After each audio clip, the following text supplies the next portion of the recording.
We tryna get you old now, viral online. Truthful lies, say it loud, say it clear. Left the streets when you need you here. Quarters of vision, fit your focus, kids. Break generational suffering. Truthful lies, say it loud, say it clear. Left the streets when you need you here. Quarters of vision, future focus, kings. Break generational suffering. We don't profit off death. We don't clap for destruction. We here to build men, Not bury boys. not bury boys.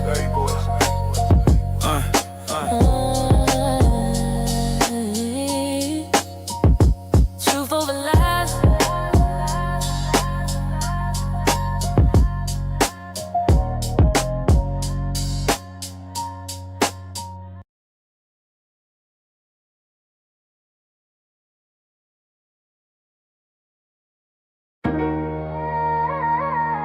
Another young life lost to street violence. Yeah. This ain't entertainment. This is an invention. If the truth hurt your feelings,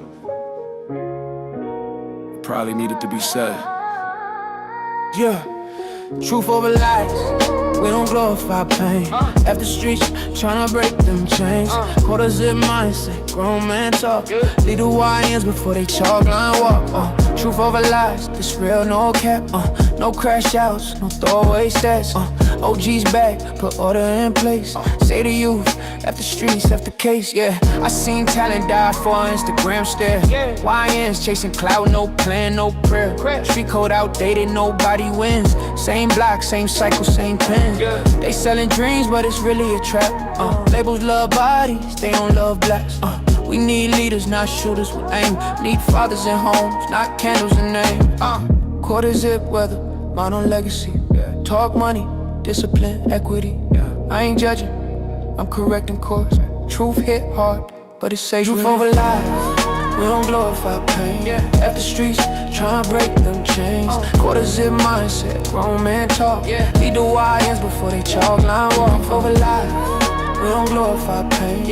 After streets, tryna break them chains. Quarter zip mindset, grown man talk. Lead the YNs before they chalk line walk. OG talk, pull a chair, sit down. Ain't no honor in a jailhouse gown. They told you drill was the way to shine, but the real killer's time and fine. They cheering when you crash out young. Then forget your name when the sentence come. We ain't anti-culture, we anti-death. Anti-mama crying, anti-breath, last left. You wanna be a man, build something real. Stocks, trade, skill set, something you can feel. After streets ain't hate, it's level spine. We tryna get you old, not viral online. Truth over lies, say it loud, say it clear. After streets, we need you here. Quarter zip vision, future focused kings. Break generational suffering. Truth over lies, say it loud, say it clear. After streets, we need you here. Quarter zip vision, future focused king. Break generational suffering. We don't profit off death. We don't clap for destruction. We here to build men, not bury boys. Truth over lies.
Another young life lost to street violence. Yeah, this ain't entertainment, this is intervention. If the truth hurts your feelings, it probably need to be said. Truth over lies, we don't glorify pain. At the streets trying to break them chains. Quarters in mindset, grown men talk. Lead the YNs before they chalk line walk. Truth over lies, we don't glorify pain. At the streets trying to break them chains. Quarters of mindset, grown man talk. Lead the YNs before they chalk line walk. Truth over lies, this real, no cap, no cap, no crash outs, no throwaway stats, waste that. OG's back, put order in place. Say to you, left the streets, left the cave. Yeah, I seen talent die for an Instagram stare. Wine chasing clout, no plan, no prayer. Street code outdated, nobody wins. Same block, same cycle, same pens. They selling dreams, but it's really a trap. Labels love bodies, they don't love blacks. We need leaders, not shooters with aim. Need fathers and homes, not candles and names. Quarter zip weather, mind on legacy. Talk money, discipline, equity. I ain't judging, I'm correcting course. Truth hit hard, but it save you more. Truth over lies, we don't glorify pain. If the streets trying to break them chains. Quarters at mindset, grown man talk. Lead the YNs before they chalk line walk. Yeah, OG talk, pull a chair, sit down. Ain't no honor in a jailhouse gown. They told you drill was the way to shine, but the real killers is time and fines. They cheering when you crash out young, and forget your name when the sentence come. We ain't anti-culture, we anti-death. Anti-mama crying, anti-breath, last left. You wanna be a man? Build something real. Stocks, trade, skill set. Something you can feel. After streets ain't hate. It's love with the spine. We tryna get you old now. Viral online. Truth over lies, say it loud, say it clear. Left the streets when you need you here. Quarters of vision, fit your focus, kids. Break generational suffering. Truth over lies, say it loud, say it clear. Left the streets we need you here. Quarters zip vision, future focus kings. Break generational suffering. We don't profit off death. We don't clap for destruction. We here to build men. Not bury boys. Not bury boys.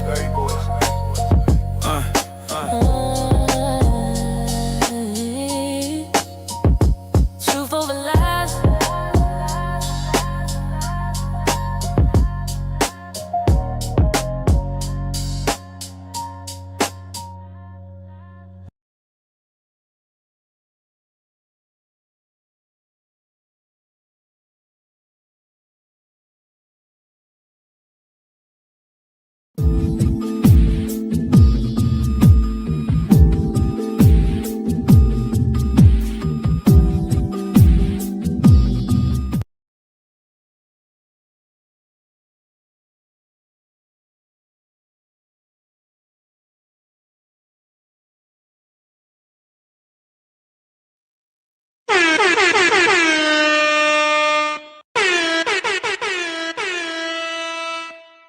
Welcome. Live Tuesday, Truth Over Lies, brought to you by Cart Before the Horse Productions.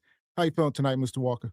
Yes, sir. I am feeling freaking-tastic per usual.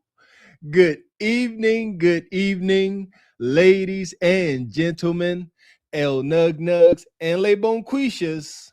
Welcome to Cart Before the Horse, Truth Over Lies, in affiliation with the Bougie Negro Podcast, and also, as all you Negroes know, in association with Ain't No Fun Once the Rabbits Got the Gun Entertainment.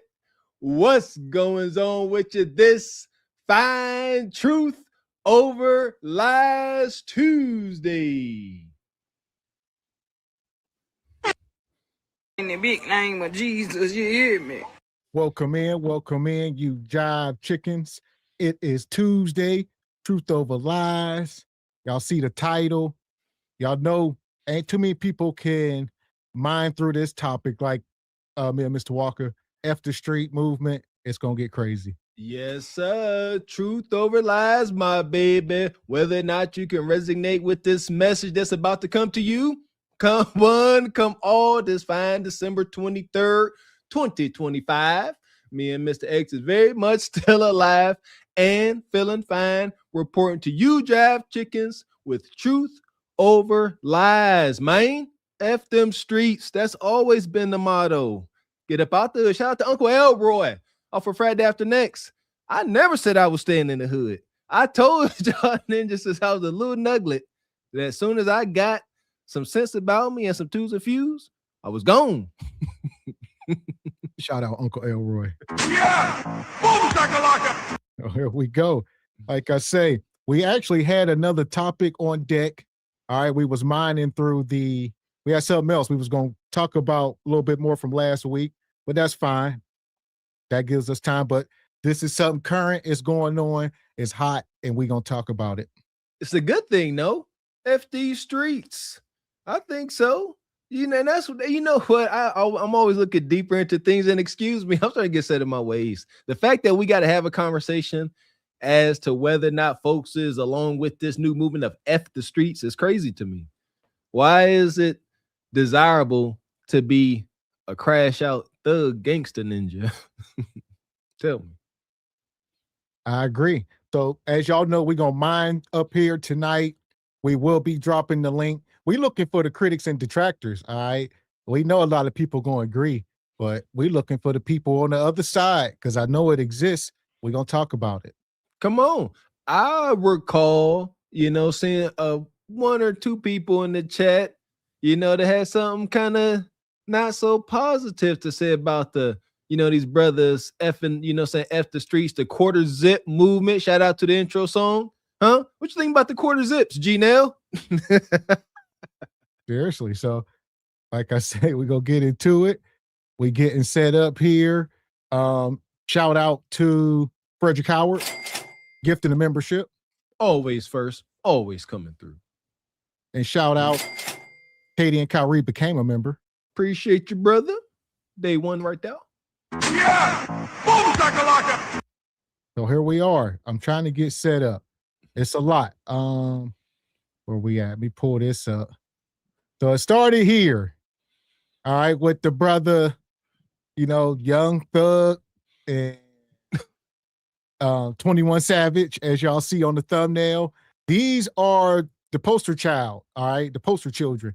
They leading the movement. They saying F the streets. Interesting. Young Thugga. That's an odd character in my eyes. I don't know what to make of him. What's the motive is what I'm getting at. 21 Savage. Don't know much about him. But here's my thing. I question, give us some motive, give us some words. Why were you out here with all this street thug gangster music, even if it was their life? I don't know. I got to hear more because there's room for atonement. I don't want to be a hypocrite, but I need to hear more. And I think throughout this show here, that's going to be the contradiction. People getting too caught up in the messengers instead of the message, right? So they so worried about why are they saying it instead of whether it's right or wrong.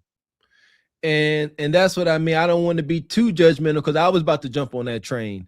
However, old, shell shock war veteran, he know what he's talking about when he say war is terrible. You like, well, you got many, confirmed deletions, Mr. Army man. You was out there rocking and rolling. He said, but it's terrible. Don't do it.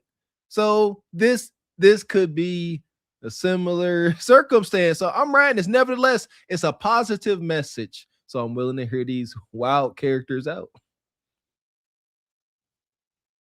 So I'm going to start here. F the streets. All right, y'all see the thumbnail? What we talking about? It says, the movement is dividing the culture. So it is causing a division. And that's what I started off with. How is it causing division? Something good? It shouldn't. That's a dumb question. I gotta stop that. I be living in my own bubble. Was right is wrong, was wrong is right. He died days. God dang it. Why? How? Sway. This is positive. Is it because the young brothers don't look so cool and hip?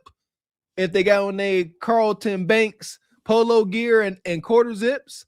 That's what it is. These women on these dating shows tell us day in and day out, Mr. X, they want the reformed thug, but you got to be a thug. Seriously. So we talk about F the streets, you know, like I said, the messengers. I've been saying it for a long time. It's like F the poverty, F the, you know, debaucherous culture. So that's what I identify the streets with.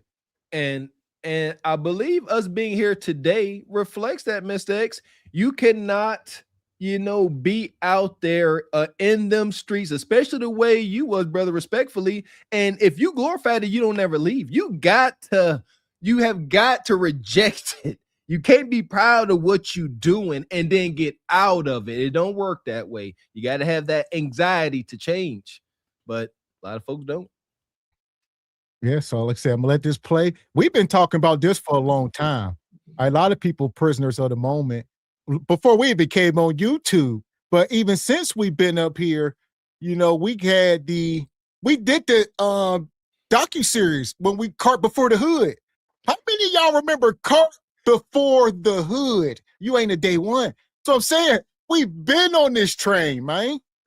Miss X took us through the projects of Fort Worth, Texas. I was just looking at those series. Yeah, y'all didn't watch. They ain't gonna series. The one video got less than 1,000 views.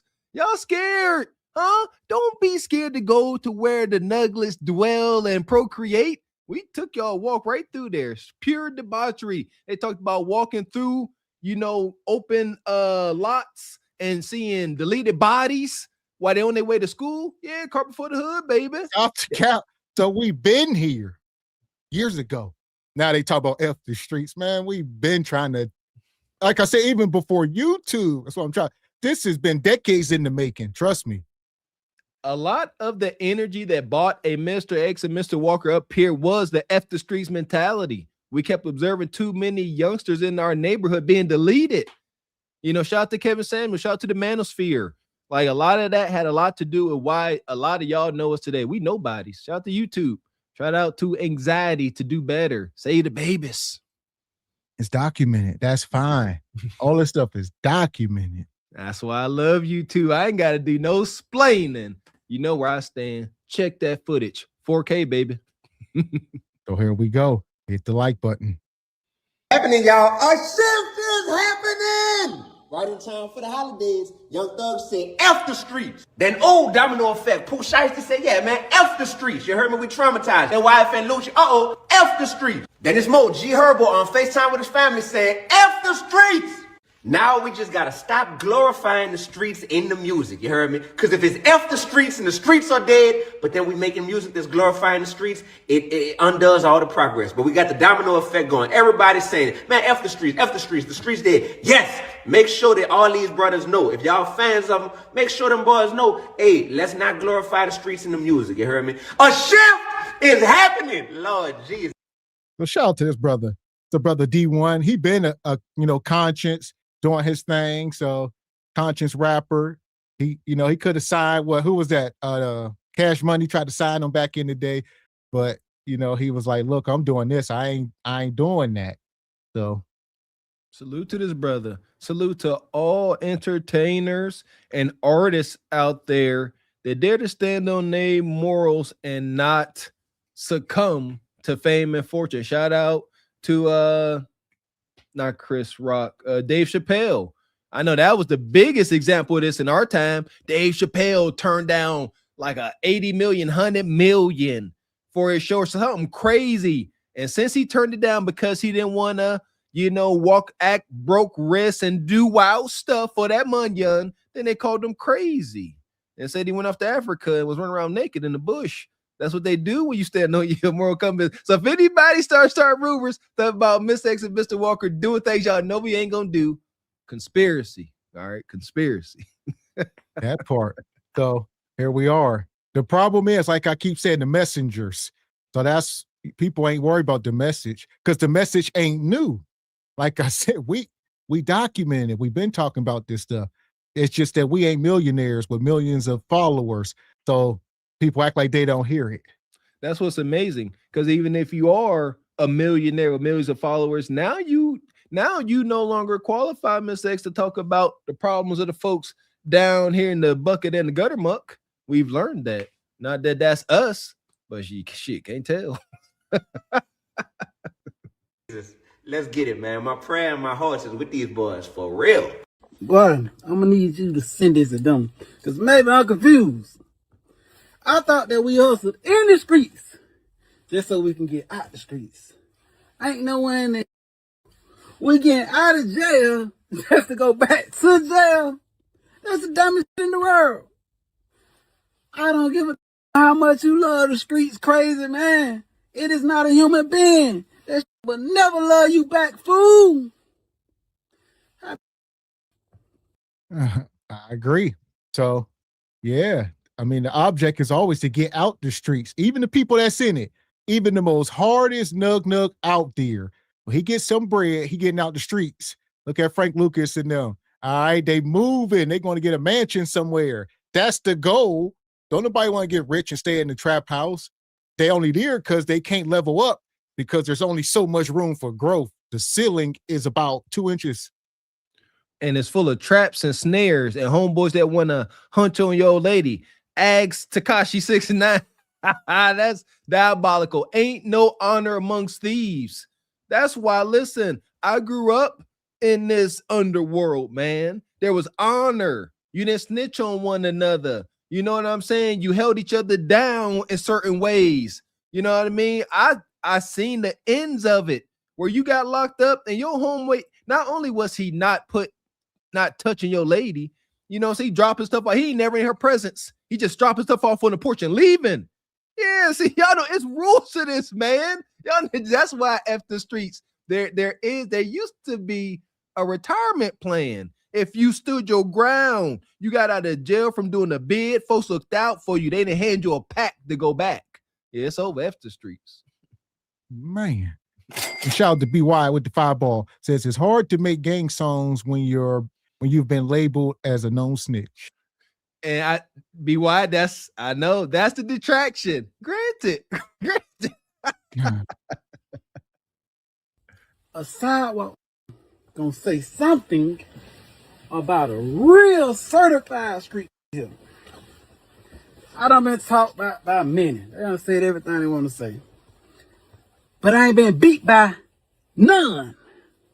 So go ahead and say all that other stuff that you want to say about me. Tell your friends, I don't care. But we know, just because you done rolled in the Dodge and you got a pretty gun and all that, don't mean you're a certified street. I don't even listen to that ain't got no bodies on their belt. So don't let this soup fool you. Say this carefully because I know how the internet gets. But when rappers, especially mainstream rappers, start saying fuck the streets, I think that's lazy and I think it's dangerous. Not because the streets are good, not because the streets don't destroy lives, but because words without plans don't liberate people, they abandon them. Here's the problem. When a rapper who's made it out says fuck the streets, the message doesn't land on politicians, city council, or systems. It lands on the kids still in it. And to them, it doesn't sound like growth. It sounds like I got mine, you're on your own. That's different from accountability. That's disassociation, and disassociation feels empowering to the person who escaped, but devastating to the people still. Yeah, two things is true. Here we are. These kids should not be looking to rappers as father figures or for any inspiration. I want my son looking at Young Thug and them for inspiration. That's part of the problem. What I've been telling y'all, let's get back to families. There got to be a father in the house. I mean, we talk about, I always tell you, I want to start at the top of the tree. Let's go to the roots, baby. Amen. Shout out to Medium Man. He stayed dropping knowledge and content on YouTube and Facebook. Shout out to that brother. But no, man, that part mistakes. There's no way in heck as a sacrificial, loving father, I am about to allow any worldly influence have more influence on my child than me. I have failed. I take full accountability for that, because we as parents, we got to know the world is out there to get our babies. So we have to stand in the gap. If my kid decided he went that crazy or he want to feel let down because thugger say F the streets, and I want to sit here and blame thugger, Man, please. But I hear you, brother, but no. Like he said, feel like abandonment. There was never any hope. At best, it was false hope, fool's gold. Like, what are we talking about? Yeah, there was never any hope. Yeah, it was coddling. Well, it was not coddling, but they could associate a feeling of belonging. So there you go. I'm out here in the streets. I'm down bad, looking like Meek with the braids back in the day. But Thugger, this rich man driving Rolls Royces, talking about my struggle that I'm currently in, then I guess it's some kind of, we a group now. But now you're saying F the streets. Now I'm a lonely brokey. Trap, because now the streets aren't just dangerous, they're worthless. And once you tell people they're worthless, they stop trying to protect anything. That's how you get more violence, not less. Here's the other issue. Fuck the streets sounds revolutionary. Hold on, man. That don't even make sense. Is this camera on me? Yes, it's on. That's stupid. Use your common sense. We got to get out of this mind state. How can F the streets, everybody's saying F the streets create more violence? Like, if that's the case, we got bigger fish to fry. If we all out here, if the thuggers, everybody talking about F the streets, Big Meech and them, and then it creates more violence. The parents, we got to look back at the parents. I'm trying to figure out who he trying to protect. Miss X, thank you. Because I'm like, brother, nothing you saying. You got on a high-vis vest like you're a responsible, hardworking brother. You CDL driver. Some of y'all CDL drivers kind of wonky out. Find it out. Y'all need to go get a physical because you wilding, brother. You wilding. You a whole resourceful man, and you trying to protect devastation. F the streets because you're going to get rid of hope. And once hope is going out, it's going to become more violent. Because them kids in the trap, if Thugger saying F the streets, I thought I can be the next Thugger. You come from where I come from. So now you saying what? What I'm supposed to do now? Get a job? Go to trade school? What y'all want me to do now? I'm trying to be the next Thugger. I'm trying to be the next 21 Savage. What am I supposed to do now? Yes, that's where you said with no solution. See, but we shouldn't be looking at them.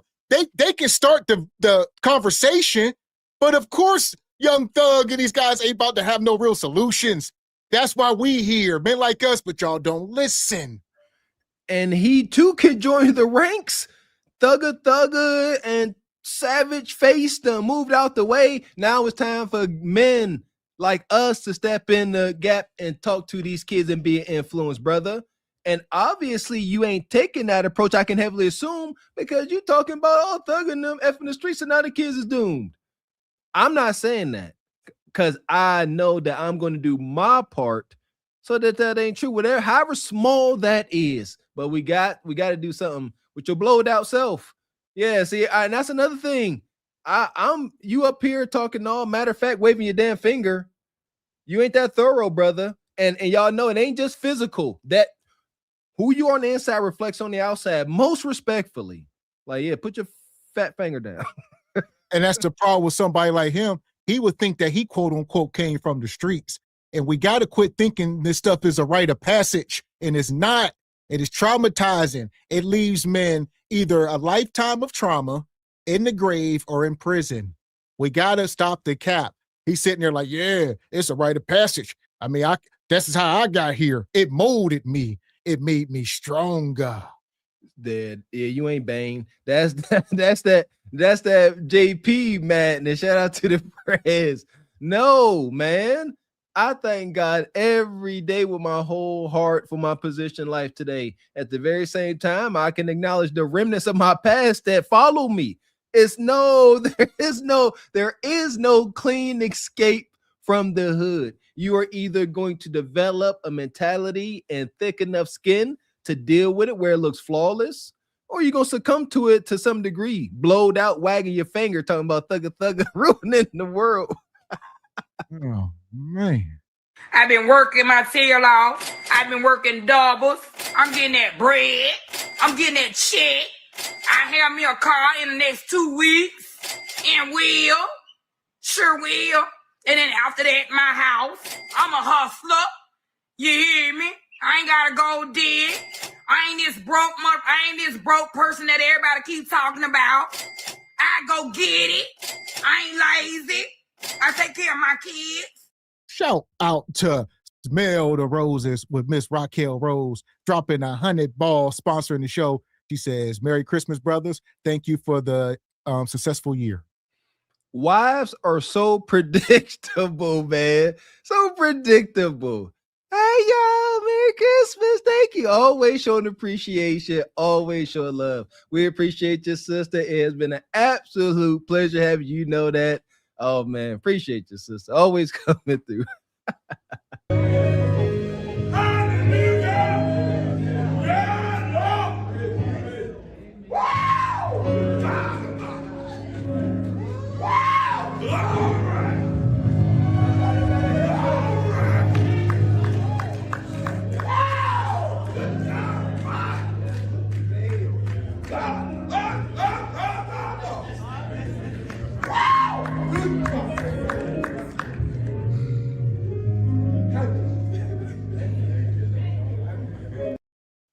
We appreciate you, Mrs. Raquel Rose. Come through, sponsoring the show. Yeah! Boom shakalaka! Appreciate your sister. So shout out to Raquel. Make sure y'all go over and subscribe to her channel. Make sure y'all I'll drop the link here in the chat. We missed Raquel this past Saturday. She was deeply missed. Hopefully we can have her back this week. There you go. Shout out to her. She was rocking out last night. I caught to tail end of the show with the funny. She be showing those cousin Tommy prank callings. They do be kind of funny. They do be funny. Just I'm like, if I was on the other end of that, it ain't so funny, but it do be funny. Straight like that, straight like that, straight like that, straight. Appreciate your sister. So here we are. We still mining through this. F the streets. Come on, brother. Yeah. Revolutionary, but it actually avoids responsibility. It skips the hard part. The hard part is saying I survived something broken, and now I have a responsibility not to romanticize it or abandon it. There's a difference between rejecting lifestyles and rejecting the people shaped by it. You can say, I don't glorify street culture anymore. That's growth. You can say, I don't want kids thinking this is the only way. That's leadership. But when you just say, fuck the streets with no follow-up, no plan, no framework, that's not wisdom. That's a mic drop with no cleanup. And we've seen better ways to do this. Real example. Like I say, quit looking to them to be leaders. And there was more context added. Like the one dude showing, they showing, I'm with my kids. I'm raising my family. I got a girl. They are showing families. What these guys, Young Thug just got engaged for whatever it's worth. Right? The G Herbo, he was with his lady and his kids. It is what it is. We got to start somewhere. So they are, got to show it. They showing examples. There you go. Mr. X, our community at this point just wholeheartedly rejects the idea of family, especially marriage. It always catches me off guard personally whenever I end up interacting with an old associate from back in the day. And I tell them I'm married and been married, for 13 years. And they look at me like I'm a Martian, an absolute Martian. Hey, why don't you come out? But hey, man, I got a wife and kids at home. I can't be out late. They're like, oh, for real? I'm like, yes, I do. I got to be responsible. And seeing this, like, I'm just like, I know the hood, they just don't respect you. Tell as a black man, if you halfway look like me, and you tell folks you got a family, they just be scratching. They will not hear you the first time. You don't understand. I'm telling you, it's deep. They won't hear you the first time. You're like, I'm like, that's my wife. They're like, oh, how you your girlfriend? I said, wife. I'm married. You got date. That part. You don't have to fund every block to be responsible. You don't have to save everybody. But you can redirect without shitting on people. Some artists stop using street talk in their music entirely and pivot to ownership, business, and family narratives. That's silent leadership. Others invest in trade programs, recording studios, or local businesses that hire people who would otherwise be written off. That's practical help. Some mentor behind the scenes and never post it. That's maturity. Notice what they don't do. They don't insult the environment that shaped them just to prove they've outgrown it. because growth doesn't require disrespect. Growth requires replacement. If you're done with the streets, cool. But what are you replacing? Well, growth requires, shedding dead skin, almost like a snake, right? You got to leave some stuff behind as you moving forward. You ain't never seen that snake go back for that skin. He don't need it anymore. I got new growth. So that's not true, brother. He ain't start making sense as of yet. Like you can't paint F the streets in a bad light. You said F the streets. You disrespecting the streets. He said disrespect. What's getting disrespected? You see what I'm talking about? Like the message is tainted. Like there's nothing here, man. I would like. Here's the thing. Are we confused? Are people saying that the streets is black people? Do they feel like people are saying F black people when they say F the streets? That's the context. What are we missing? That's the context. I'm like, that's why I said, who or what is getting disrespected? Because F them streets. Them streets give you trauma and scars. Nobody love them streets, and the streets don't love nobody. Have y'all forgotten that saying? The streets don't love nobody, but y'all gonna respect them. You not understand? Y'all crazy as hell, man. Y'all crazy. I ain't about to start trauma done. There ain't no way. F the streets. F them, and I hope they burn in Hades. What you talking about? This is wicked. And shout out to Brother Ryan, became a member. Appreciate you, Brother Ryan. I'm triggered, Ryan. Them with? What's the alternative you're offering? Because tearing down an identity without offering a new one creates confusion, and confused people don't heal, they spiral. So no, the answer isn't stay loyal to the streets, and it's not fuck the streets either. The answer is I understand where I came from, I understand why it's broken, and I'm intentional about not feeding the cycle. And that's how you evolve without erasing people. That's how you escape without slamming the door behind you. F the streets. And that's how influence actually becomes leadership. That's what it's about. Having your son with you. He don't know nothing about no streets. And I don't want my kids in the streets. I did enough time. I did enough drugs. Did enough crime. And I done growed up, dog. You heard me? Yeah! Boom, shakalaka! Shout out to this brother. This is Turk, if y'all don't know, from the Hot Boys. All right, he done did about 15 years in prison. He got out. He said, I'm with my son. Listen, he said, F them streets. I just got out of prison. Why don't we listen to men like this? Nah, y'all just got out. What? Do y'all want his son to go through what he went through? You don't want to hear the answer to that, Mr. X. I'm gonna listen to Turk, Mr. Hot Boy himself, if I listen to High Viz Fluffy Man. Absolutely. I could take his perspective. He's been out there. He's been drugged through the blood, gunk, and viscera. I can hear you. The other brother, you too fluffy, man. I ain't trying to hear nothing you got to say. Shout out to Turk. He did some hard time at a young age. You know what I'm saying? He really had to show he was tough. And I ain't seeing that he compromised through his face. Blessings to you and glory to you, brother. These young brothers went to prison young. That is a battle. Seriously. So, yeah. Salute to him. Don't mind through this, but like I said, me and Mr. Walker, definitely from the hood.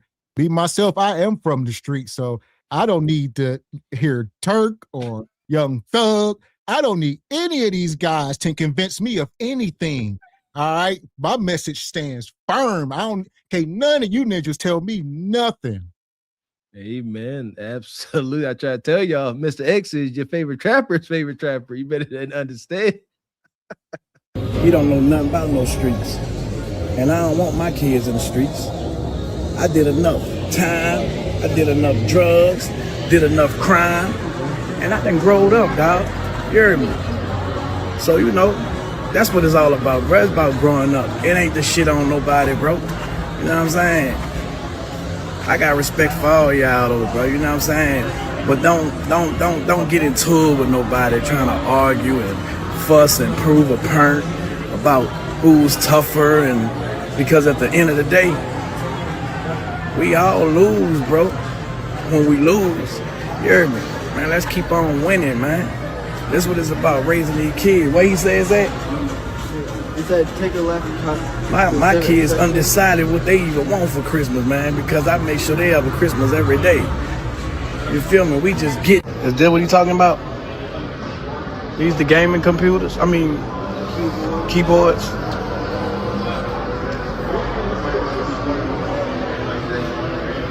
Turk, no. Like, what you want, bro? Grab it. Them the only ones they got. What's up, bro? My bad. Cool. Hood Rich interview with you on screen, on videography. Okay. You know what I'm saying? You gotta see the damn thing. Yeah. You got shit before you now. Man, I see Kanye, I see my portfolio. Yeah, look, dudes all trying to give them mixtapes and stuff. Nonetheless, this brother here, like you said, he's a strong messenger. Listen to him, especially people who got children. All right, because they got the best interest of the kids at heart. They like, no, like it's a selfish mentality to want the kids to go through what we went through. That's crazy. Absolutely, I'd rather die. As I say that, my whole heart ain't no way. I love this. This right here, yeah. This is what I call being selfishly selfless. You going as a father, you take your kid to the store, especially if you're a gamer, he a gamer. Oh, it's the best thing because you remember being a kid and wishing and imagining having a father there with you to buy you the stuff that you wanted. And now as a father buying it for your son, it's healing. Like you sitting there and you get to, it's weird. You get to relive it, but it's not in a toxic way. You reliving through him, but there has to be a balance. You can't sit there. You can't fall victim to giving your kid everything you didn't have. That's not how you do it. But you take pride. You take a selfish pride in being able to provide just the little things, a little headphone, stuff that we couldn't get as kids. One controller, a headphone, man, please. So here we go. So we mining through this F the Streets conversation. It's a movement that is dividing the culture. And I see y'all saying, is there still a community without the streets? Like we said, do y'all think the streets, when I say streets and it's in my mind, I'm thinking the worst parts of our culture. All right. The things that cause trauma, drama, and death, deletion, and prison, the horrible stuff. Like, obviously it ain't going to ever go away completely, but we can reduce it to almost nothing if we want to. Yeah, there we go. Yeah, when I think of streets, I don't think of the glory days in the hood when they had 3-4 public pools open in the summertime. It was safe to stay out after midnight on Halloween because adults actually looked out for the kids. I don't think about that, Ed. That's not the streets. That's community and neighborhood. Like Mr. X said, the streets are the worst things. The streets don't love nobody. The community does. Rebuild. God, we have traded the community for the streets. F the streets. Bring back the community, man. Yeah, tag me in the Instagram, Original Hot Boy Turk. You know I got you on there. Yeah, just tag. I want to see you. I'm gonna send you my portfolio. You DM it to you. Yeah, just me right here.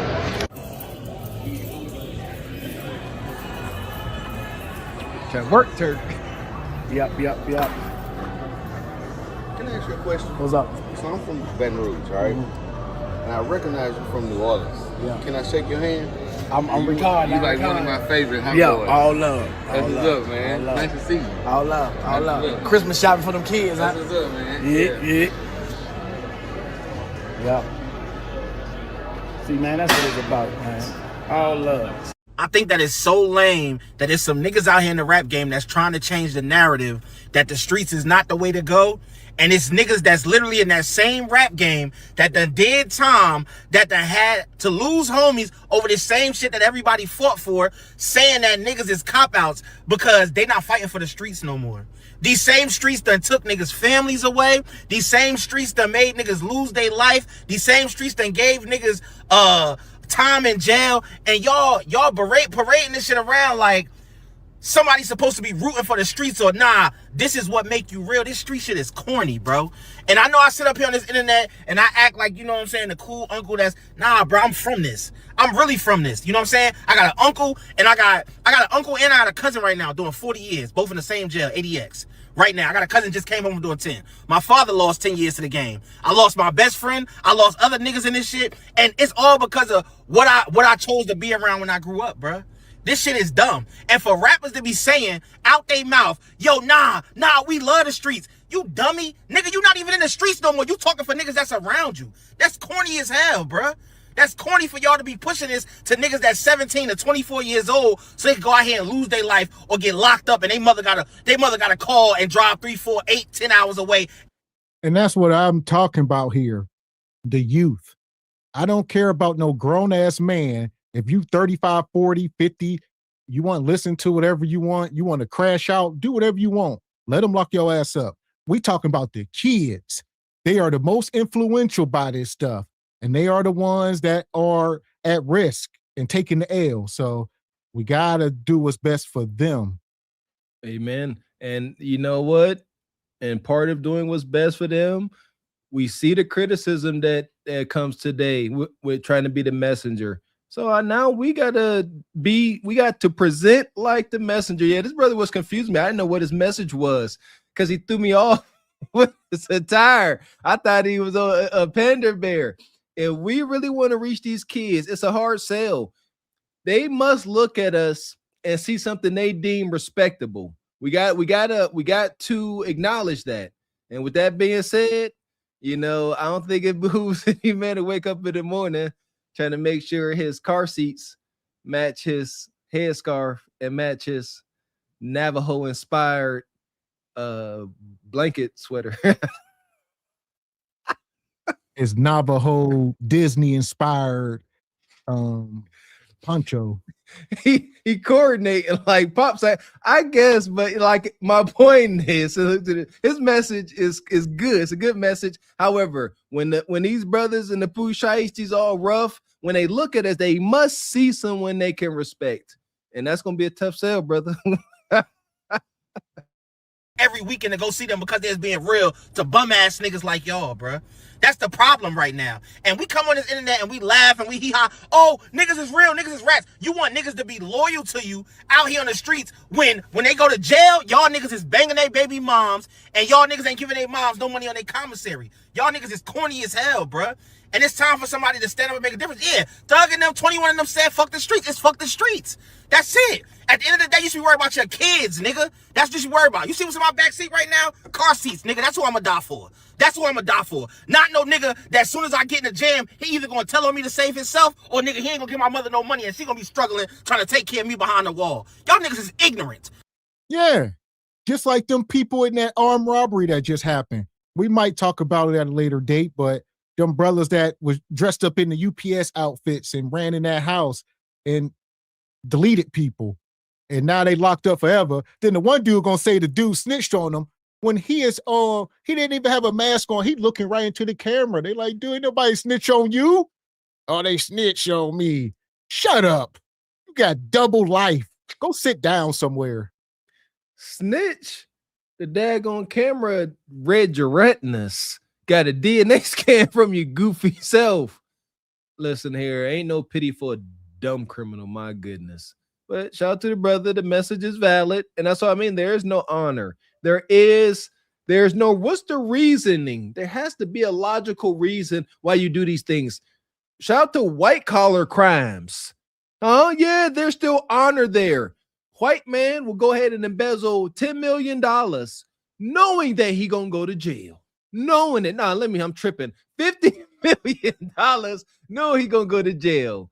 He gonna be forced to pay back, was it restitution of maybe 15 million, and he gonna have another 5 million or 10 stashed away somewhere. He gonna go do his 10 years in some cushy prison, and they gonna come back out with $10 million with motion. Time well spent. There, that is the honor amongst the thieves of the white collar, but we ain't got that no more. You just go to jail, your woman getting hunched on. Man. And my guy Unk be streaming. There's Fuchsia wearing ninja, not the messenger. I'm Fuchsia. Shout out to Unk.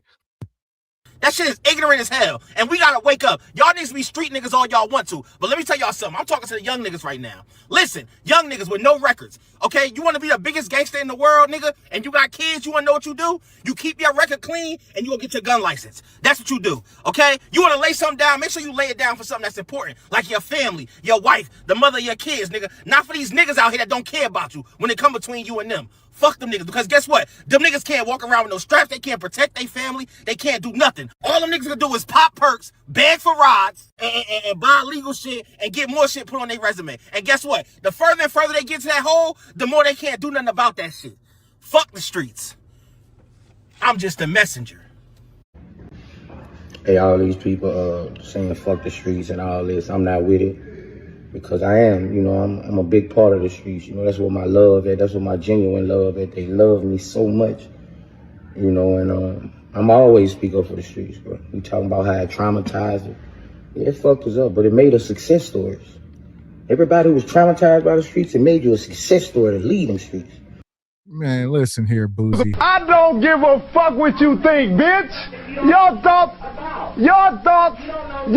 ain't my thoughts.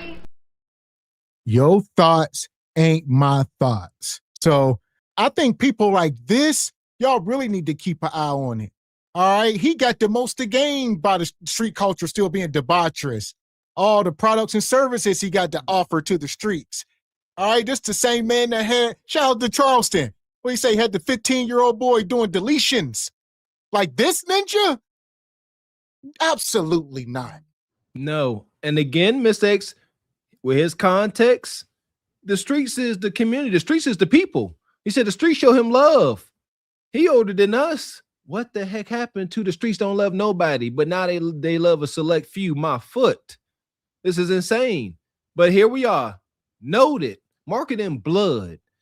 The culture, the black community has traded in community for the cold pavement of the streets. It's a fact. And they love it. They saying it. I love the streets. Don't say F the streets. This is insanity.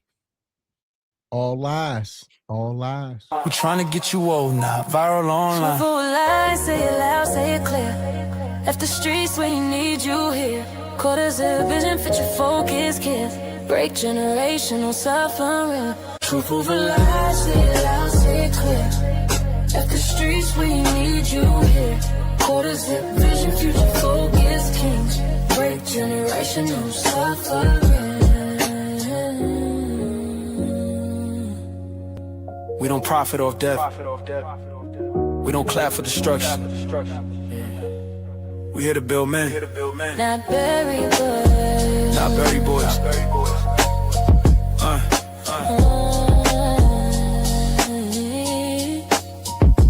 Truth over lies.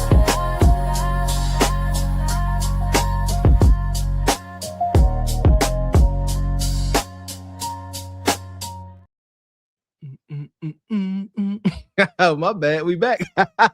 Hey, shout out to the Truth Over Lies song, man. I'll be jamming to that. Yeah. Truth Over Lies. hating old Boozy. And shout out to Unc. He says, Boozy, goofy ass, pending charges now, but he's street. But the streets built me, dog. They made me successful. I never give any credit to no daggone streets. And shout out to Woke Will. He says, do y'all think the community is really going to go for it? Let's be real. It's a holiday weekend coming up. We know what's about to happen. Yeah, crime, drama, and trauma. I feel you, Woke Quill. It's not about I believe and feel like we can't worry about whether they're gonna go for it. Brother Woke Quill got to plant the seed and walk away. That's it. Yeah, but to say nothing, I think it's cowardice. Amen. So, but like you say, will they listen? Absolutely not. Because Boozy telling them not to. But people keep listening to him. Because the streets is cool, man.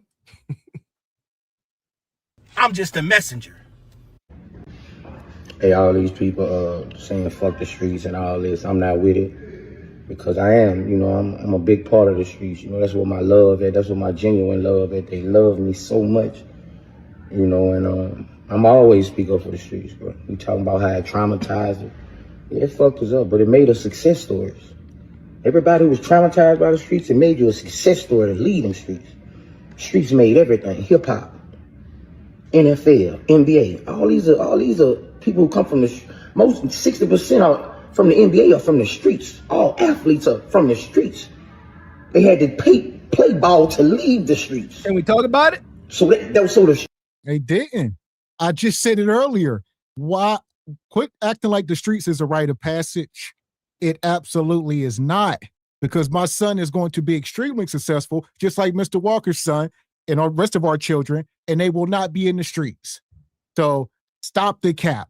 All right. Just because we done something, I would never tell somebody, you got to do this. You're going to end up like me. Say, how did you get here? Oh, this is what I did. And the only way you can make it is if you do it too. Absolutely. The freak. Now, every time you say that, Mr. X, I cringe. Because, man, absolutely not. No. I don't know what else to say, but no. The streets don't build anything. I refuse to give the streets credit. Saying, oh, it built me. And here we go. He talking about, oh, it built us up. It made us so many successful athletes. I used to ride that crazy train. I used to ride that crazy train. Absolutely not. Show me true success stories from these these circumstances in the hood that go to the NBA, NFL, and where they perish in a peaceful manner.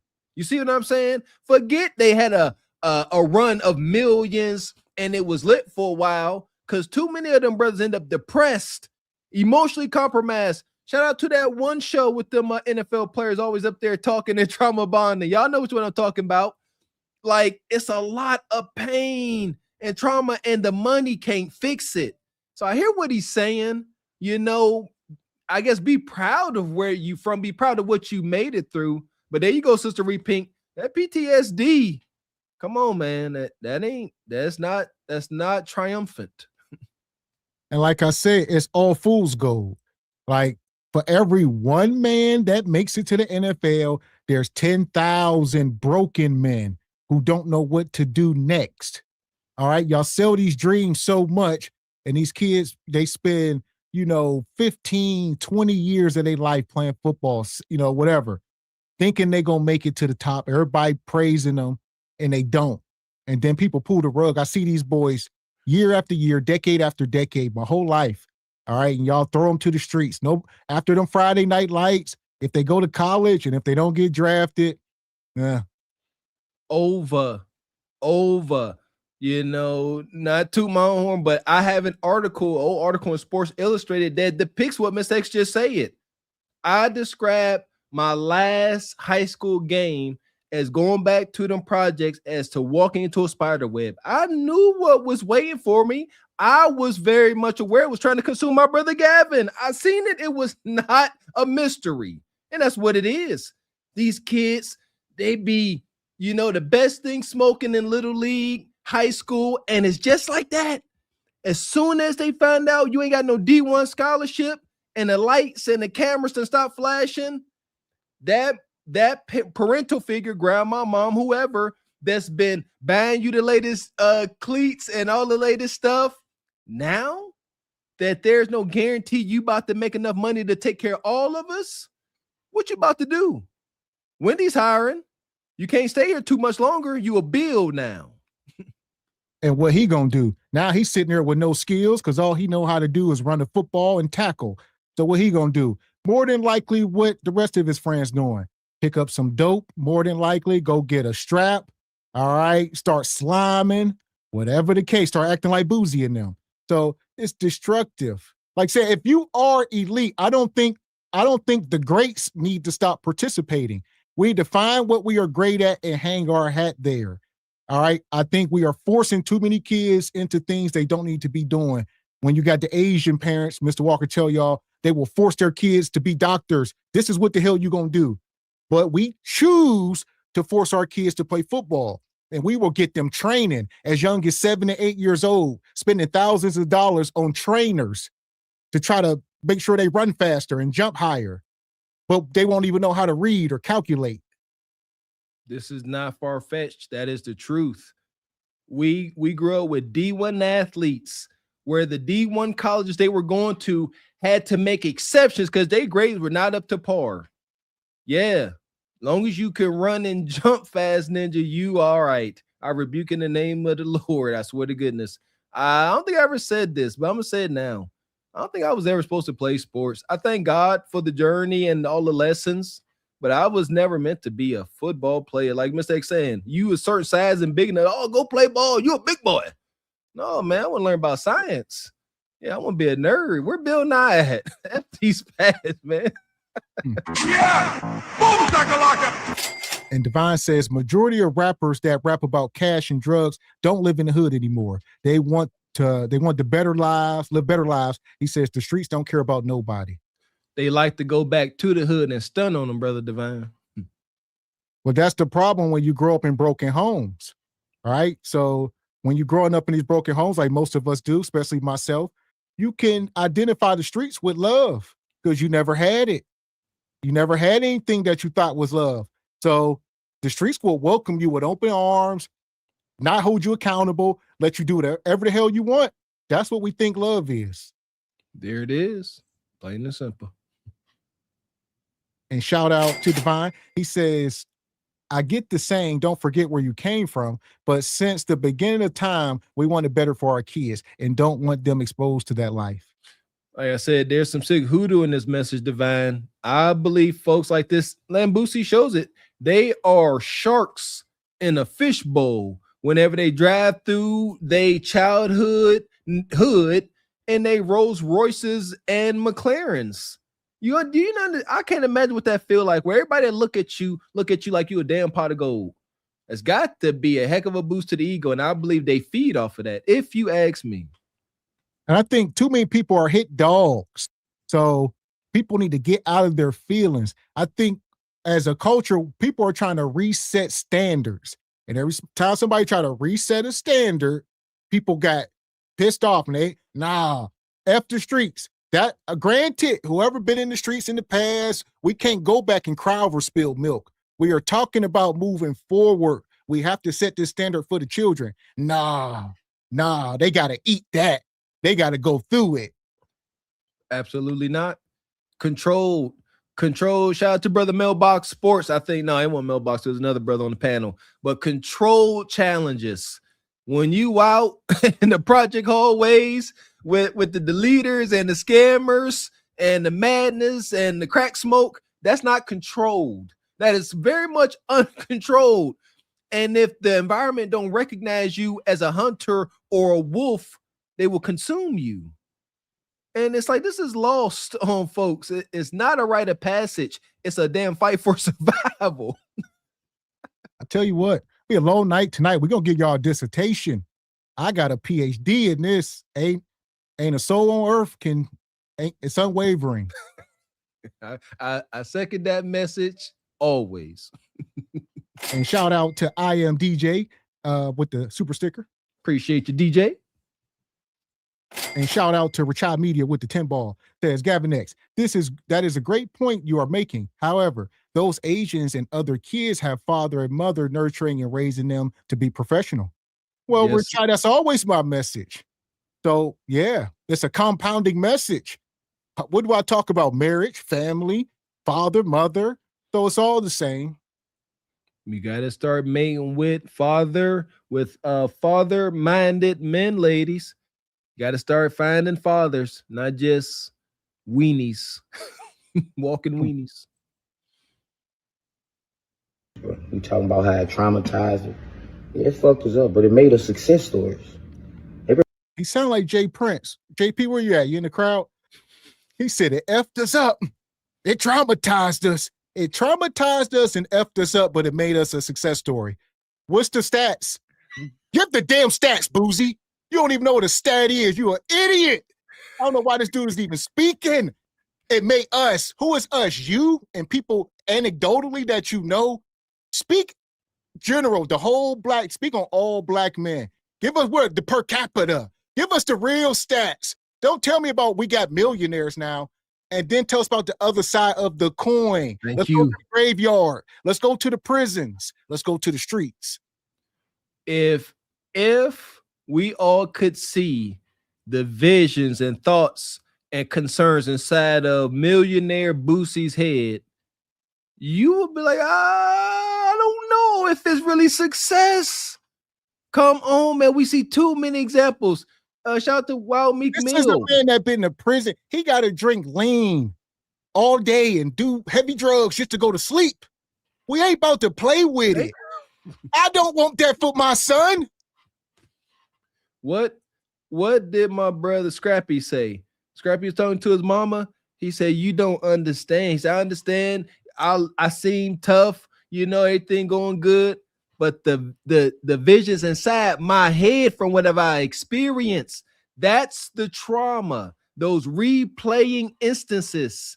Even if you grow numb to them and they're in the back, they can't talk about these things. Like Miss X said, they ain't numb to it. Hence the lean and the perks and the wild-ish. I am, I'm a big part of the streets. That's what my love is. That's what my genuine love is. They love me so much, and I'm always speak up for the streets, bro. We talking about how it traumatized it. Yeah, it fucked us up, but it made us success stories. Everybody who was traumatized by the streets, it made you a success story to lead them streets. False. Streets made everything. Hip-hop. NFL. You a lie, and the truth ain't in you. So he the poster child. Right now, you got the one side, the 21 Savages, the Young Thugs, and all of them. They saying F the streets. But then you got Boosie. He's the poster child for the opposite side. He's like, no, I got a problem with y'all saying that. I am the streets. This is Boosie Badass. This has been his persona forever. So it is what it is. But again, look at it. You got to identify the person talking. What else do we expect the Boosie to say in his current situation with his rep that he is very, hell-bent on keeping up? Got a rep. This Mr. Put Your Kuda Cat on IG for $1,000. He all in a constant state of unhingedness. Him, Trick Daddy, they all wild. But the message ain't positive. The streets don't love nobody. To sit here as an adult male with children and say the streets give me love, that's like 15 asterisks. Fair, NBA. All these are people who come from most 60% are from the NBA are from the streets. All athletes are from the streets. They had to play ball to leave the streets. So the streets got success stories. This shit ain't all trauma. Trauma turned into success. See, the moment anybody say all, he say the streets is not all trauma. It's just about 96%. It's not all right? There are some success. It's not all. We need parameters of what the streets are, because the section that ain't bad, you got to get very specific about it. I gave y'all what I can assume they talking about. The public pools, running around in the summertime, riding bikes. Those days in my understanding for water long gone. They ain't even here no more. So I don't know what the cookouts, that's not the streets, that's community. Basketball courts, that's community. But no, now they shooting up the cookouts. They shooting up the basketball courts. They shooting up the little kids' birthday parties. Y'all seen them kids. They shot small kids, 11, 9, 10 years old. I mean, come on now. There are everything. There are no more rules. I can't be around it. I could never be numb to the harming of children. Adults, unfortunately, yes. But children, absolutely. That's why I got to get away, because I crash out on one of these crash outs. Let's keep it real, bro. Like, man, I ain't gonna man. We ain't finna be on no fuck the street shit, especially if you done made it out the streets, nigga. Come on, man. Like, take the streets out of all our music. Take street shit out, all our music. Who are we now? Who are you now without that street message? And that's pathetic. That's pathetic. You as damn near a 50-year-old man or however old you is saying, what am I without the street music? You have not developed. Look at the brothers out there. Shout out to the brother Nas. Look at Nasty Nas just secured that $1 billion deal to put casinos in New York City. All right. Bender, you got to boss up and be a grown man. Rapping is a young man's sport. Like, respectfully, it's a young man's sport. Can't grow out of it. I concur because of the context. But I don't agree with these youngsters disregarding the legends of the rap game. Shout out to Busta Rhymes, whoever y'all deem to be legends. But at the same time, this rapping, it is a young man's game. You must evolve. Shout out to Andre 3000. Shout out to Jay-Z. You got to evolve out of it to something, or don't. But just acknowledge that you ain't got to do a daggone thing. But if you don't come out of it, either keep your mouth shut and just ride your Arrested Development out, you know what I mean? Or acknowledge that you didn't grow. Either or, but don't be up here lying. And Devil's Games with the 10 ball says, no one respects the street ninjas past the age of 20. If anything, no one will take you seriously. They will celebrate you to your face, but when you laugh, they laugh behind your back. You better be moving. You got to be the connect. By the time you get mid-20s, you got to be him. Like you said, otherwise they laughing at you and they're going to delete you. Shoot. Like, yeah, that part, either that or get you locked up. Yeah, either what's prison, deletion. I want somebody to tell me the difference. Shoot. And shout out to BY. Says television for the Black community plays a huge part in this too. Every show we have now is either ratchet, crime related, or both. These things and are true. Zesty. Yeah, outside, you're true, brother BY. At the same time, outside influences, we could control outside influence, but yes, there's truth there, but we could control that. Man. Money. And shout out to Classy with the 10 ball. He says the streets wasn't the success. They were the success. We understand the successes of Tupac, Earl Simmons, Chris Wallace, Sean Carter. Who that? Erasmus or who? I don't know who the heck. Who the heck is Erasmus? Whoa. All right, this year. He said, but they rest. He said, but the rest won't make it out. Shout out to Classy calling folks out they government names. Earl Simmons. That's DMX. Okay. Shout out to Classy. I still don't know who. That's Biggie, Chris Wallace. I don't know who is Ermias. Ask them. That's Nipsey? Oh, that's Nipsey. Okay. That's Nipsey. Okay. That's cool. All right, Classy. We just learned that. Y'all always teaching. And shout out Odd Job. He says, man, The Wire and Oz showed you the streets and the possible results. Jim Jones is still in the streets at 50. Just punked. He's saying 50 just punked him. He says the streets don't grow. You do. Come on. Yeah, I never thought we would get here. Didn't think about it, but yeah. F the streets. This is wild.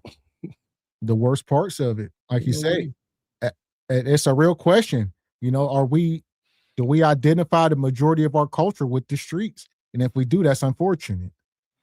Like Mr. X said, like we grew up in this. Even in the good times were not really positive. We could sit up here and dump so much drama and trauma. I'm telling you that I don't really recall any happening in the hood that was 100% good. Even if there's a good cookout, somebody gonna walk through shot. I'm telling you, it was just always something, man. And shout out to Divine. He says Nas gives back to his community of Queensbridge, and with the casino deal, he's building the hip hop museum. I don't hear him telling kids to stay in the hood. There you go. Shout out to Nas. Shout out to Jay-Z, man, for their growth. Yeah! Boom, shakalaka! Here we go. Who are you now without that street message that you preach to everybody? Who are you now, nigga? Yeah, man, so that ain't cool, right? I'm not with the fuck the street shit. I feel like y'all using that as a gateway for when y'all get in trouble. If everybody saying fuck the street, by the time y'all get in trouble, now y'all have a gateway. I'm telling, fuck the streets. I ain't going for it. I'm standing up, man. Yeah. This is why you got to stop following rappers. This is why we have to stop idolizing rappers and basketball players and football players and singers and entertainers and dancers and all of that type of stuff. And the reason why we have to do that is because they don't have our best interests at heart. They're speaking from the perspective of a person that is making money off of you, right? They not speaking for the dude that got killed last week. They're not speaking for the drugs that they pumping into the community. They're not really acknowledging the fact that we should be aspiring to be other things other than people in the streets. And because we idolize and we worship as a culture, and I'm not saying you individually, but people idolize and they worship as a culture, the biggest way for people to be able to keep you down and to keep you in the dumps, and of course, you're going to have the guy that made it out here and the guy that made it out there, but for every 500 people that actually make it to be rich and successful, and then we place them on a pedestal and say, hey, listen, this is the reason why it's okay to be from the streets. It's 500 other people, thousands of other people that never made it. And I would say that is systematic. Y'all want to talk about systematic oppression? That's it. They will uplift the boozies in them. They're going to put them in y'all face every chance they get and say, like I see some of y'all saying he a plant. So he's paid to act like this. Yeah, tell them, stay in the streets. This is how you make it out. It's a rite of passage. Like these people are being paid by the system to keep y'all down. And I've said it before, you could train your algorithm to throw this information at you. Artists are coming out now saying this. Yeah, when we was in the booth and we was 19, 20-year-old young men and women, they said they'd be in the booth and somebody probably with a small hat would come in there and say, here's the guidelines to what your lyrics and flows. All right. Make sure you throw some of this in there, or you don't get this $1 million. That's, and see, a little bit of understanding there. If I'm a young 19, 18-year-old, a lot of these artists growing, they weren't children. They were very, very young adults. And I'm fresh out the hood. Shout out to Ghostface Killer. I forget his one famous song talking about growing up in the projects with the rats and roaches.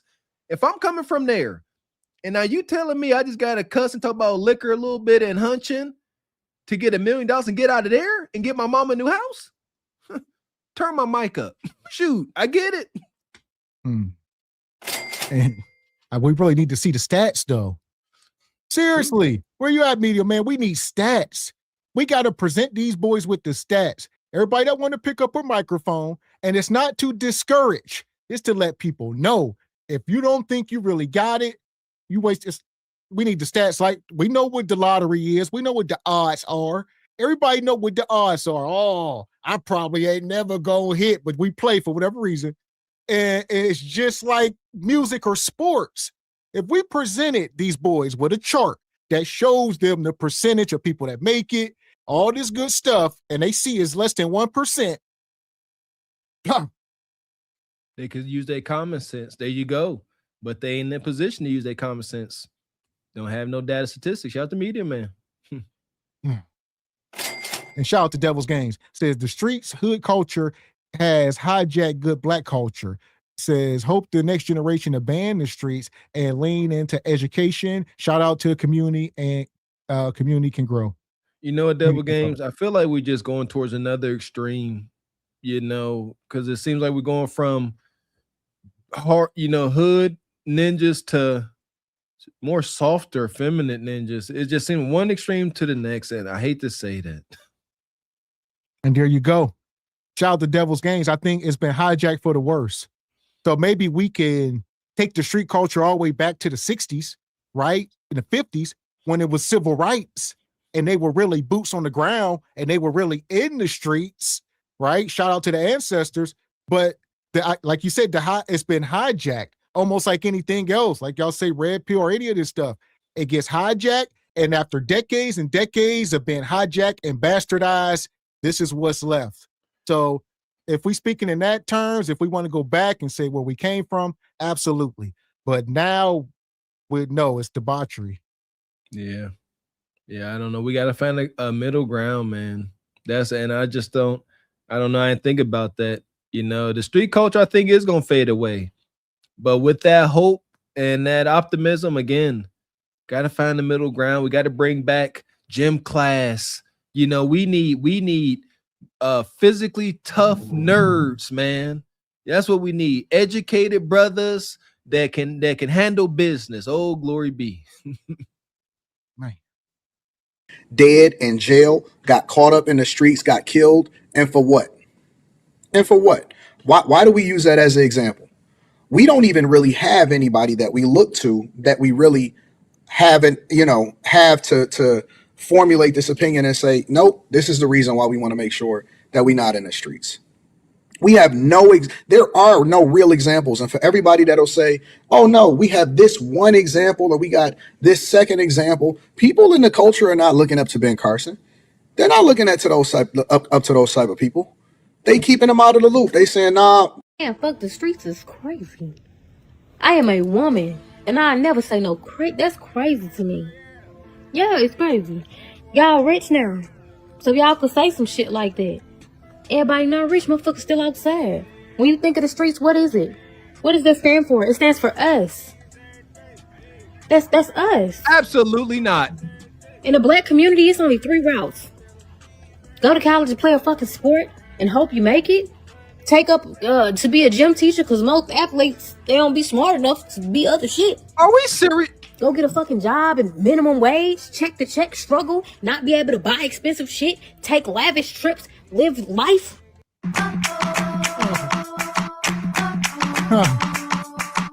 This is why Bonquisha is the greatest weapon formed against us. It's the evil ones, not all my sisters, women like her. This is why Nug Nug don't want to do better, because she give them coup de kata. It's an incentive. They are incentivized to continue to be idiots because she won't sleep with a man who is educated and wear a suit. No, that little man in the boat don't want it. They need poo shiesties and extended clips and, what they call Dracos and all that stuff. Yeah, you can't satisfy her. If you got to wake up and go to work in the morning and clock in, she don't want you. You a lame game. You all stable and considerate and responsible. You're right. This is the problem. As a young man, you start to practice better hygiene. You dare to look better. For a woman, you trying to get a hold of a lady, and listen at what the ladies are saying. Y'all street ninjas ain't worth a damn if y'all can't run a football or dribble or dunk. She said y'all ain't smart. This is pure witchcraft, and I rebuke it in the name of all things holy. Why would she spew that? That was condemning. Y'all, folks, not y'all, but detractors get on us all the time for being judgmental. She just condemned black men. She said, y'all, if y'all can't be pro athletes, then y'all got to be gym teachers. My God, I never heard that. She says, because y'all ain't smart enough to do much else. So if y'all don't become athletes, y'all can't take highness like her on lavish trips to Dubai and buy them Birkin. So Ninja, run fast or jump high. And we know that's a lie. So here we go. Hit the like button. We're trying to get you old now. Viral online. Truthful lies, say it loud, say it clear. Left the streets where you need you here. Quarters of vision, fit your focus, kiss. Break generational suffering. Truthful lies, say it loud, say it clear. Left the streets where you need you here. Quarters of vision, future focus, kings. Break generational suffering. We don't profit off death. We don't clap for destruction. We here to build men. Not Berry Boys. Not Berry Boys.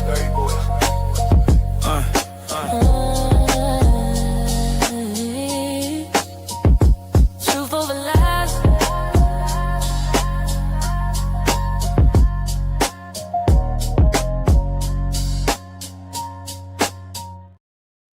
Come on, sisters. Y'all got to take responsibility for the message y'all are spewing. Can't do this. Y'all always talking about how powerful y'all is. There's your power. Power's in your words. Y'all, and she just gave the marching orders for young men. Go out there, become an athlete, or sell dope.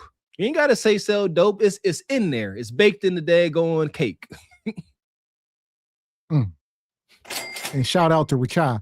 He says, Mr. Walker, the scenario you just described is the reason I walked away from a record deal in the corporate music industry. Blessings to you, brother. May you be blessed for standing on your moral ground, man. Blessings to you.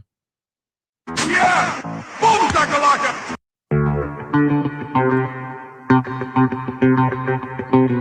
Shout out to Rachel with the 25 ball. He says, in the 80s, Dolores Tucker, a civil rights activist and politician, led a campaign against explicit lyrics and harmful depictions of Black people in hip hop. Says the record firms did the opposite and made it worse with gangster rap. Shaking my head. Shout out to the sister Dolores Tucker. Never hear about these people because they want to keep it under wraps. Appreciate you, Rachel. And like you say, she went about it, I guess, the wrong way. I remember Tupac had her in the lyric. He said, Dolores Tucker, you a mother effer. He said, instead of trying to help build ninjas, you destroy brothers. That was in his lyrics. Okay. Yeah, see, it's definitely a way to go about it. And she was like down with it. This is around the time NWA, some of the stuff was coming out, and she was fighting against the music, Uncle Luke and them, all that stuff. Tupac, everybody. But she went about it whatever way she did, and it obviously didn't work. Like I said, good message, maybe the wrong messenger. God dang it. It's here I go, like a little bit of understanding. It's all traps. I feel as if the powers had the sister Dolores Tucker come in and they orchestrate everything. I don't believe anything happens just by reason. I think all of this was perfectly planned out. Division. There you go. Straight like that, straight. Yeah, so they sent that woman in to set the men straight. That ain't how it go. Division, there we go. Say some shit like that.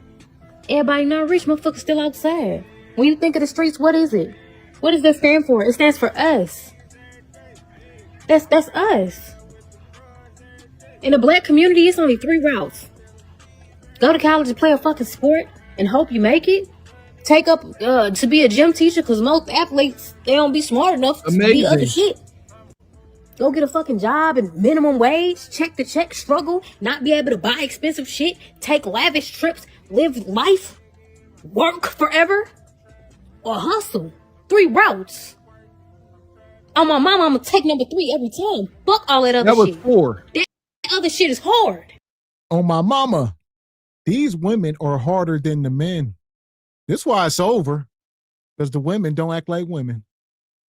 And the men starting to act like women a little bit. Let's talk about it. God dang it. Why would a woman like this demand a street ninja, demand a D-boy? Because like Miss X said, she masculine as heck. The only type of ninja that's gonna come close to matching her masculinity is a guy that is perceived to be hyper masculine and violent and unhinged. You understand? You can't walk through the door 6'7", bulging muscles, and you come in the house with a high vis vest on from working at Amazon, making an honest, respectable living. You ain't tough enough, ninja. Wicked work. It's not easy. I went to college. I made more money in the streets than my fucking professor, and I dropped the fuck out. Sweet Jesus. When I found out how much money my professor made, I said, I made that yesterday. I have no business being in this motherfucker. I'm not coming back up in here for y'all to tell me what the fuck to do. And I'm paying out of pocket for classes. Man, please. Man, motherfucker can miss me with all that cool ass shit, man. If a nigga do some hoe shit in the streets and he get to telling, and you can't figure out if he telling or not. Listen, I can't do this. I cannot, man. This is. I baptize you in the name of Jesus. Have your way, Lord. Have your way, Lord. Have your way, Lord. These are the worst people. This pure self-destruction. And she probably got children. All right, these be the women, they sons be in the TikToks acting like they got, fake firearms and they know all the lyrics to every rap song. But you put some math formulas or some words in front of them, nothing. Cannot compute. She full of cap. She said she was in school. I'm guessing college, talking about she paying. She said she was in college. She realized that she made in one day, I guess, what her college professor made in a year or a month. So she stopped going to class. Says her. The only time I ever heard something like that was when I was talking to my cousin who was laying in the hospital bed with a hole in his stomach from being out there in them streets. And I said, cuz, why don't you stop? And he said, I make way too much in a day to stop. He said, I can't. And I said, I understand. I said, Godspeed. And I said the same thing to you, you wicked hyena. Godspeed, dodge them bullets. Man. Fuck them. Nobody's name should be up for debate if they a street nigga. We shouldn't have to figure out. Niggas got to be held accountable for whole shit. Oh, Tammy, when you get picked up by the police for any form of questioning, the first thing you say when you get in that motherfucking room, where's my lawyer at? Can I get my call? Call your motherfucking lawyer. Let your lawyer speak for you. You should not be saying a bitch ass thing. On my mama. Every time I went to jail, man, where my lawyer at? Booked. You charged for all this shit. On my mama. What? Don't nobody get to walk up out of them motherfucking rooms unless they done did something they ain't had no business doing, which is doing the police job. The police got to do their own motherfucking job. That's what they get paid for. That's what they get paid for. This is wicked. This spirit, I rebuke this spirit in our sisters. I don't know what it is. This come from the top of the top all the way down to the bottom. Women like her, but you can go all the way up the ladder to the Jasmine Crockett's and the Fannie Willis's, all of them. How do all of y'all got this spirit? What is it? Demonic? The spirit of Lilith? It's been a while since we brought Lilith into the room, huh? I'm going down my rabbit holes. You know, is this part of the scam, the scheme? They want to keep Lilith under wraps so we don't know what was to be coming to us. This is Lilith. She shall not listen to her man. She is the man. I believe this is another reason, another example of not having a masculine or just true masculinity in the house. This is their evolution. She's got to be this brutish and masculine because her father wasn't there. Huh? Frogs do that. I used to bring that up. The frogs that are turned from men to women if they're missing one or the other. Same thing. Man. And shout out to Better Believes Me. Says, fun fact, Jay-Z, Biggie, Busta Rhymes, DMX all went to the same high school at the same time. Stay in school, middle finger to the streets. Amen. See, look, that's a heck of a class. Shout out to you, Better Believes Me. Also, another fun fact. Do y'all know that T-Money, Bill Clinton, and Bush was all born in the same year? 1946. It's interesting.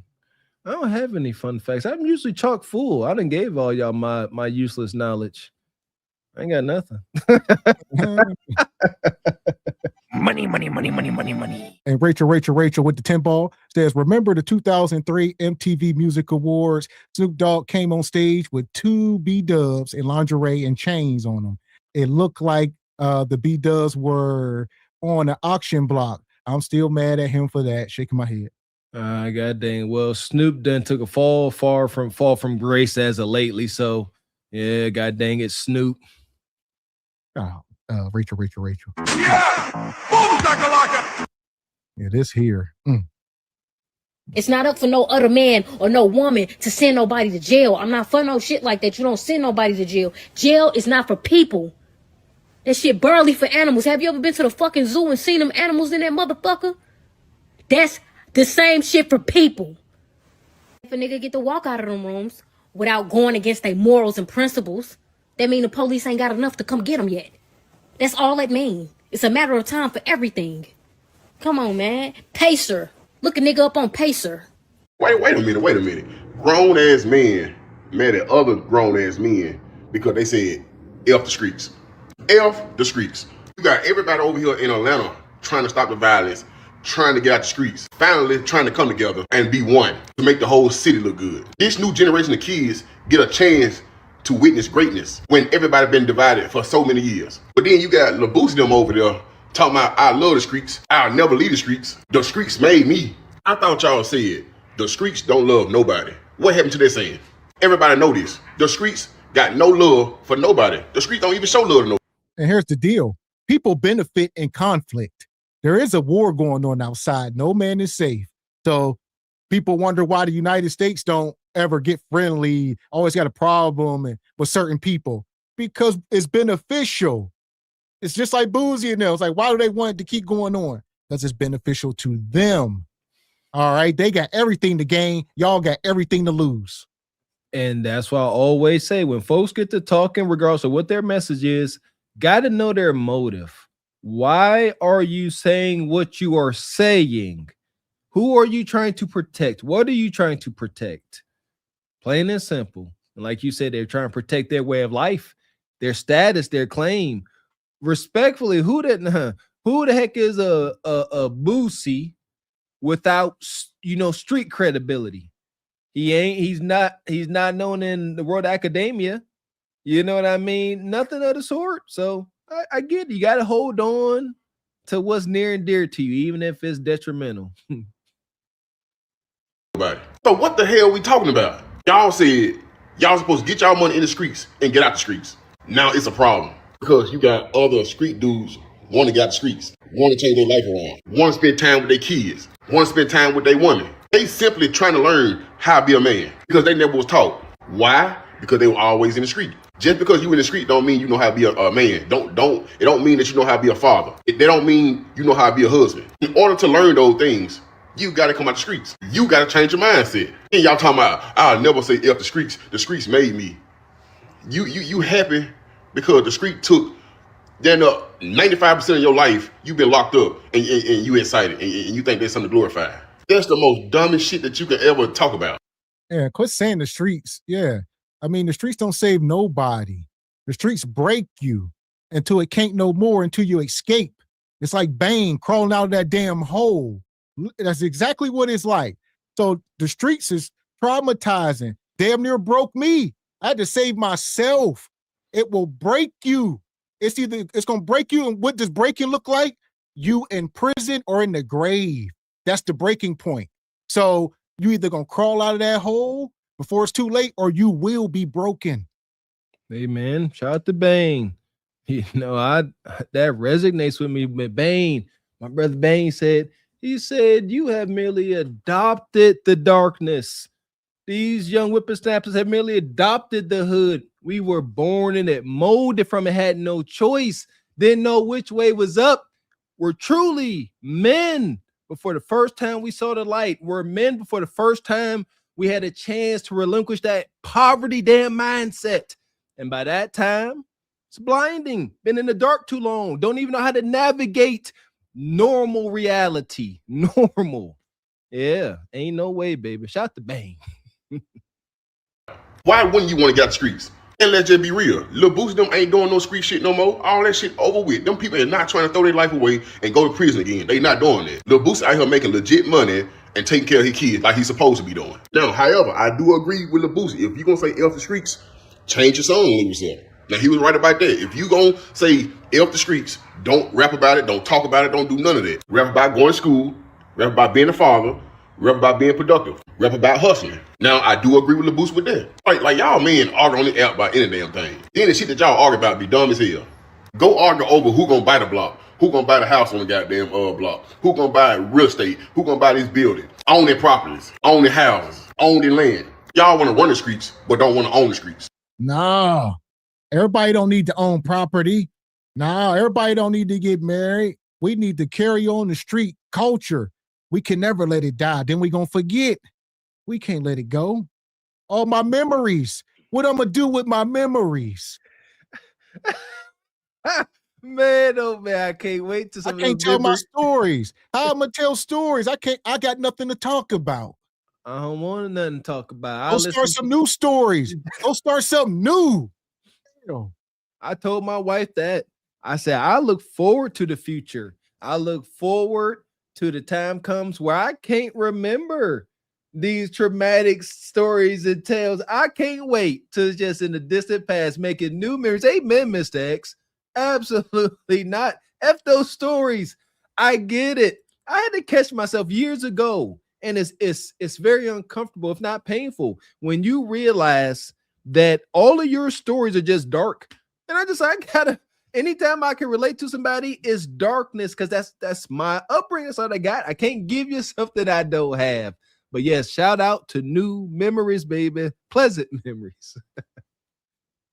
Bunch of dumbass. Go build a playground in y'all community. Matter of fact, fix the community. If y'all want to do something so bad in the streets, do that. Go clean the neighborhood up. neighborhood full of beer bottles, goddamn chip bags, trash. Y'all can't even pick the shit up, but y'all sitting right there in the streets looking at it.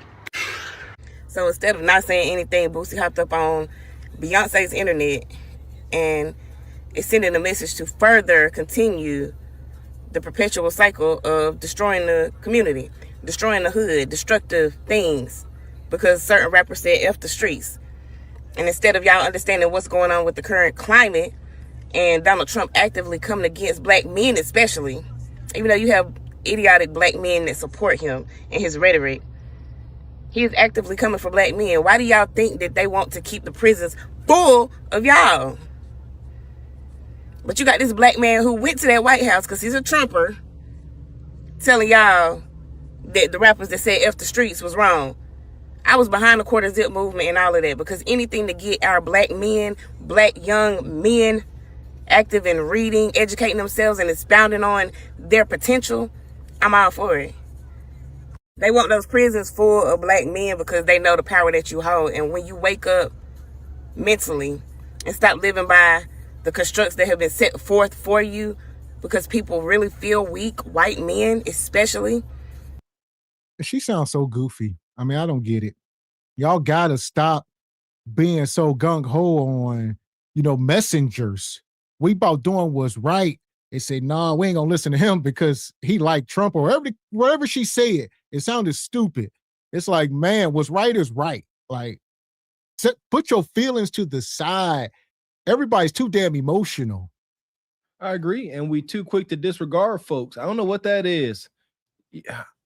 I don't know. Maybe it's a survival tactic, but there's not too many folks that could talk to me and I not take in what you say, even if I throw it all away because it's bull jive. But I consider it. Like I remember having a alcoholic bum talk to me about not drinking because of what it may do to my life. And guess what? I found it in my mind as truth, even though he was currently drunk and probably high, because what he was saying was making sense. I was looking at the outcome of those bad decisions. So the messenger, even though completely effed up and currently drunk, can still be a righteous messenger. Man. And shout out to Richard. Shout out to Rachel, dropping knowledge and facts. Love it. For sure. Shout out to SBC Nation, always coming through with some knowledge. Yeah! Boom, and shout out to the Hustlers Philosopher. All right. He says the real 1% are the ones who go legit from the mud. Amen. There you go. Yeah! Boom, shakalaka! That's why they don't want you commingling with their women either. Like, come on. That's why they're actively talking about the EEOC. Send your claims to the EEOC if you're a white man and you have faced discrimination. Ain't no reason why you white and as a man in this country and you ain't made nothing of yourself. You have not because you have not applied yourself. You don't want to get me talking on there. I don't say a lot when it comes to white men, but Boosie, please just sit this one out. Sit it out. Why would you want the hood to continue to be a place of destruction for our own people? So what? You talking about rap about some fruit? It's more to life than fruit.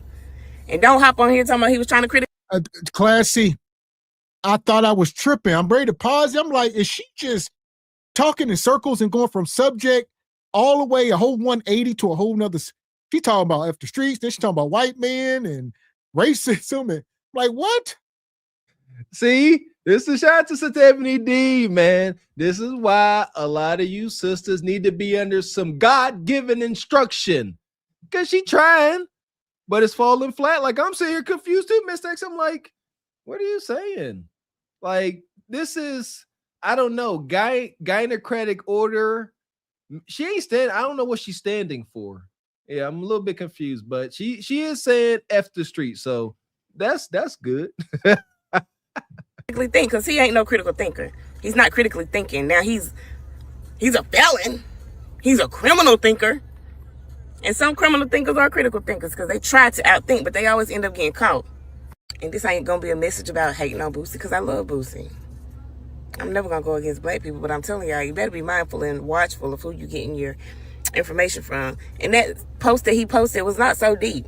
He knows exactly who his audience is. And if you think for one moment that anything that he was saying was to be critically thought upon,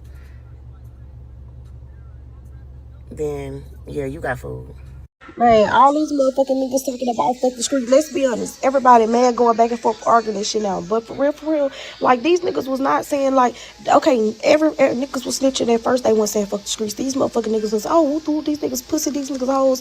They snitching all this and that. And now all of a sudden, since y'all getting caught snitching and y'all saying shit, now y'all want to say fuck the streets. Nigga, y'all need to find something else to rap and talk about. Y'all need to stop talking about the motherfucking streets. I agree with everything Boosie was saying because y'all niggas are. Oh my God. You have to stop. Y'all keep talking. Huh? You keep talking, man. And you shut the fuck up. Seriously. Look at these masculine beasts of women coming up here advocating for the streets. Bonnet wearing, bull nose having, neck rolls. Come on, man. She said, I agree with Boosie. You look like it's painful to lay down. Just all thick and swole up around the neck. Come on. I can't hear nothing. She said, I could not hear past her neck rolls. Most disrespectfully. If you want to come up here and give your opinion on Kevin Samuels' internet, it will behoove you to sit up straight, try to hide some of that, be face headshot shorty. Because she gonna come up here and she come here to give her take on F the streets. Them comments about to crucify you just like we are doing. The internet is not a safe place. Don't be dumb. Weird, like, come on, be for real. You got fucking literally 21 Savage, Huncho, fuck everybody. Shit, G Herbo, every fucking body. Like, I literally agree with everything Boosie was saying. And then look at what Meek Mill said. Like, come on, be for real. Y'all niggas need to start rapping about something else. Y'all rap about the shit all the fucking time, like niggas. Then y'all be telling on y'allselves and y'all songs when y'all be snitching and shit. But y'all want to get on this bitch again, man. Well, here we go. Like I said, y'all too worried about, first of all, we got to look in the future. Y'all too worried about the past.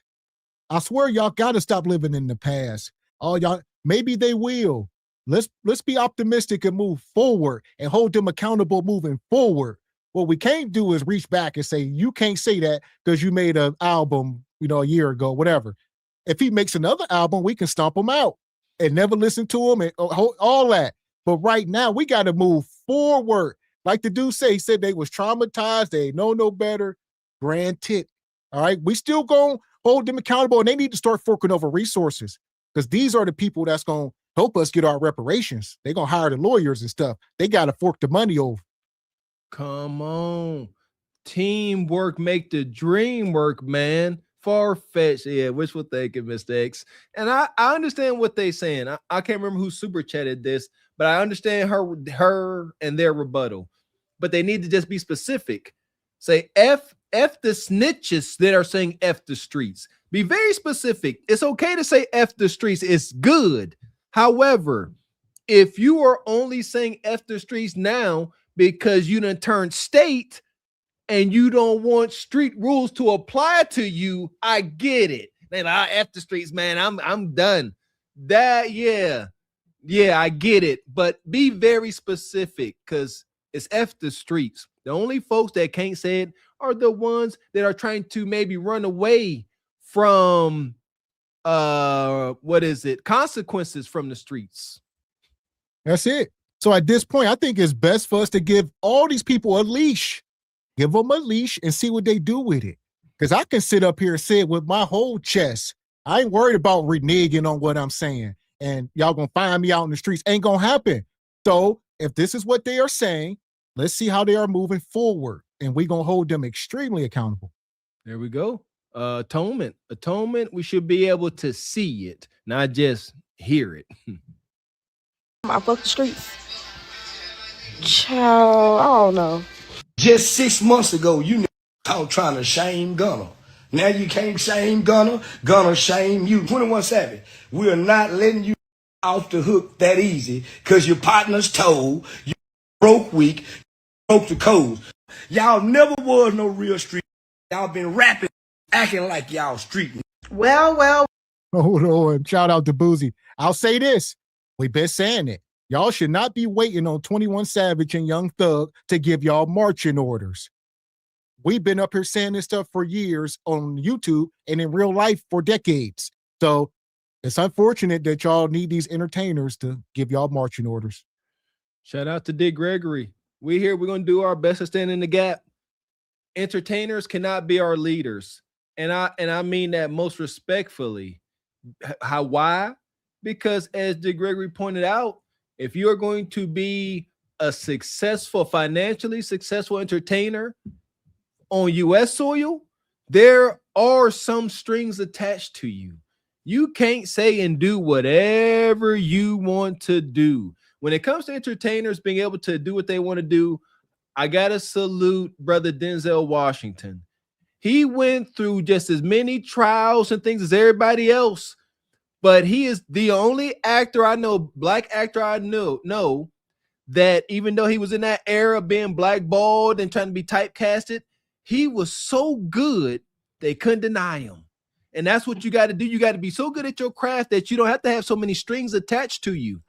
But a lot of folks don't bet on themselves. They get a little wind in their sails. White man come with shiny things and they sell themselves for shiny things. There we go. And Richard Media, he come through. He says, I thought I was the only one. I thought it was me who got lost while she was talking. Man, I'm good at following. Yeah, I was lost in the woods. And Rachel says, shout out to Richard, and I appreciate it. For sure. Appreciate both of y'all.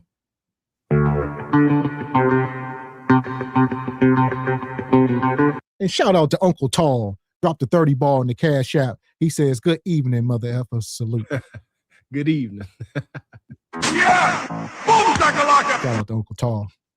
Here we go. Told you broke weak, broke the code. Y'all never was no real street. Y'all been rapping, acting like y'all street. Well, I guess Gunna finally sent some bankroll. I'm not mad at Thug saying the streets is dead. I do think he wants us to know that he forgives Gunna. And I really could criticize this and go in, but I'm not. Hey, if Atlanta's gonna make peace, go ahead. I just hope this time they gatekeep. Now, this is the real reason why all of the Atlanta saying, fuck the streets. Because this one individual right here, him right here. Now, don't get me wrong. I'm with it. Fuck the streets. It should have been that. It should have been that a long time ago. But this is what I want to say. They know they accepted this man into their whole little clique, gang, organization or whatever. Oh, there we go. That's part of it. I guess, the Gunna guy. They was calling him a snitch a year ago. He the guy who supposedly snitched on Young Thug and all them. And now they all out and don't know. Look at the 6ix9ine brother. They was calling him a snitch. And now he making millions. Like, he more rich than he ever been as a snitch. Yeah. Because the code is gone. You ain't no snitch no more. That's gone. You just get caught and you tell. And I don't agree with it, but I understand his madness. He got out of jail. He made a whole rap video and he was a rat. He's like, he leaned into it. And when I seen it, I said, my goodness. But then again, like he kept explaining there was no code. That's who I'm referencing. He got locked up and they start hunching on his lady. They're like sending them videos and stuff. Dad, what? Look, and I don't agree with it. But he's like, who I'm being loyal to? He said, who am I being loyal to? They didn't kidnap this person, hunched on my lady, thumped my kid in the head. He said, who am I being loyal to? Or whatever. The streets. Fuck the streets. It's niggas in the graveyard because of shit you niggas rapped about all these years. It's niggas doing life behind the shit you niggas rapped about all these years. And now y'all saying fuck the streets and think y'all supposed to go about y'all goddamn life like y'all ain't caused all this shit. Y'all the reason a lot of these niggas dead. Y'all the reason all these young niggas getting all these life sentences. You a liar. That's a lie. You a lie. And the truth ain't in you. I mean, they may be a minute. You are acting like there is only one reason something can happen. Why do the parents get a exemption? They don't have to, no smoke. He says the rappers are the reason the kids are deleted. The rappers, 21 Savage, the reason these kids are locked up. No, it's the parents for allowing it, for allowing them to listen to it and partake in it and not parent your kids. Now, granted, once you're grown, but most of these kids don't pick up the music once they grown. They've been listening to it in high school, You know, I done seen kids young as 7, 8, 9, 10 years old. They listening to this music to get hyped up for the football game. So it's deep into the culture. There you go. Yeah, you know, I truly believe, you know, young men out there, you must reach and run towards more positive things. If you run towards destruction, destruction is going to find you. That's my lived experience. You know, I'll be danged if I blame DMX on the rest of D Block for my behavior. I gravitated toward that music because it resonated in my spirit. You know, DMX talk about being a loner, don't need no crew. I'm by myself. That resonated. I don't need to impress nobody. I don't. That is as wild and valid as the message was at times. It was positive. I don't need nobody. I'm going to do what I have to do to succeed, whether you believe in me or not. You got to find a positive message, but that don't exist today. Like I said, they talking about deleting you and then going to your funeral and deleting you again. I don't know what. That's wicked. And shout out to Uncle Tall. He says, I missed so many SBC lives and life has been good. He says, but here I am now. Let the surfing begin. Can't wait. He said, can't stand these mother effers. Shout out to you, Uncle Tall, suffering. So shout out to Uncle Tall. Yeah! Boom, shakalaka! And him. Mr. Incredible, been a member 2 months, says shout out to the Kangs and Truth Over Lies, SBC, Carpet for the Horse Nation. Shout out to brother Mr. Incredible. It's a day one. Appreciate you, brother. Yeah! Boom, shakalaka! Now y'all saying fuck the streets. Nigga, fuck y'all! Calm down. You police ass nigga, don't be talking about fuck the streets now, cause everybody snitching. Bitch, I went and did 10 years behind this shit. Bitch, I love the streets. Ain't no motherfucking fuck the streets. Just and there we go. The snitch. These are the most evil people. This man on the screen, he wants your children. He wants your sons to go to prison. He said, no, ain't no F the streets. I had to do 10 years. No, we ain't stopping this now. We ain't about to stop this now and let these kids be educated and not go to prison. Hell no, I did 10. They got to do 20. You next, Ninja. You next. These were some of the wonky elders in our generation. Yeah, you got to live through that. Huh? Yeah, you ain't never had that. You ain't never had that trauma and drama. It's a rite of passage. Wrong answer. Mr. X, you hit the nail on the head. And he just explained it. No, don't say after streets down. I did 10 years. Once you hear a person's motive for what they're saying, what else do you need to hear? He's telling you why he's saying don't after streets. It's your turn to go to prison. Lock them up. This is wicked.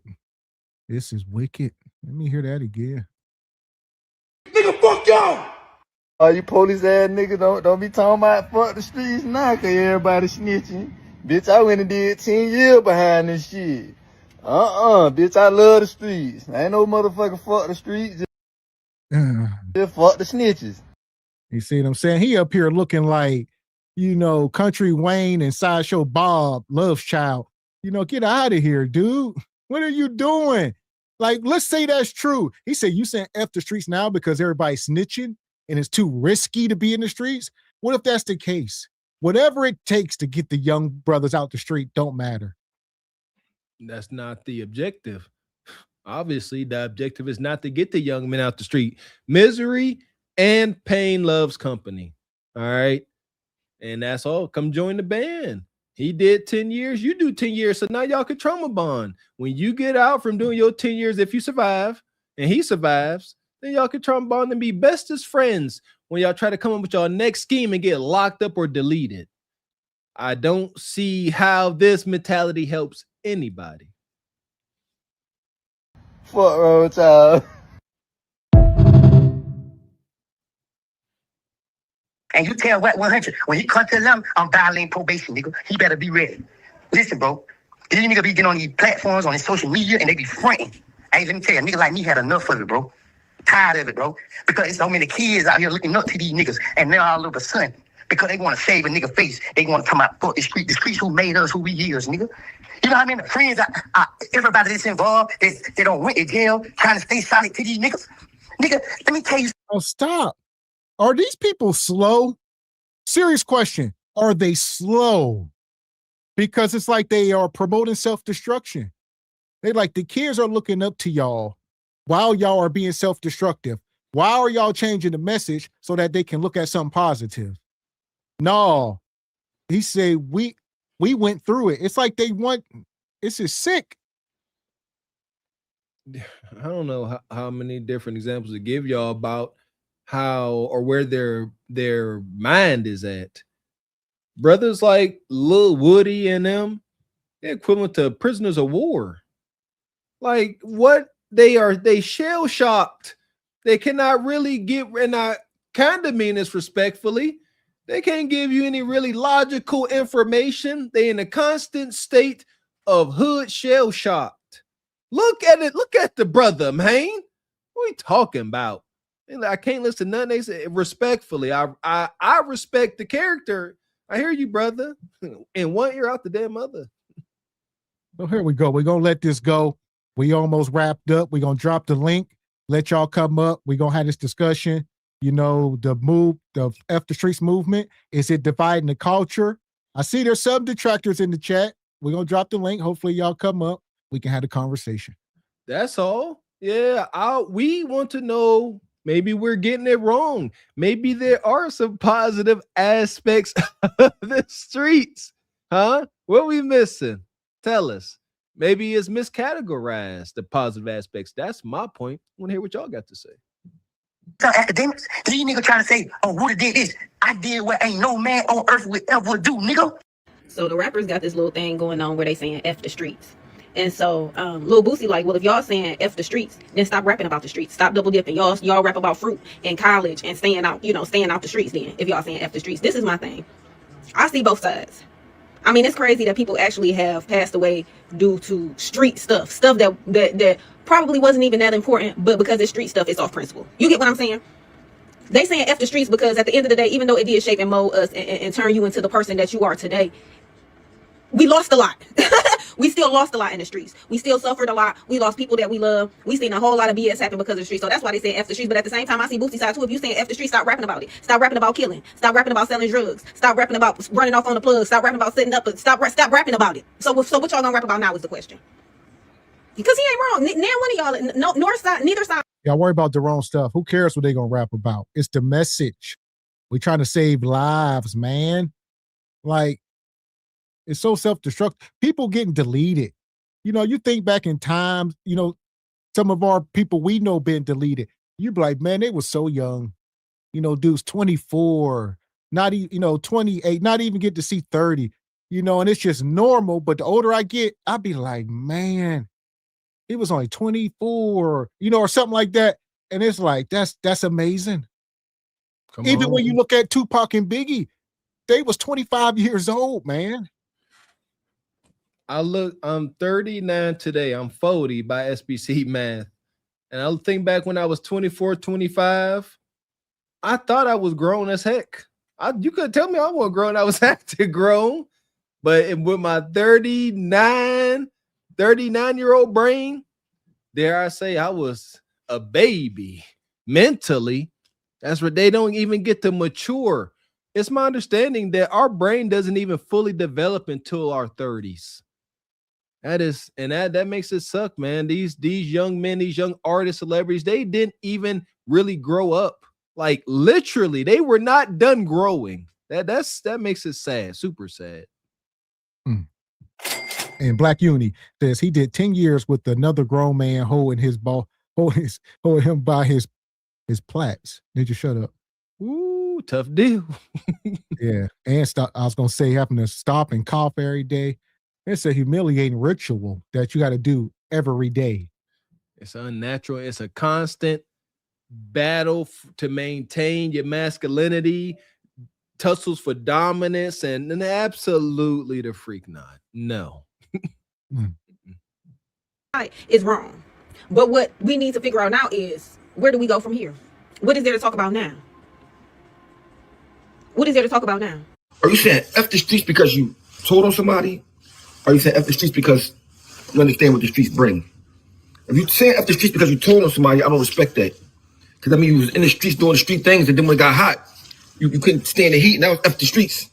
But if you're a person that's been through the streets, you still tall, you understand what the streets bring, you say, F the streets, that's a different thing. So there's two different ways to look at it. I understand both sides.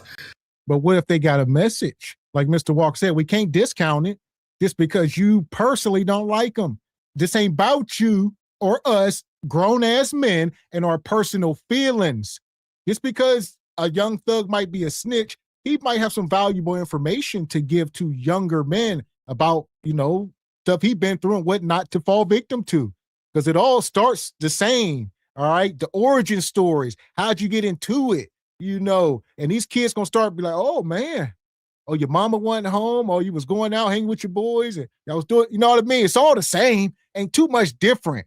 And people need to know that though. Say, because when you're young, you think you are reinventing the wheel. But if you start talking to older cats, you're gonna be like, man, this is all y'all been doing this forever. Shout out to the OGs. Ain't nothing new under the sun. When you are a crash out ambitious young project lad, that's insulting to you. You, like Miss X said, you think you out there moving and shaking, gliding, vibing and sliding. And then the more times you ain't doing nothing, youngster. Yeah, I used to do this, blah, blah, make my re-rock. And you like, shoot, I'm out here moving. No, they didn't seen this story. Well, why don't y'all tell us, give us some details so we can get a clear idea of what we about to go through? And they didn't. They sat there. It's a shame. They will sit there and shame you. Want you to be a better crash out and delinquent than them. That was the challenge. Not, hey, young brother, get off this corner. Here's a little $50. You need some money. They never did that. I'm only saying that because I would have done that if I was in that position, I think. But nevertheless. I don't never say F the streets because I'm a street person. Do I think the streets is treacherous? Yes. But I want my sons in the streets? No. So when you're talking to a young person that haven't made the decision to say I'm gonna be a street person, I would tell them F the streets. Don't be in the streets because there's a lot of pain, it's a lot of suffering, it's a lot of treachery in the streets. So I understand both sides, but the people I see say F the streets, the people that was glorifying the streets, people that said they was a street person, then they got hot, they said F the streets. I mean, so I understand why some people that street people like me feel that way about that because, like, bro, you're being a hypocrite, bro. You just say. Well, here we go. Who can speak on it then? It's like a lot of this stuff. I think nobody wants anything to be addressed. So we constantly move goal lines and all over the place. It's like, well, who can speak on some of these issues? Nobody. He said you can't be, you know what I mean? Do you got to be knee deep in the streets, have 100 bodies, and be active out there? And then you can say F the streets, and then you turn a leaf cold turkey, and then we can listen to only them people. Absolutely not. I appreciate the brother. He's talking about there's pain and suffering in the streets. And I often fault my mom for this. Be specific about the pain and suffering. We hard-headed humans. Saying I'm going to get in trouble is not scary at all to me. I laugh at that. But if you say, hey, you go out into these streets, they're going to welcome you with open arms, but it's insidious. They are going to get you comfortable doing illegal, dangerous things, and you are going to spiral down a dark hole. And that gives that young man or woman idea what to look for, the obstacles. Okay, are they being too nice? Are they about to hand me a no-cost toolie and some work? Oh, Unc told me about this. But saying, oh, you're going to get in trouble, that's not scary. So I urge y'all, all of us, let's be specific when we are warning the youngsters about the dangers. Because saying you're going to get in trouble, I promise you ain't scary at all. At the streets because you couldn't stay in the streets. You know what I'm saying? But when you talk to a young person, I would say, yo, don't get in the streets, bro. If you ain't, it's a lot of pain, it's a lot of suffering. I just think that it's a little bit performative and weird that now that the rappers like 21 Savage and Pooh Shiesty and all them people made their little coin off of the streets is now telling people not to be in the streets. You already have pushed kids into that lifestyle with your music. Granted, their parents should have never let them listen to it in the first place, but now it's too late to be saying something. There's kids. No, it ain't. It ain't too late. Rest in peace to Martin Luther King. What did he say? What was some of his last words? I integrated my people into a burning house. Sometimes things dawn on you late. So that's where some of these guys are at. They're like, okay, maybe, like I said, time will tell. We got to give them a leash and see what happens. But they at that point where they like, we integrating everybody into this burning house. That got to be the point we at now. Let's see what happens. There we go.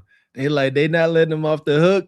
Again, being specific takes away the chance to misinterpret things.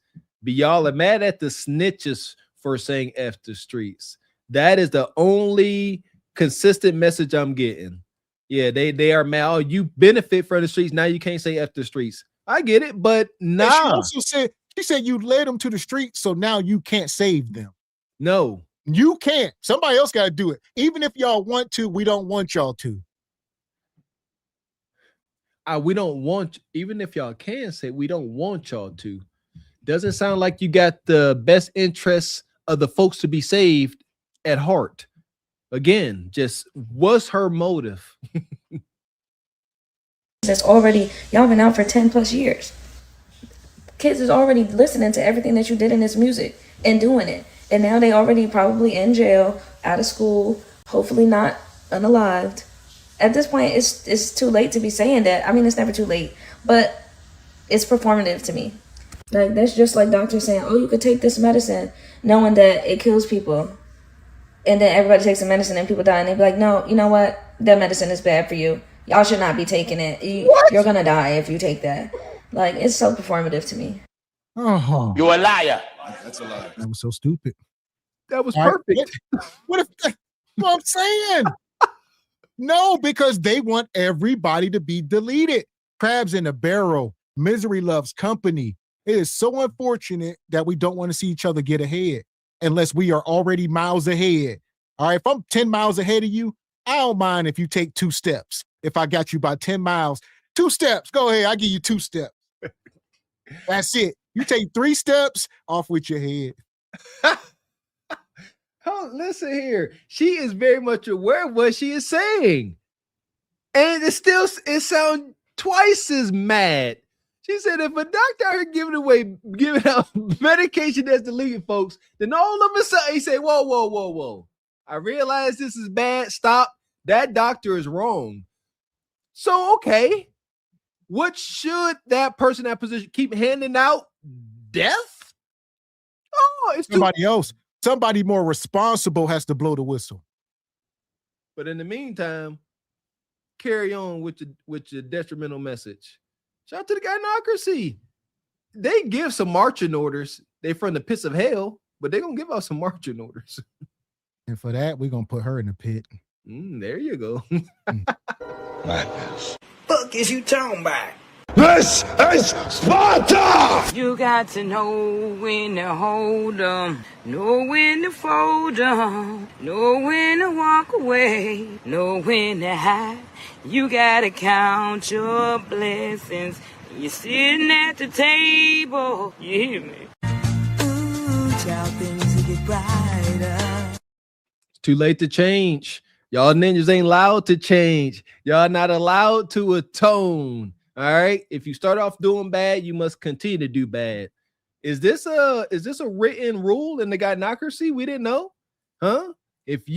Once you graduate to a hyena, thine must remain a hyena and become even more fierce hyena, or off with your head. Wicked. And shout out to Mr. Incredible. He come through.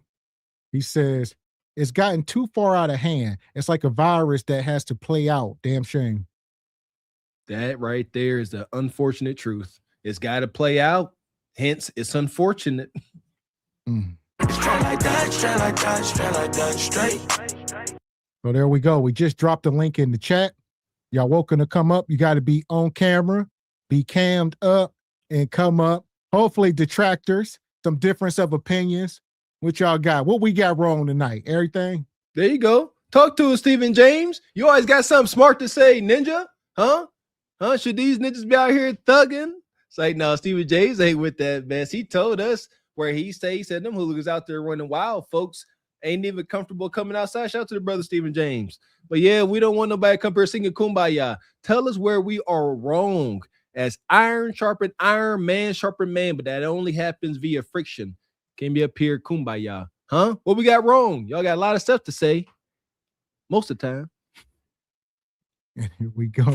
And Devil's Games X says these people are praying for their own downfall.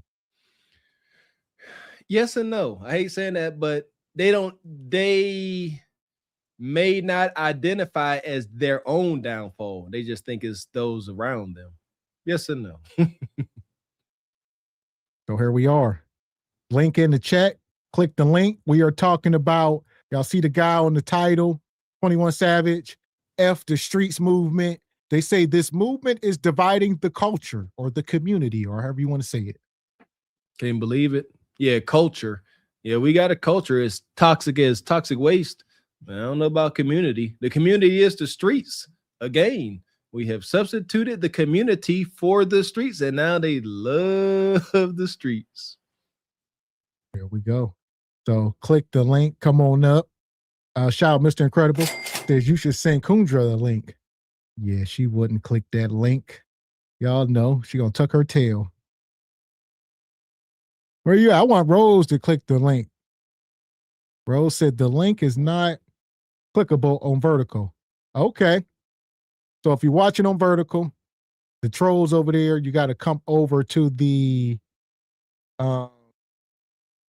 horizontal view. So there's that. And shout out to Unk. Unk, the first one up with the Christmas background. How you feeling today, brother? I'm feeling good. How y'all brothers doing, man? Up here cooking, trying to get to the bottom of these issues. I think I know your take on it, but where you at on this F the Streets movement? I agree with fuck the streets. I ain't never been part of the streets like that, like talking about. I grew up in the hood and I grew up poor and all my cousins was gangbangers and sold drugs, brothers and all that, but I never partaked in it. But I was around. I saw 15-year-old cousin get shot. All the street stuff, I was there. But I never partaked in it directly. But first of all, 21 Savage ain't from the streets. That boy from the UK. Did we forget? Did we forget that he's a beans and biscuits eating ass dude for breakfast? When did he become the street representative? He from across the pond, you know? So we gonna let that drop. And the streets ain't never done nothing good for none of these jokers, man.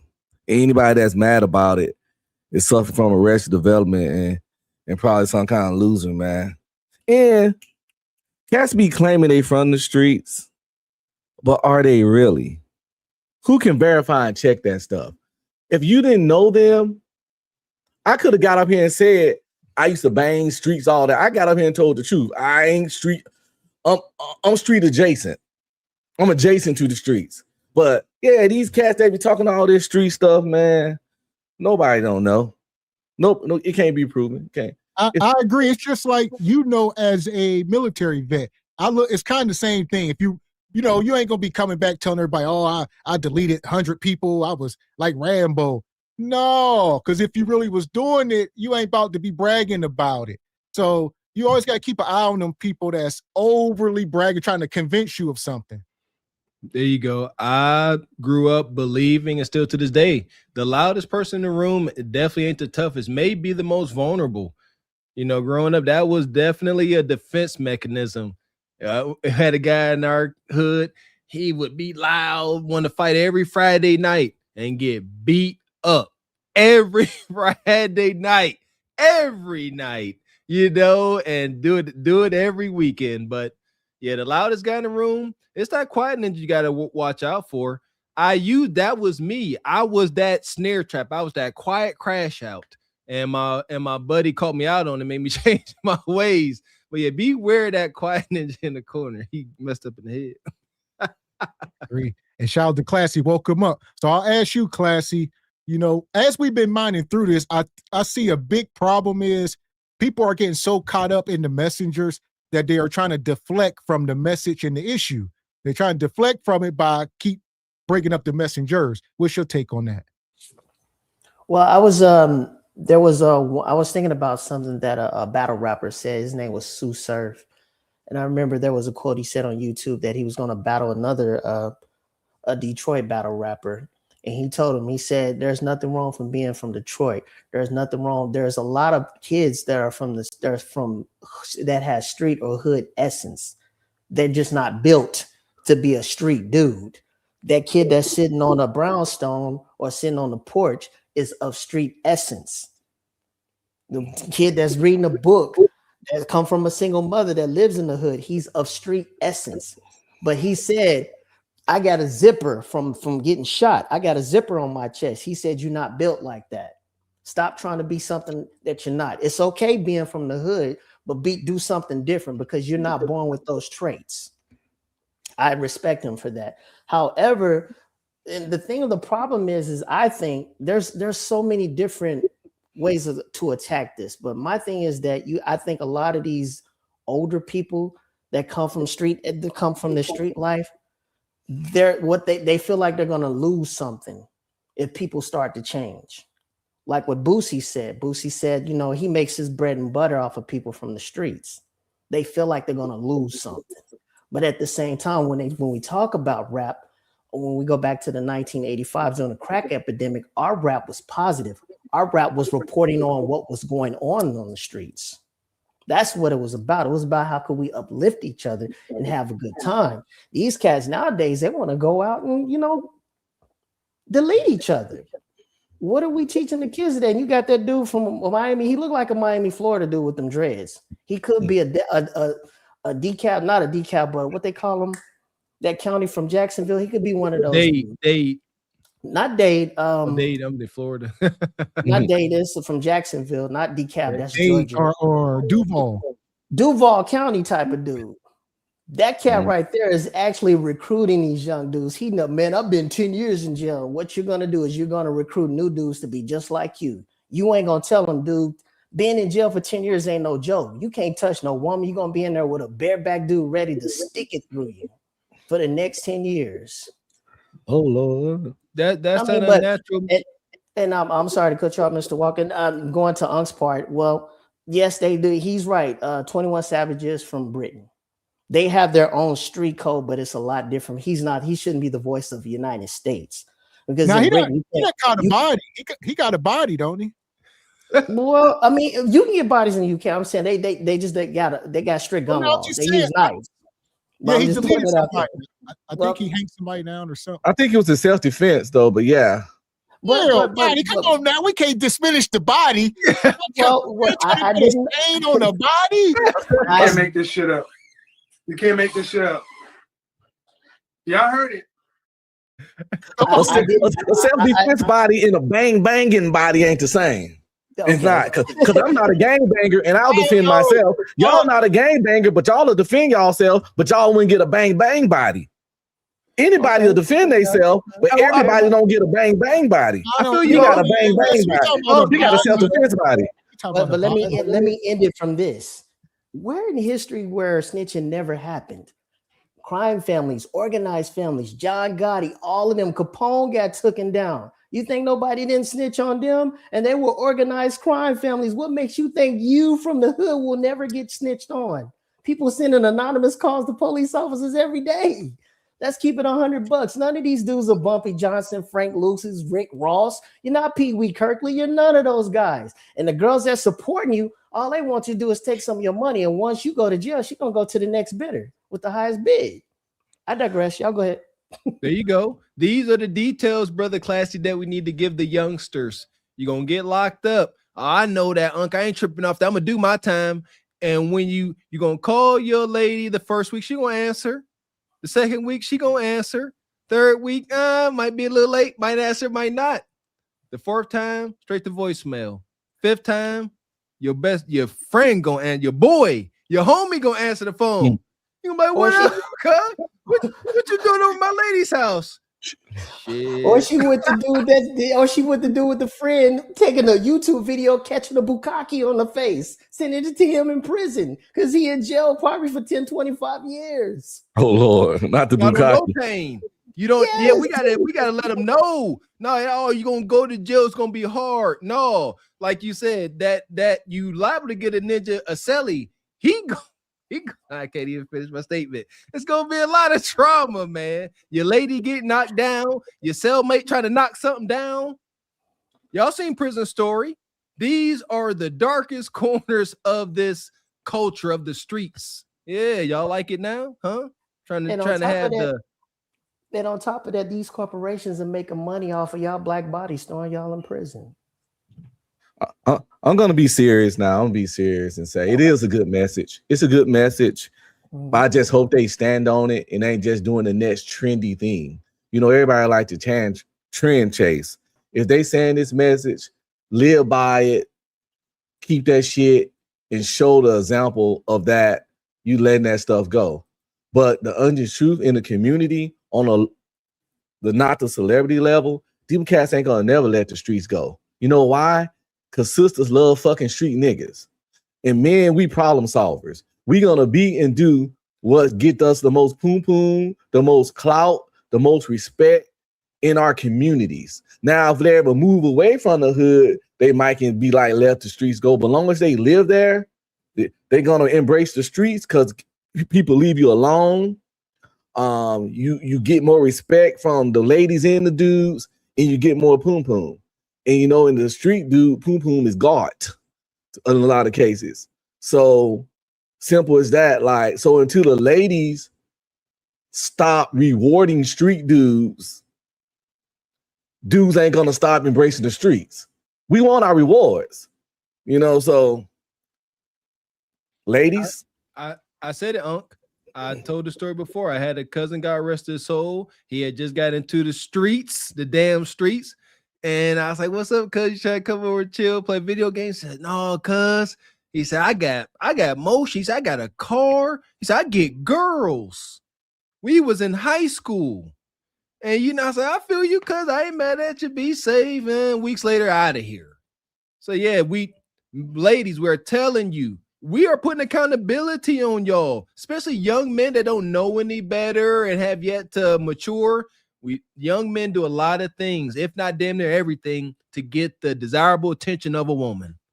So if y'all say you got to be a street ninja to get the cootie cutter, which has been the message for us too damn long, that's what these young, impressionable brothers is going to lean towards. That is y'all indirect power.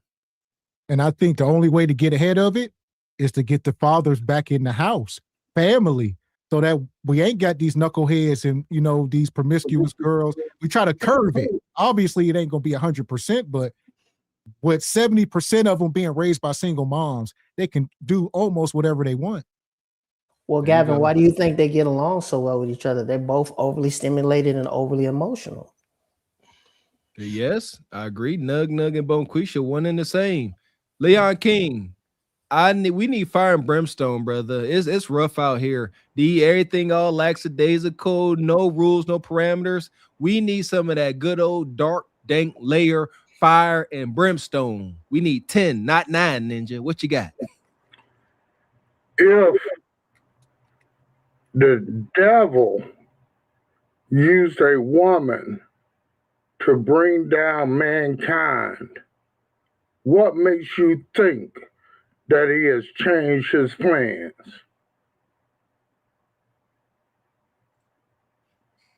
As long as Satan can continue to use the woman, see, the woman was deceived. Adam was in rebellion. Adam knew what he was doing. So what the deal is this: we as Adam's children need to understand we need to stop this rebellion, because the rebellion that we engage in is equal to witchcraft. So we need to start obeying the laws of nature by being the dominant leaders that we are called to be. And that ain't in the streets. The streets can only lead to one or of two places, and that is either jail or hell. The choice is yours. If you go to heaven, Whoa, you can't go to heaven? No. You can't ask to speak to the manager. No. You know, Kirk Cameron just came out a couple of weeks ago and said he didn't believe that in an everlasting hell like he used to believe. See, Kirk Cameron is on that old bullshit. He was on that bullshit back then. That's why I never watched his shit. But Kirk Cameron is trying to tell people that God and all his goodness is not going to send people to an everlasting torment. You're just going to be gone. Well, damn, if that's the case, I might as well do whatever I want to do. I'm just going to be gone. I'm not going to know about it or nothing. But I'm going to tell you, that is a lie straight from the pits of hell. Okay. Well, we're going to come back to you, Leon. Welcome up, Divine. I'm going to play this video one more time to reset the conversation. Hey, all these people saying fuck the streets and all this, I'm not with it because I am, you know, I'm a big part of the streets. You know, that's what my love is. That's what my genuine love is. They love me so much, you know, and I'm always speak up for the streets, bro. We talking about how it traumatized it. Yeah, it fucked us up, but it made us success stories. Everybody who was traumatized by the streets, it made you a success story to lead them streets. Streets made everything, hip hop, NFL, NBA. All these are people who come from the most 60% are from the NBA are from the streets. All athletes are from the streets. They had to play ball to leave the streets. And here we go. So this is so much here. Like I say, he ain't speaking with too much context at all. He is making it seem like this is an absolute rite of passage. And if you don't do it, you see what I'm saying? You ain't a real one. You will be picked on if you don't choose this route. Is this true, OG Rachai? Huh? Do we all got to take this route of the hooligan? Yeah, welcome up, Rachai. First, let me get Divine in. What you got, Divine, on this F the Streets? Welcome up, Divine. Yeah. How you guys doing? Can you guys hear me well? Yes, sir. The one thing I'll say about Boosie is like he's ignorant. Like he really doesn't get it because like don't you guys notice that trend? Remember with the half quarter zip that young man was wearing, and then you start to see like a woman start to attack the men for trying to better themselves. It's like the young people, they're trying to get away from the stereotype of being called thugs, and yet you have some people that try to hold us back from being great. Mm-hmm. He can only speak from his ignorant position, brother Divine, and that's what I mean. We got to identify folks' position when they speak. You know, class ain't gonna come here speaking from some uneducated hoodlum point of view. He gonna speak from his point of view, and it makes sense. And he ain't up here moving in a detrimental way. But Boosie, he can only speak from his lived position and the position he's currently living from, and he still is of the streets. So he can't damn the streets when he continues to benefit from street culture, which is deletion. And I'll say this too, Mr. Walker, is like most of these rappers, they live in gated communities, and to telling people, oh, go sell drugs and go get the money, go get the cars, go get the 304s, and then they're in gated communities, they're telling people like us what to do, and they're not doing it. Boosie doing what a lot of people doing. He's confusing growing up poor with being from the streets. A lot of NFL players grew up poor. A lot of NFL players and NBA players grew up in poverty. But just because you, just like me, I'm from Shreveport, Louisiana. If you know, you know. And I grew up in the same place, but I was, just because you there don't mean you partake. But in Boosie's little simple mind, growing up poor mean you from the streets, but it don't. To be in the streets, there's certain activities that you got to partake in to do to be a street ninja. So he throwing two things together, which makes his case even worse. It do dumb. I agree. I agree. No, I totally agree with you on that. I was gonna say this goes back to what I said earlier about are some people associating the streets with black people? Is it one and the same? And it seems like so, which is unfortunate, like I said, because he's saying the NFL. I don't know. I know a couple guys went to the NFL. None of them was in the streets. Exactly. I've never. I mean, maybe one, maybe on the back end. But for the most part, it's not the path. All right, it's normally them are the guys that are being protected, but they are from the hood. They grow up adjacent. And they from the hood, all that good stuff, but they are not in the streets. So if you grow up in the hood, is that the streets? What are we disconnecting here? There you go. Welcome It in, sounds brother. like No, you good, Classy. But that's what you were saying, Classy. What is it? Of street essence. you are of street essence, meaning that that kid can be on the porch reading a book, is in the hood, but we do combine hood and street as one. They've seen it. They are of street essence, meaning they can get the street smarts. Doesn't necessarily mean that they are street. There you go. And we got to, let's be clear about that. I like that, brother Classy, because that's true. Shout out to Darrell Revis. Darrell Revis had street essence, but he was not out there in them streets. You may see him passing by, but you weren't about to see him, in the hood doing wild stuff. So I think being clear about that is key. Yeah, so that's what Boozy ain't making clear. Are there some? Few and far in between. I see y'all naming Aaron Hernandez and stuff. Like you say, y'all can start naming these people on your hands because it ain't that many.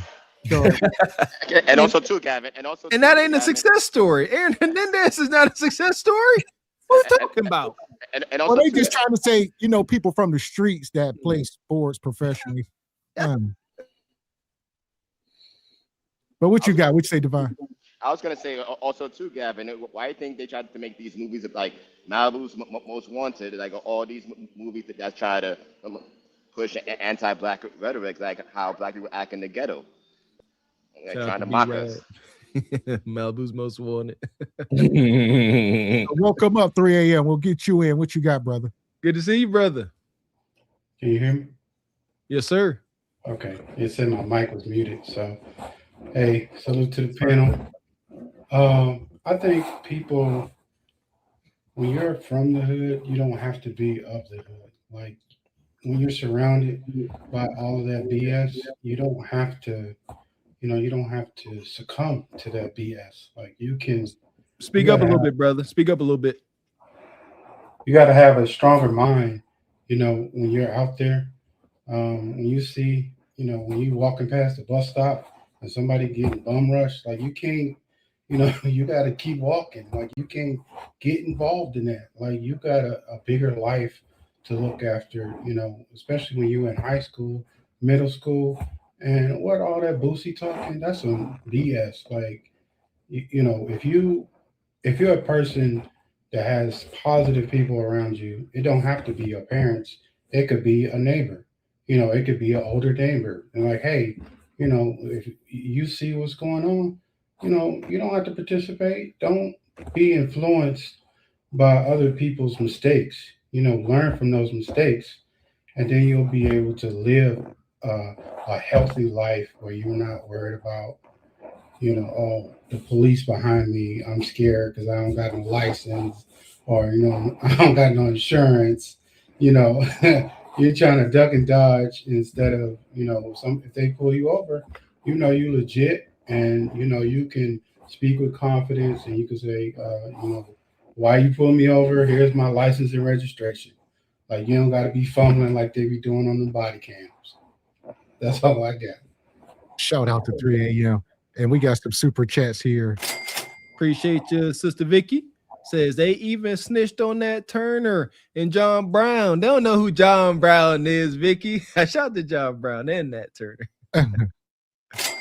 Appreciate you, Mr. Incredible. Says many great men were taken down because of a woman, an evil woman. Let's be clear. Appreciate you, Unc B streaming. Says hashtag no heaven for Nug Nug. Leon, that was wicked, huh? Damn shame. Appreciate you, Flicker Light Files. Says hold up. Are we surprised that the man that paid a streetwalker to SA his juvenile son has this perspective? Yeah, I remember hearing that. You know, exactly. But you are correct. Yeah. And this is the same man that named his son Tootie Raw after drugs. But go ahead. Yeah, you in line. Yeah, leave alone. Appreciate you. Omni Design Studios says street culture equals bad boy culture. If women keep going for bad boys, street culture will keep existing. I don't see that changing. Shout out to Rose. She said ghetto stuff is fun. Hood boys is fun. The saga continues. That's crazy. So welcome up, Richai. We'll get you in, brother. We'll give you the floor. You muted up there. OG. What up, Achai? You got a delay? You got? Can you hear me? I was having problems with my You audio. good? You good now? We got a delay. Wait 7 seconds and then I'm good now. Oh, we got like a 7-second delay. No, I'm not good. I'm using the Kendra internet. Wi-Fi, Gotta get together. It's good to see you, nevertheless, man.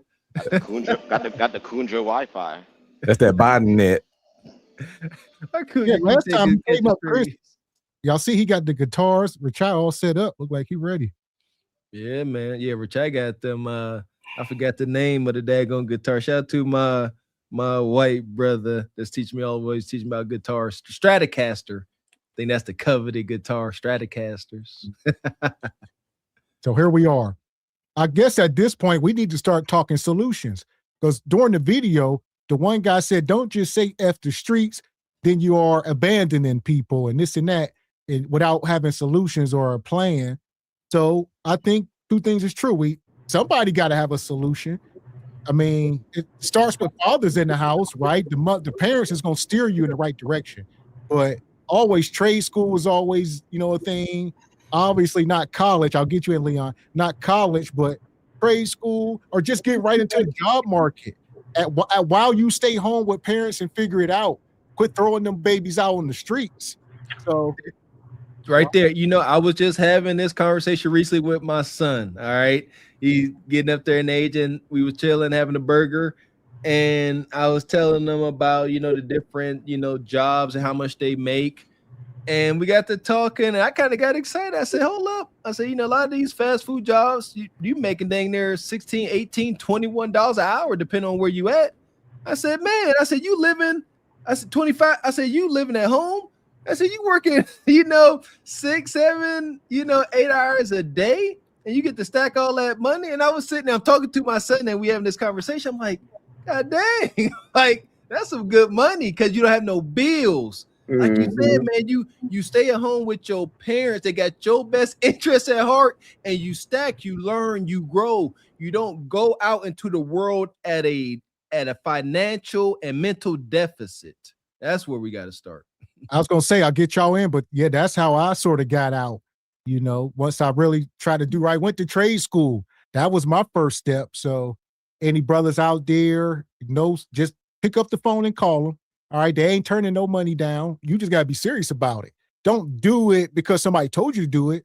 You really need to do research and be passionate and know what you're doing. All right? Chat GTP, all this stuff. You can figure out, what pays the most and all this stuff you want to know. So, but yeah, that was a step for me. I just picked up the phone or text them or something. I sent a message to the people and they called me like 5 minutes later. And I was like, man, they put my back against the wall because I wasn't serious. But they like, hey, you could come up to the school on Tuesday. We'll show you around. We can get you enrolled. You could be next semester about to start next month. And I'm like, whoa, I was just joking. But no, she got the ball rolling. I said, you know what? I'm going to take this chance. And I did it. And I went up there and I never looked back. I was about 23, 24, never looked back. Yeah, it was a lot more divine than he's making it out to be, man. Because that you got to care. And from the outside looking in, I got to observe Mr. Exton. I had coaches and people pushing me to give him credit. Gavin didn't have nobody. He had to figure these things out on his own. And that is the part of the journey we say everybody's not going to make it through. You sitting in your own, misery, and now all of a sudden you're going to get the inkling, to pick up a phone or text or email and start the process of going to a trade school.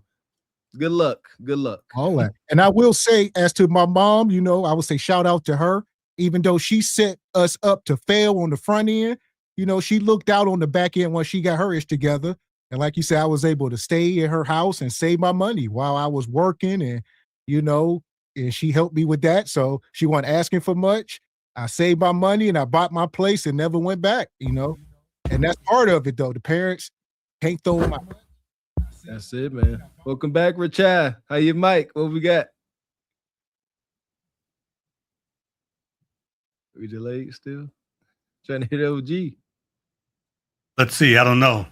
Uh-oh. I think we're still delayed. Oh, is it still delayed? Not too bad. It's screwed up. Not too bad. Not too bad. What you got? OG? We back. Oh. This is devastating. Come on, man. Listen here, man. Nobody got more intel than OGs. Leon King, you done told us what you got. I think Leon trying to get back in. So we'll let you go, Leon, then we'll get Divine and Classy. What you got, Leon? Okay. I was going to say the solution, and this is, I'm not joking about it, but I am going to go into another alternative. But the solution is to let it burn. But if you want to go alternative, if you really want to try and save a remnant, then you're going to have to put daddies back into the home. You can be a stepdaddy, but these mentors out here, now they might be able to do a little something. But it takes having a man in the home who really gives a fuck about their home. See, when a man says to a woman, "Will you marry me?" he's actually saying, "I would die for you." So we need to make sure of the people that we are going to get up here on the cross for. Now, so that's the solution. See, the men have got to follow God, and they have got to lead their families. I was thinking yesterday, and this is just off the top of my head, I was thinking yesterday, see, Joshua, when Joshua said, as far, choose you this day whom you will serve, either the gods of Egypt, the gods of this land, or, but he said, as far as me and my family, we're going to serve the Lord. Now, he wasn't just talking about his immediate family. He was talking about his legacy. See, Jerry Falwell, right, was really celebrated by a great amount of people on this earth. But Jerry had damn near bankrupted Liberty School, and his son came out as some type of weirdo that was letting his wife get hunched on by the pool boy and got disgraced. So look, man, I'm trying to tell you, it's a thin line between righteousness and being overly evil. And these folks out here that's got these beautiful smiles and they telling you all this good shit and everything, and heaping these folks together with itching ears, trying to get you to plant a seed, give $1,000 here and $1,000 there, and all this bullshit. Man, I'm trying to tell you, you're going to have to, we as men are going to have to be men. That's just it. And being a man is not an easy thing. Well, Leon, hold on. Let me slow you down. Let's get all right. We solutions. Are you ready to be a stepdaddy and go in and help and be a problem solver? I've been ready to be a stepdaddy since I was 15 years old. What you waiting on? I haven't found a woman worthy. You a lie. I have And the not truth ain't in found you. not one woman in all my time of being on this earth who was worthy of me pulling a Rupert as in the movie Claudine. Brother Leon, I got a question, OG. Now, how does a woman qualify, a single mom qualify to be your woman? What's the criteria? Well, first of all, she got to be black and breathing. Those are out there, so that's check. Got a lot of them. What's next? Submission. Submission means that she surrenders herself to the authority of another. See, when I was a child, I submitted to my parents. I submitted to my teachers. I submitted to my adults. When I started working at the real jobs, even when I had my own job, I submitted to the homeowners. I submitted to my employers. Submission is saying, look, I remember, let me tell you a real brief, true story. I was working at Firestone, one of the biggest, best employers here in Wilson, North Carolina. My boss came to me. He said, this is what I want you to do. I thought I knew better than him and did the very opposite of it. He came to me, pulled me off to the side. He said, next time I tell you to do what I tell you to do, regardless of what you think about it, do what I said do. He sunned you. Yes. And those stripes entered into me better. See, if you can receive correction, you can make it in life because none of us know it all. So you want to be able to speak just like that to your lady. You want to be able to go to your lady. You tell her, hey, I like my pancakes fluffy on the inside, crispy on the outside. But she makes them reverse, crispy inside, fluffy on the outside. You want to go to her at the stove and say, next time you do what I tell you to do, submit to me. That's what you're going to do to her. Look, the scriptures say that a man needs to know how to be wise, right? See, you got to understand how to talk to your woman. Amen. You can get the results that you need. Amen. If you out here just beating her, trying to beat her into submission, that ain't gonna work. Amen. It's about love. What is she supposed to submit to? What is she supposed I was about to ask that. What is she submitting to, Leon? As far as me? Yeah, as far as any woman to a man. Oh, okay. First of all, she needs to understand what the truth is as far as life. Because we speak about the man now. Should you have to convince her, or should you be moving in a way where she will? You got to be moving in a way. So what way you moving? So what way is you moving that a woman won't fall up under your submission? That a woman will won't. You saying they won't. You say you can't find them. No, I'm just saying that okay, this is how I'm moving. I don't pay a woman to be with me. I do not use money in order to entice a woman. I don't pursue a woman. I do not allow a woman to exert authority over me. Amen. Now, question: do you have the ability to do you have the ability to convince, or persuade a woman? Do you have the power of persuasion? Number one, I don't try to convince a woman anything. You want to know why? Why is that? Concerning me. Okay. Because let me give you an example of what I'm talking about. For Christmas already, I got the Beatles Rubber Soul and I got Fleetwood Mac's Tusk, in addition to other things that I've gotten for Christmas. And I'm wearing one of the. You didn't like witches, Leon. I thought you didn't like witches. What do you mean by that? Stevie Nicks. Look, I love Elton John, but he takes it up the ass. Leon, Leon, you a hypocrite, Leon. Hold on. You are a false prophet, and security, take him out of here.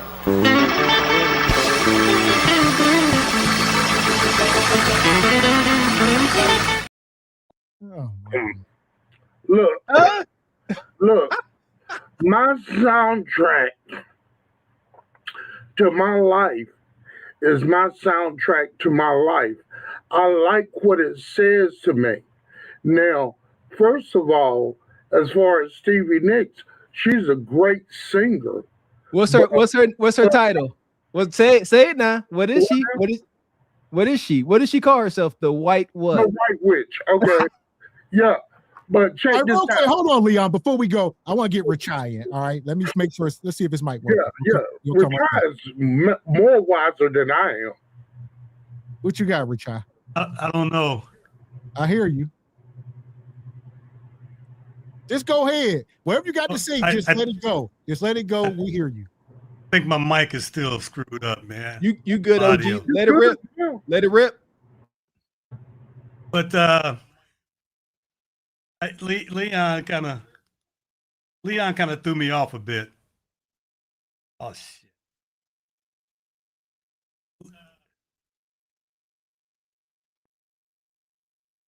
He kind of threw me off.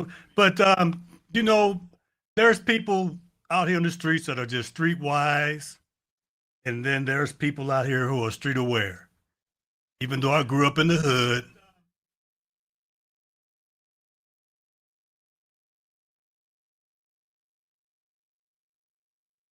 and even though I grew up in the hood, I was never streetwise.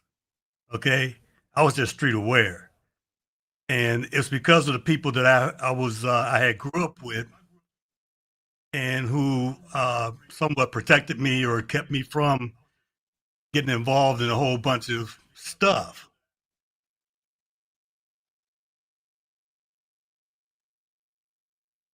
So you know, that little thing that you showed today, man, you know, it just convinced me that it just validated what I always thought, that there are going to be some people that we just got to leave behind.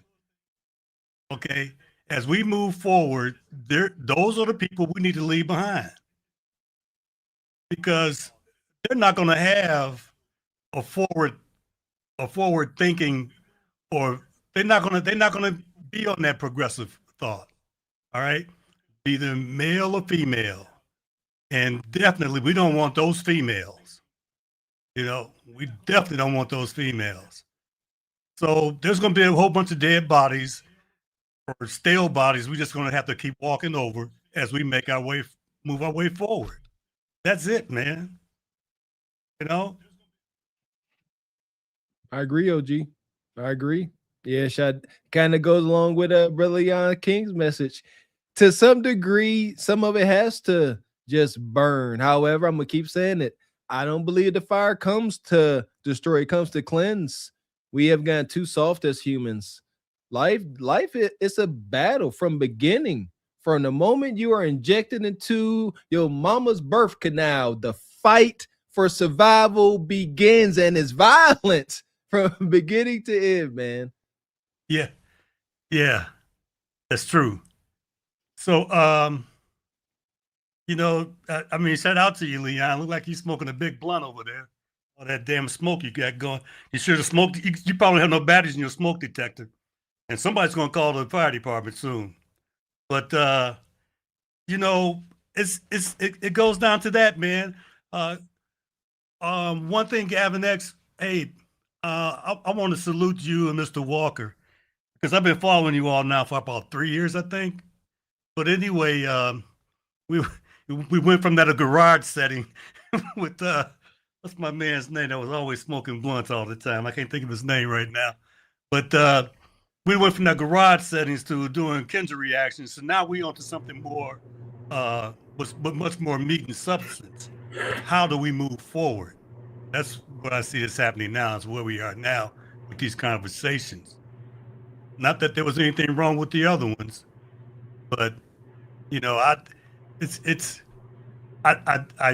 totally dislike the you know, the internet makes money and fun off of our mishaps and missteps or our people, right? You know, about the I mean the ratchetness of, and they make fun of it, but around the world, when they see it on the other side of the world, they think that's how we all behave. Okay, so I'm glad you stopped doing those kinds of reactions because I'm tired of it. Okay, I'm tired of seeing our people. They, they're not, the internet, especially YouTube, is never gonna show our best light. Okay, and if you all ever get the opportunity to watch this video by Panda Press talking about Sexy Red and how Sexy Red was an industry plant to get us to think a certain way to mold the minds of young people, especially with that Pound Town song. And you got kindergarten girls. So, they've already have molded the minds of the of 2 generations below us. Well, not below me, but you know. So, we I'm glad you all are doing this and having these kind of conversations because these conversations are needed. Like the last time when you had those two brothers on,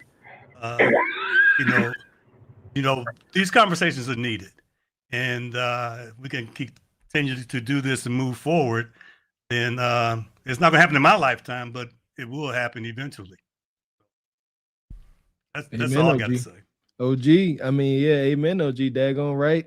Yeah, the we had to try to, well, we did tie in, constructive, positive message with our judging and criticizing these dating Kundra and Ashley Dalton contestants. But yeah, the madness, it's a train wreck. It's very entertaining, if you will. There you go. Go ahead. Let me get these real quick, Divine. You up next. We appreciate you, Mr. Incredible, coming through like you do. Says, how do you get fathers in the home when there are barriers keeping him out, i.e., daddy government and baby mama? We gotta start at the root. Cannot procreate with men that do not want to be fathers. That's where it begins and damn near ends. Generational. So it ain't gonna start with people that's 40, 30 years old. It's gonna start with our children. But it's like, how do we teach our children if we are selfish? All right. How are we gonna want them to be better than us? I mean, come on, we gotta be selfless for the next generation. I say that it's our jobs to make sure our kids are better than us. Amen. Money, money, money, money, money, money. Shout out to Noodles Jefferson. Come through with the 10 ball.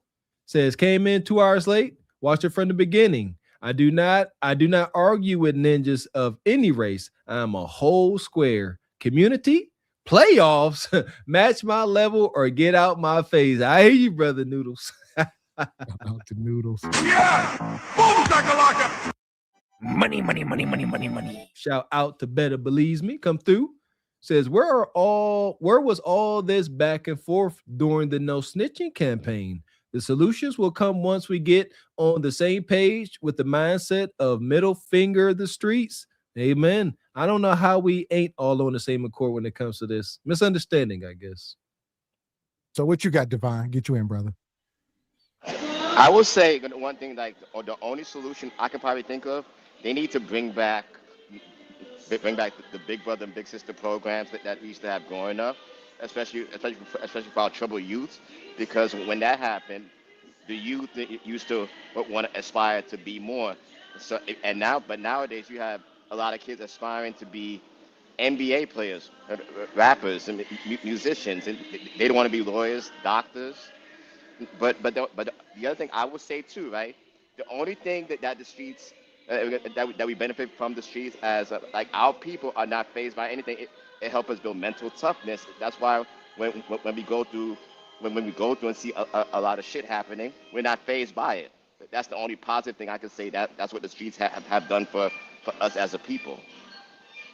There are, I don't know the movement of the Big Brothers, Big Brother, Big Sister programs, but there are equivalent programs out there. I'm gonna look it up, but there's like a boys' home, but it's not a home like it's a married couple and they teaching the young men Who funded it? how to be young men.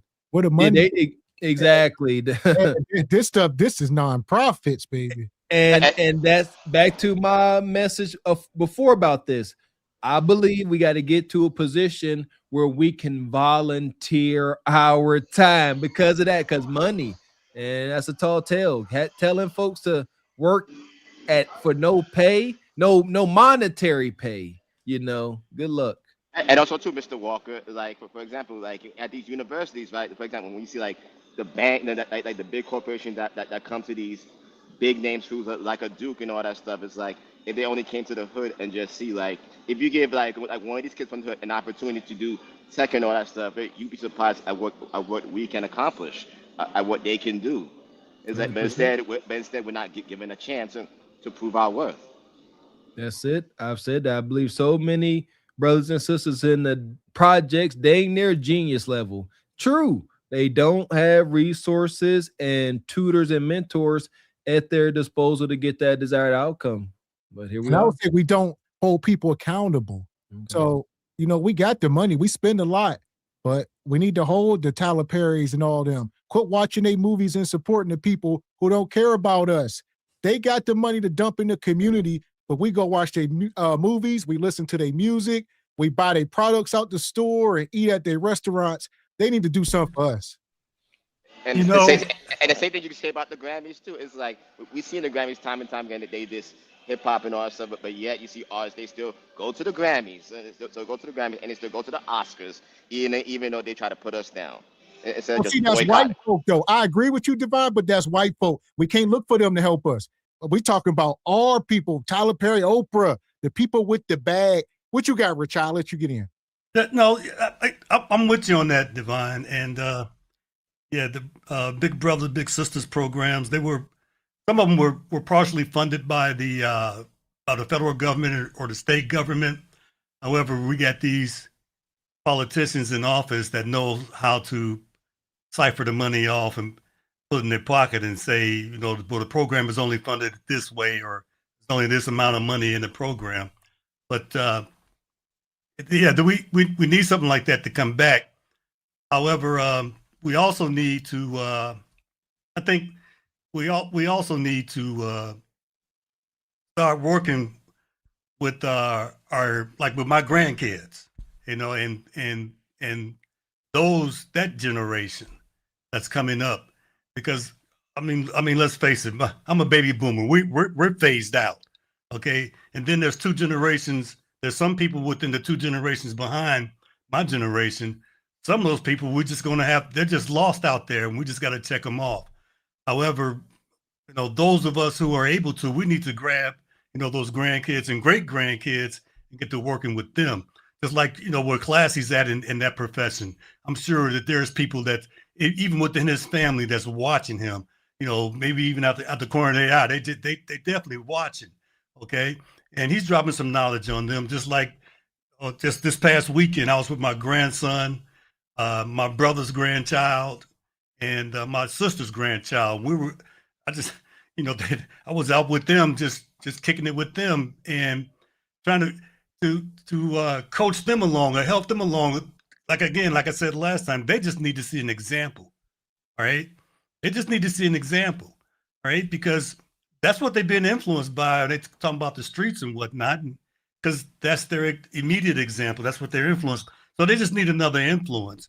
And those young sponges out there right now, those 3, 4, 5, 6, 7, 8-year-olds, those are just sponges. And if they get that, if they see that example and shown how this pays off when you go this path, and there will be some hope. But if we continue to let the music industry and these corrupt politicians dictate how our community or how our culture should behave, then we're gonna have a bunch of sexy reds and whoever that guy is. I don't know who the hell he is. But you're right. anyway. You're right. We got to have You're right. We got to show them good examples, and we got to be consistent in showing good examples. You know, because that's one thing the pupils are looking for. They're looking to see you be consistent, and if you don't be consistent, then they'll have a reason to go off course. But that Well, right, brother.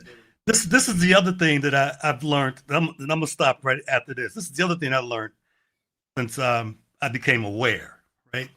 That I've learned it just is only it works for me. I don't know if it works for anybody else, but if I want to do something, and my mind is set on it, I keep it to myself. I don't publicize it. I don't make it known that this is what I want to do. Like for instance, when I stopped smoking, okay, I remember when I used to I smoke a lot of cigarettes, but anyway, I remember I would tell when I was in college, we would do this this giving up something for Lent, whatever the hell it was. It was always cigarettes. So I'll make that publicly known. Oh yeah, I'm gonna stop smoking cigarettes for 40 days. And sure enough, 7 days later, I'm back smoking again. Okay. But these last time when I stopped smoking, I didn't tell nobody. I just told myself. And it took my wife 7 months to notice me. She said, are you okay? I noticed you haven't smoked a cigarette. I said, no, I haven't. I never told her I stopped. Because here's the thing that I learned, that when I make something public or tell somebody about what my intentions are and my intent, then that's going to draw the bullseye or the target on me. And they're just waiting for something to happen so they can point it out like, oh, I knew that you wasn't going to do that. I knew blah, blah, blah, blah, blah. So you always talking stuff. But when I don't say anything and I do it, then it's like a surprise. Like, oh man, how come you didn't tell me? I never do. So that's what I've learned. Okay. So it's more of just doing it. We don't need to make a public spectacle out of it. We just need to just do it. Once we do it, then the people will say, oh yeah, well, that individual's he's about something, or he's standing on some type of purpose. But the moment that I make it public, then they're just waiting for me to stumble. And that was powerful too, man. 7 months, like you said, pretty sure the missus was impressed. Women always impressed when you show that you thorough and they got discipline. They like that.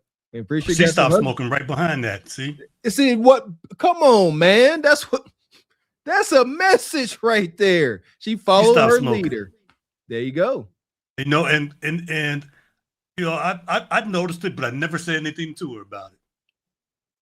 Never said, "Oh, I noticed you stopped smoking." No, We're gonna keep it flowing like this. Amen. I love it. OG. I'm done. Appreciate you, Uncle Tall. Said, shout out to my Chicago brother, Richard. You put it perfectly. I am also street aware. Appreciate y'all, OGs. Shout out to Dim Canes. Appreciate you becoming a member. Stick around. Canes for life. So here we go. Let me get Classy in. I know he's been trying to get in. Leon, no. We're going to get Brother Steven. Welcome up. What you got, Classy?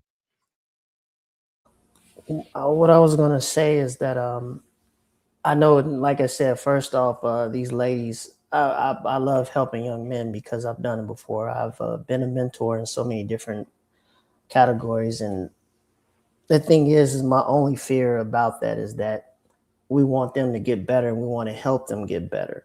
My only issue is that you do have that other side, men and women, that's going to keep producing children because they always know there's a safety net when things go wrong. That's the only thing that I fear of. But it's nothing against the kids because the kids didn't ask for this. But I would just tell the kids, go seek mentorship. If there's any male figures around that are doing decent work, just be around them if you don't have a stable father or a stable mother, because at the end of this day, you got to be able to take care of yourself. Once they're all gone, you got to be able to take care of yourself. Don't think about this guy. Not to cut you off. What is the safety net? Is the safety net the government? It's not just that. It's just the fact that we can also be enabling them as well. I'm talking about the people creating the kids. I'm saying we can mentor these kids, but they're going to feel like they can produce more of them because they feel like there's always going to be somebody else to take on the responsibilities while they continue to be irresponsible. That's the fear that I have. But like I said, it's not the kid's fault. I'm just saying that though. But I don't know, man. Like I said, yes, unfortunately that we can't save everybody. You got to take what you can get. As I was a young boy, when I grew up in a community where people helped everybody, every summertime when I didn't have no money, I took my lawnmower, went to everybody's house, knocking on their door, cutting they grass front and back. And see, this is why I try to tell a lot of these single mothers. Reason why you ain't got no help, because you ain't got no damn community. See, when I grew up in, everybody looked out for each other.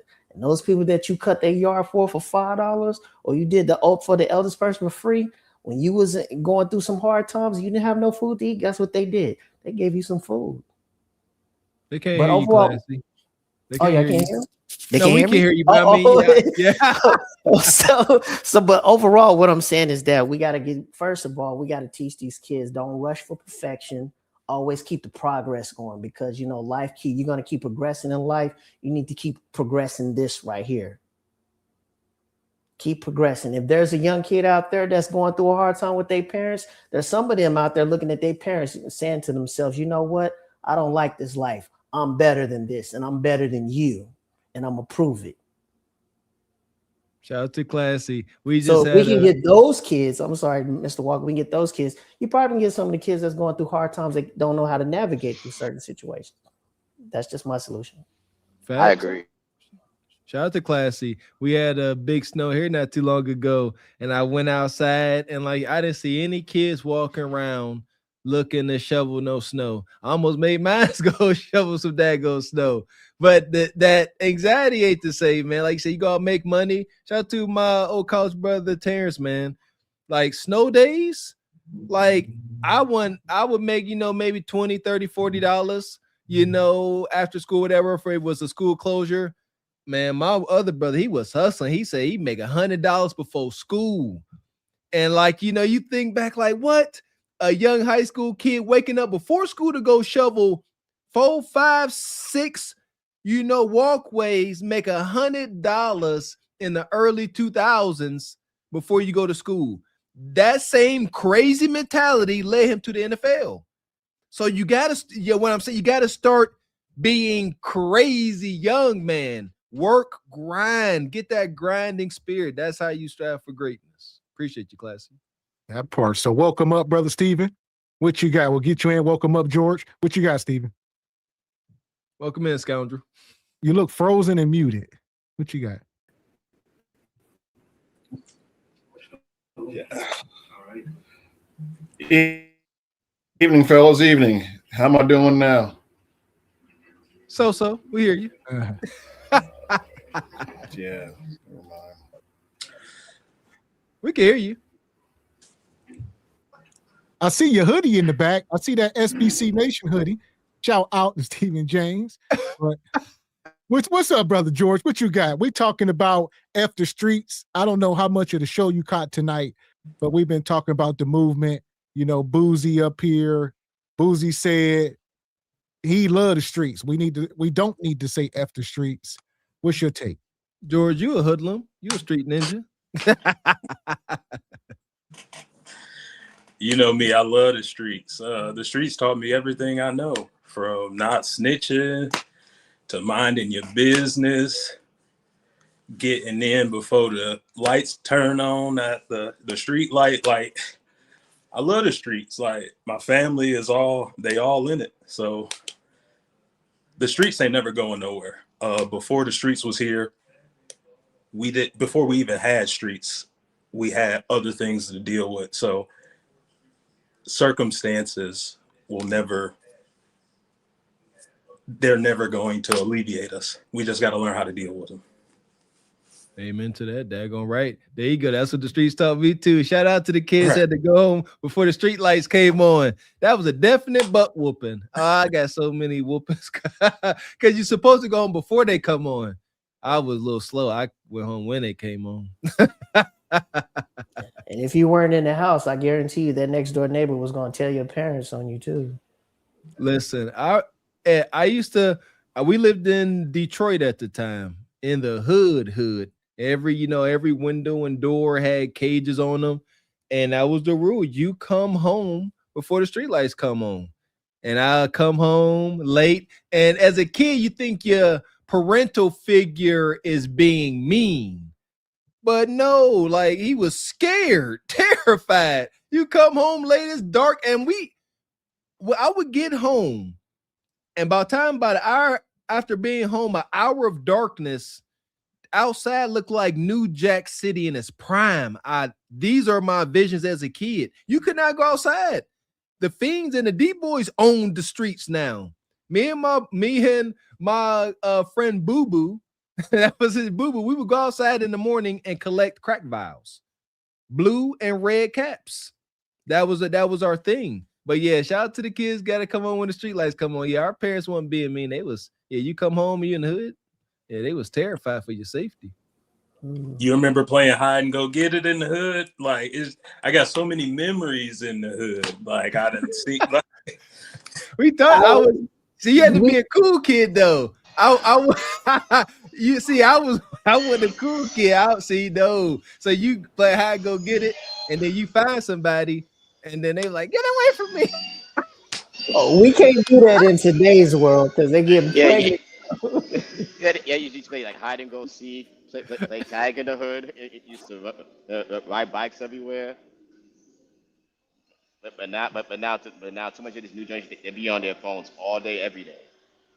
Just looking down. And brother Steven, we keep bringing you up. Steve, you better get it together. We about to get final thoughts. You're gonna miss out here. All right.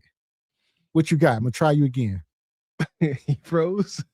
He got that. It's internet. It might be the device you on. A lot of times people think it's the internet connection. It could be the device. True. You can't have. Okay, we're gonna try this again. Can you men hear me, or is this acting like Mr. Walker's face? Bad. Okay, so I just want to say I don't even know what you ninjas is talking about tonight. I just want to say what's up to everybody. Rachai, you my man. Classy, you my man. Divine, you my man. Leon, oh man, you funny as I don't know what. Oh, truth over lies. Yeah, Mr. Walker, and yeah, Mr. Gavin. We got the package, brother. We got the package. We all good. The solution to I think what you guys' topic is about. I've heard the whole show. It ranges from be a stepdaddy again to how can we fix the community? What are we gonna do about the parents? What are we gonna do about the culture? What is this? What is that? Or whatever. Believe it or not, I think my mom is listening, and her phrase always was when I was growing up is that everything starts in the home. Shout out to Fatapus. Okay, so what she means by everything starts in the home is that, yeah, the culture is always going to be negative. The culture is always going to be what it is because they make money doing that just to keep it plain, water it down. That's never going to go away. The problem is that the people who are watching this show, the hosts of this show, everybody who agrees, we don't have the press in our face like the others do. The people who are the most ratchet will always get the most press. Why? Because that's more entertaining and we busy. We busy living life and doing what we're supposed to do. Correct me if I'm wrong. It is always easier to do wrong than it is to do right. Period. And it's going to be that way for a long time, right? So everybody wishes things would be different. Everybody wishes, okay, that there was always fathers in the homes. There's always someone to help you, whether to educate you on the path of life. Let's just use that phrase, the path of life. Whether you want to go to college, whether you want to go to trade school like I did, help you figure out who you are and how best to serve the community and humanity, right?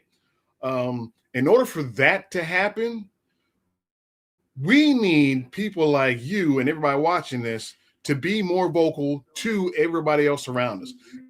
Now, granted, the younger people who don't know what's going on, who are sabotaged in the brain about the negative Black culture, they're going to look at us as lame. They're going to look at us as old and crazy, and they ain't going to care. But it's the ones that have the mind, who want to do better, who want to grow, who, like Mr. Walker said, I think, can't believe I'm about to give him credit for something, that they see all the negative around them and they know they don't want to be a part of that. They want to change. And Mr. Gavin, I think you said that too.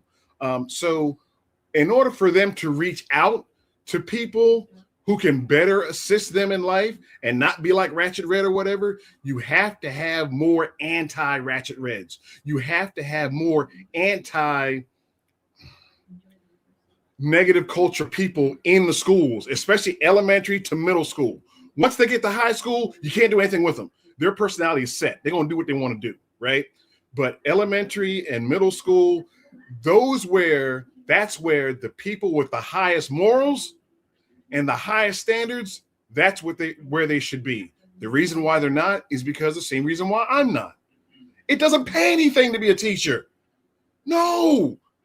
So what can you do? So, like you said, there are programs out there. There's not enough of them. There are people out there, good soul, good intentions. There's not enough of them. The kids who want to be found, they're not standing on a rooftop and saying, hey, I'm over here, help me, help me. No, because all their peers are looking at them and they don't want to be viewed as weak. So we've got to be available, number one. Number two, see these kids. Pull them aside one-on-one and be like, hey, what do you think about this? What do you think about that? And then once they trust you because they feel that you care about them, which has to come first, they're not going to care what you're saying until they see that you care, that you're talking to them, right? So until you do that, it's going to be a long road to go, but it is worth it. It seems like we're being outbreeded by the Bonquishas and the Thugnificents, right? But we're not. It's just that the ones who are teaching their kids how to play chess at 10 years old, they're not on social media showing that. The ones who are taking their kids to violin, and my parents had her going to ballet school, right? This is when she was like 5 or 6, right? Daddy's little girl, take ballet school, right? Little things like that, where now you don't even have to spend money. You have the World Wide Web. You have a question, put it in there, you got it. But you still need people with high moral standards to pass on those standards and be available. That's why Rachai, man, I'm chomping at the bit for you. Go ahead, Mr. Walker. I see you pointing, I think. Brother Stephen James, I agree with what you say. I agree with everything you said. I think the only issue is I don't think we will ever outnumber the bad. I don't think the good folks will ever outnumber the bad. I think that's the never ending fight between good and evil, right? Good shall always prevail, but it always seems like the task is daunting because there's hordes of evil. But I don't think we'll ever outnumber them. However, we do have to be louder than them and be consistent. I think that is the benefit to the good doers, is that we could be consistent, where if you are an evil doer or you're looking to be detrimental to the community, at some point, your hypocritical ways is going to come through. So we got to be consistent and louder, I believe. I don't think we'll ever outnumber them. It goes back to what Mr. Walker was saying. I was going to say, it goes back to what Machai said. You have to leave people behind. You have to leave them behind. I had to tell a high school student that's looking like a chimney. I told a student that one time, you have to leave some people behind. I'm sorry, it's like you're gonna outgrow people. You're gonna outgrow your friends. Like you can't remain in that same mindset forever. Eventually, you're gonna have to grow up. Big facts. True. So, Mr. Walker,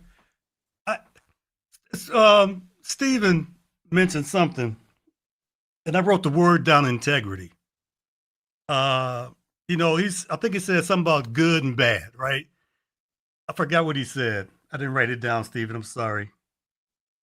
It doesn't take much to do bad, but it takes a whole lot to do good. Something like that's what you said. It's easier to do bad, yeah. Yeah, it's easier to do bad. But, when you do something good, that's integrity. That's when you do stuff that people you're not doing it to get attention. People Amen. not Yep. noticing it, right? That's what I tell my You know? son, Richard. Right. So I think that from what I see on the internet, there's a minute number of people. I'm not saying however many people in our community, it's a small percentage, but just because of YouTube and because of how things sell here in America, we're talking about America, how things sell in America, that one clip gets reacted to 100 times and gets cut up in many different ways. Okay, there could be 20 people that's behaving ratchet, but it's going to be viewed 10,000 times, and it's going to seem as though that there's 10,000 people out there that's acting like this in this behavior. But I think there's a small percentage. Those are the ones that's getting the attention. And what'd you say about doing bad again? It's easier to do bad than do good.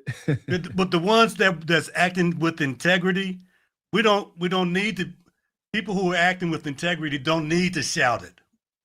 Okay, we just need to be, like you said, consistent. Stephen James said it too. Just be consistent. And Stephen, and I think Classy said it too about having those young minds being able. You have to hear them, but we have to listen to them as well.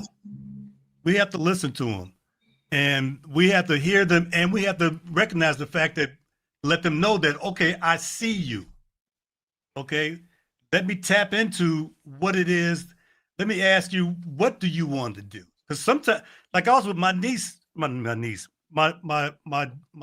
sister's granddaughter this past weekend, and I asked her a couple of questions, and she didn't know what she wanted to do.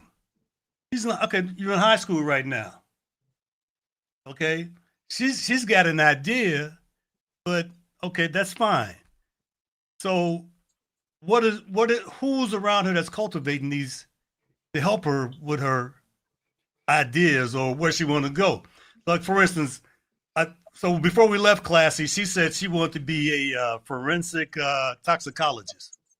Okay, so in my mind, I'm thinking, who can I get her in front of?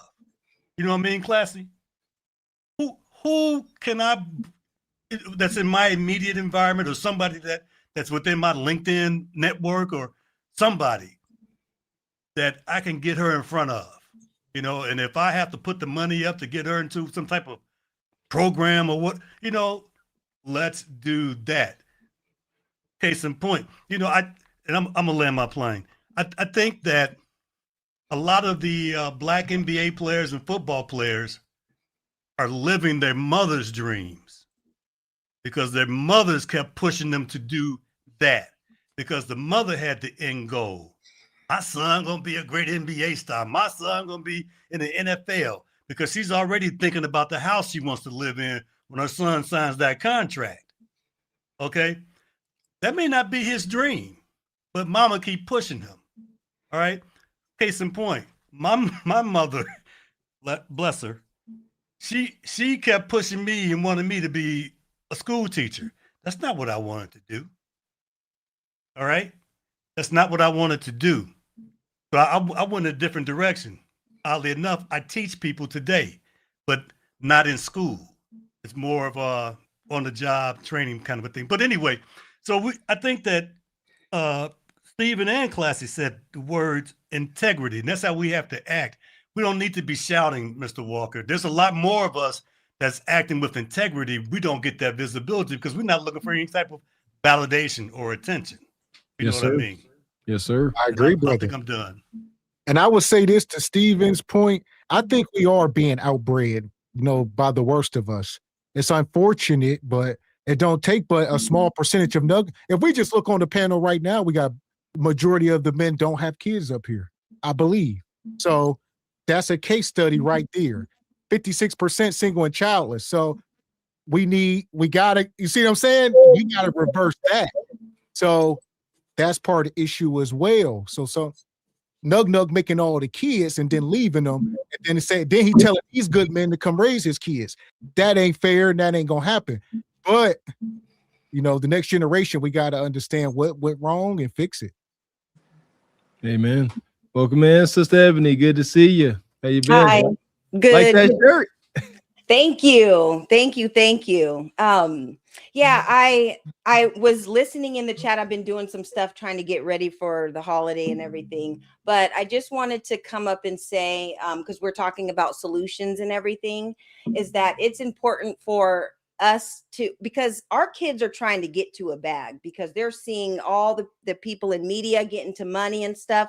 It's important that we teach our kids trades, teach them about STEM, teach them about all the legit ways to get money. Because these kids are coming out of high school, becoming engineers, becoming electricians, and getting to some real money. My friend's son got his journeyman's license, and he's starting off making $200,000 a year, and he's only 21 years old. And that's just something that we could only dreamed of at that age. So these kids want to get to a bag, and it's up to us to show them how to get it. And another thing is, like, we need to get life insurance policies for ourselves. We need to buy homes and buy land so we can pass that down to our kids. We can take out money from the homes in order to put them into institutions to teach them the trades and everything. That's how we're going to set them up for success. And like, as far as the music and all that stuff goes, I think a lot of the hip hop culture and everything has been co-opted. If you guys notice, a lot of like our original like MCs and people from our immediate culture are not the ones representing hip hop right now. A lot of people are from different countries who are the rappers and stuff now, and they're kind of continuing to promote the degeneracy. If you guys kind of take a look at things, we kind of fell back from all that degenerate stuff, but they are being pushed. So it's important to teach our kids about that, and it's important to teach them the history of street culture in general, because when our elders and stuff, they hit the streets out of economic deprivation. They weren't getting jobs. They had to do what they had to do to feed their families, and these kids need to understand that's why we did it. You guys have opportunities to do stuff now. You guys have parents or people in the community, like all of these, like a lot of these football programs and sports programs for these kids that happened from hustling, people that hustled and made money to start these programs. So there were some good things that came from the game. A lot of the hustlers and stuff, they donate to the churches and built churches, and a lot of the Boys and Girls Club organizations and everything. So not everything was totally bad. I think now it's turned into some complete degeneracy. But if we just teach our kids their history and why it got started, so they know that, okay, well, I know grandma and pap had to do this for survival. I don't have to do that because I can do X, Y, and Z. And I think that that's what these kids need to know, because they're really trying to get to a bag, and it's up to us to show them how to get there. And it's up to for us to show them about the degenerate stuff that is being portrayed, so that they don't fall into those traps. I'm all shout out to Sister Ebony Dean. I always come up here, fire and brimstone. The trades, I live by it. Me and Mr. X, at one point was full steam ahead with the general contracting. Excuse me, I got hiccups. And trades are the future. I believe, the world is showing us that there are so many openings: carpentry, plumbing, electrician. Here's the key. The ultimate key is to be competent. Being a cashier, a shelf stocker, that's not competence. You have to have a skill. And shout out to Home Depot. Home Depot is offering, no cost training for certain trades. I shared it in the Patreon. So anybody got, a young boy, young girl that's of age, I would go ahead and send them to the old Home Depot and get some no cost certification. I'm done. Here you go. It's going to take a lot. Get the families back. So it all sounds good, but if these kids are living in the hood in poverty, they won't grasp to any of it. So like, hey, do this, do that. Because I'm telling you, I was that kid, and that's all my friends. I remember when I was going to trade school, and I told all my buddies, they all but laughed in my face. It's like, what you gonna do? How you gonna get out? How you gonna go do something different than the rest of us? And I still to have this, that same. Oh, go ahead. I'm sorry. most of these guys are in prison, dead, or still in the streets at 100% rate. So that is what it is. Or Yes, asking the text for money. Yeah, thank you. Yes, I have. Listen, I have. I never wanted to be in the field that I was in when I was coming up. I wanted to be a firefighter. I hated science. I hated everything to do with biology. But my world went the opposite direction towards that. Now, however, what is that in the background? Now, however, I had two types of uncles. I had the Martha's Vineyard version, and I had two other uncles that spent 25 years in a federal prison. One, he's 80 years old, still up and going, doing his thing. The other one, every time out, can I get $1? Can I get $5? You got the money. You got the money. So I have to say, as much as I didn't like the hospital field, I hated it with everything in my soul. But I have doctors in my family that guided me to that, and they just got stuck to me. And I was gonna say this too. Like I agree with everything what Ebony is saying, but I do think the solution is to tell our children that small jobs don't matter. It's like it's a McDonald's or working with retail. It's like a lot of these kids today they don't want to work those jobs because they think that they're better than that, or a custodian. They think that they're above that. I'm like, no. Sometimes you have to start off small in order to build towards something. I think that's why our kids they need to start valuing small jobs. Right. No, I agree. You need to start somewhere. You can't just start off at the top. So whatever you need to do while you're in trade school or whatever, you need to get some experience under your belt in whatever you do. So I agree with that 100%. And I think that's a cultural thing. So I don't think the kids don't want to work there. I think we got a culture that will bully and laugh at you if you work there. Right? What you doing working at McDonald's at 15 years old? You broke? What do you mean? Right? You go in there, you see little white kids working all the time. The dude to be the you know what I mean, the prom king and the quarterback of the high school football team. White kids will be working at Wendy's. Black kids ain't no way. I gotta own the Wendy's at 16. You see what I'm saying? It's amazing. Shout out to Dave Chappelle, the Whack Arnold's skit. Yeah, look at Calvin. Got his job at Whack Arnold's with your whack ass. Yeah, that was it. I wasn't cool working at Wendy's with my non-slip shoes on from Payless. That wasn't cool at all. But it builds character. And that's one thing I tell my kids is when you are a kid, awkward teenager, embrace the awkwardness. Like, my gosh, like I wish somebody would have told me this. When you are a teen boy or girl and you get in that growth spurt and you lose your damn balance and all that, embrace it. You are not supposed to be cool right now. You ain't supposed to be, especially for boys. Girls are born with different values, especially for boys. You're going to be awkward. You ain't select. Focus on growth. Yes. Go ahead. Yes. I mean, remember back in the day when you were the issue, you had a certain brand shoe. My Nikes were called Nickies. Okay, and my name, I was such a nerd. My name, I was called Noodle because the biggest thing on me was my kneecaps. So yeah, you got to start off awkward to get to where you need to go. Just take it. And listen, we got to deliver these message classy. There's nothing wrong with being, what was it? I guess I'm ugly duckling. You know what I mean? Because you go mature into something greater. Not calling the kids ugly, but because they sensitive to that to now. But that's what we consider you ugly duckling. You gonna mature and grow out of it. Right. Just embrace it. I still got old men nowadays when I go back to Oklahoma. Hey, what's up, Noodle? I don't like it now, but at the same time, drunk on the corner, Noodle. I'm like, son of a. But go ahead, Divine. You got it. You got it. There we go. Oh, sorry. I'm gonna grab these super chats real quick, and we're gonna go around start getting final thoughts.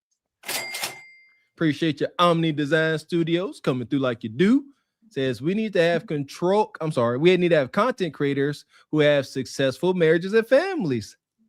says that will cancel out red pill rhetoric and street code. Well, we don't want to cancel out red pill teachings. I wouldn't call it rhetoric. Red pill rage, I would say. Cancel the rage. There you go.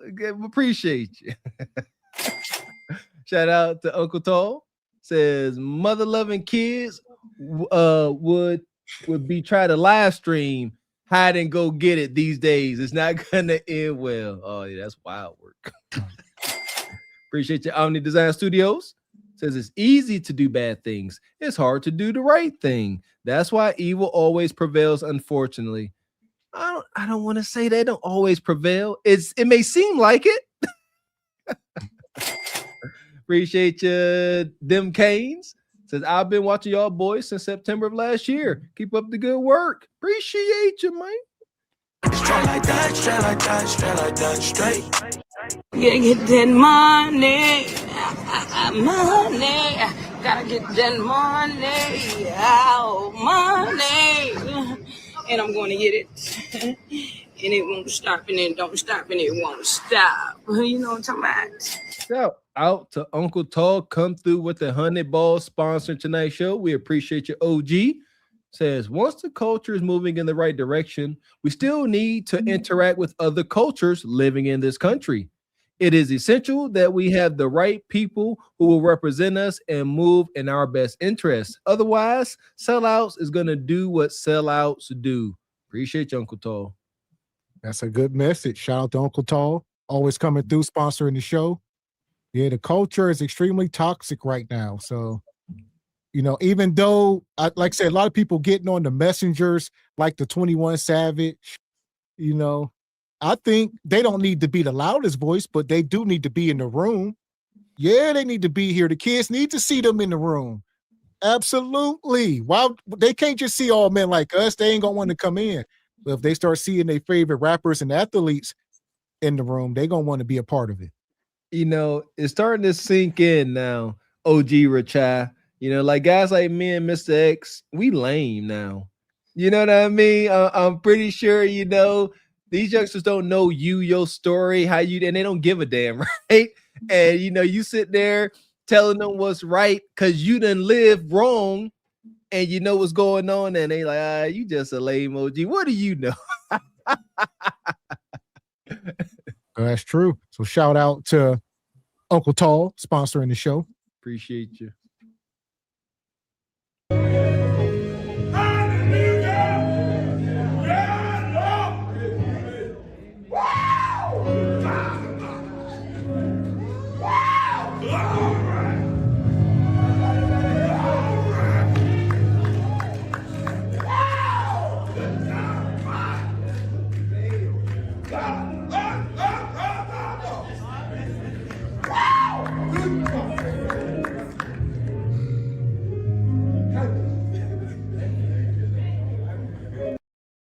Appreciate you. Shout out to brother EV. Good to see you. Says good looking glazed Galaxy Yam Council on my screen. Council assemble. Appreciate you, EV. Says Leon pulling out that $100. This right here. Shout out to EV and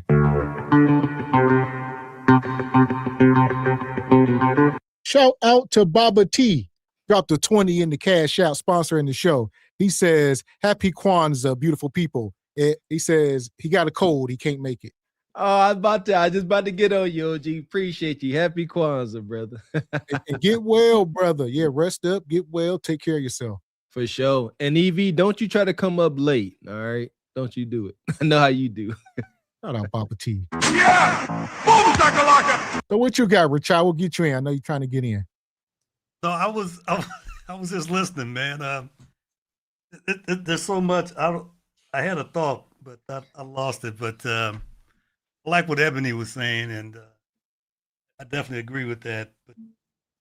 But I think Mr. Walker integrity is quiet progress.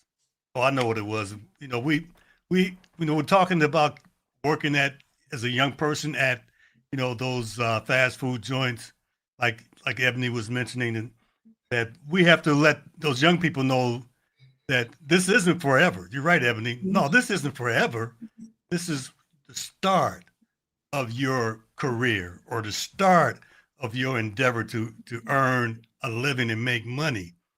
And I think that's what it is, because they got 56-year-old females, Hispanic workers, excuse me, in McDonald's and Wendy's. Okay, and they're there because they need that income to help the family put food on the table, while Juan and Hector are out shoveling snow and mowing and cutting lawns.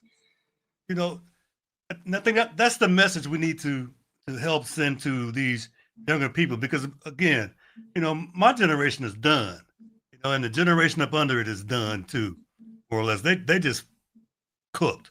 But we have, just like I did with my grandkids, we have to send that message to them that this isn't forever. It's a start. Just because you saw when you was in high school or grammar school, you saw that 60-year-old man as a janitor.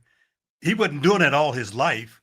He just happened to be a janitor at that time when you were there. We don't know what happened for him to get to that position, but he had a job still. So I think that's the message we have to send, because some of our people, like my grandson, he did that to me the other day. I was with him. I said, you're looking at it wrong, man. That man wasn't doing that all his life. Okay? You don't know what his story is. This is how you see him today.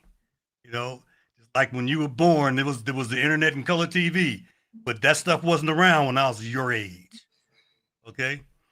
So I think that's the message there. And you're right, Ebony. Integrity is a quiet progress. It's a quiet progress.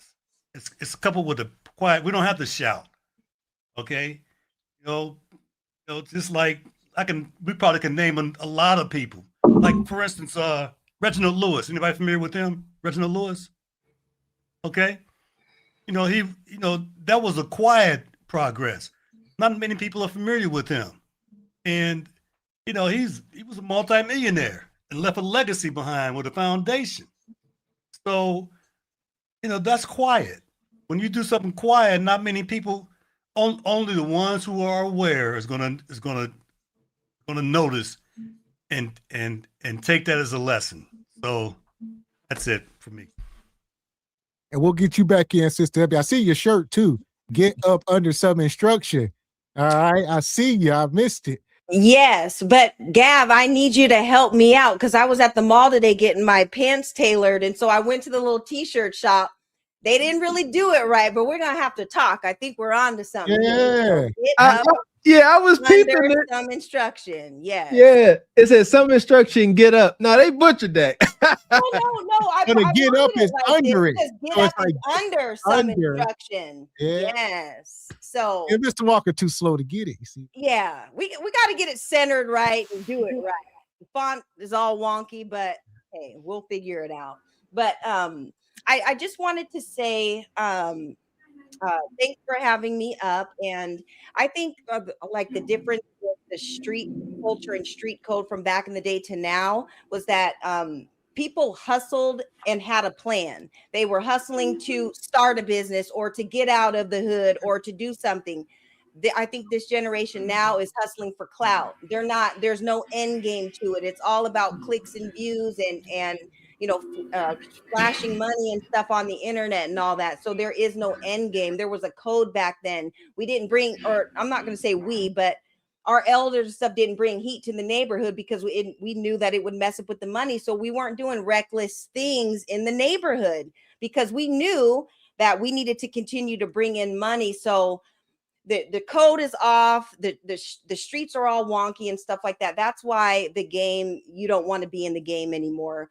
We did it out of necessity. Now it's just for clout. So that's not something that you want to do, but get your kids into trades and stuff. And like we were saying, let them know it's just a stepping stone. If you got to work at, at Chick-fil-A or whatever, my son is actually trying to get a job right now. And I'll tell you guys this, all those little jobs that we had at 15, 16, and even 14 years old, a lot of adults are now in those positions because the market, and everything is oversaturated, and the adults are actually taking our kids shopping jobs and fast food jobs and things that, you know, we had for us. So that's another thing to look into, because my son's been looking and I'm like, dang, he can't get a job nowhere. Like, what's going on?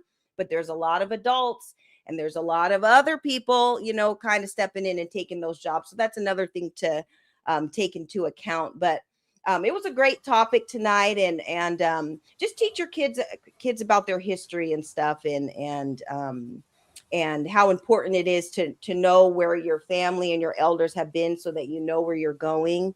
You know, I know my grandparents, they were definitely in the game at some point, but I know that they were doing that in order to take care of their families, and it is what it is. I appreciate that for that, you know, that they did that, because they had to do what they had to do in a time where they couldn't get jobs and couldn't do those things. So yeah, that's important too. But you guys, I love the show and I love the topics and everything, and let's just keep spreading the message, and reparations for us, you know, that will also rectify a lot of this stuff too, but we'll talk about that on another day. And I love you all, and happy holidays to you. Same to you, sister. Shout out to Sister Ebony. She ain't coming up without letting y'all know reparations cut the check. That part. And like you say, I think part of the solutions Everybody is mute. Say what now? Okay, I was saying part of the solutions is, you know, fathers in the house. And I see Rachad had made a face earlier when I said we were being outbred by Nug Nug. Then we illustrated that, you know, majority of the men up here don't have kids. So, but part of the solution in our lifetime is the childless men being stepdaddies. I don't know. All right, that's part of the solution. And y'all, in our lifetime, all right, something immediate. But look, divine. you see, everybody said no, so there is no solutions right now. The problem with that situation in 2025 is that these women don't respect stepfathers. They only want it for their benefit. They can care less about them kids, in my opinion. And also too, I was gonna say, like, single moms back then, they used to be grateful for any man that they would get. But now, like in 2025, they think that they are above any type of man. They think they deserve more than what they should. And think about it. This goes into the chat. Shout out G Honda, EV, a lot of childless men, huh? Tep Daddy season. Tep Daddy. Leon, Steven. Y'all gotta be realistic. I said it now. If it makes sense, come on, man. Y'all gotta stop. Sierra, you know. We got to stop making Sierra the cornerstone, Sierra and Russell Wilson. That is a rare commodity. Here's my point, Classy. If you want to have a chance at finding a desirable guy, follow the Sierra regimen. Get yourself together, fit, feminine, go on a whole 1-year cleansing journey, wake up at 5 a.m., running 3 miles, and then we can start to bring hope into the room. So that's what I mean. Well, I would say this. Will there be men that'll be stepfathers? Absolutely. But I can also say this, though. I can also say those type of stepfathers are just as rare as these women trying to find a 200K man as well, because there's too many women that want that same man. And also too, if you see too, right, the Gen Z, and they don't want to be stepfathers because they're starting to see what their parents have been through, and they seen the whole disrespect. They have social media, they see what's going on. Mm-hmm. Brother Stephen James, your mic get any better yet? Anything you want to add to the conversation? You hooligan? God, I hope it's acting better than your face. It's not. It's not. You guys hear me? Yeah, a little bit, kind of, somewhat. Oh, dang it! Yeah, I can hear you, Stephen James. Go ahead. 1, 2, 3. You good? Testing.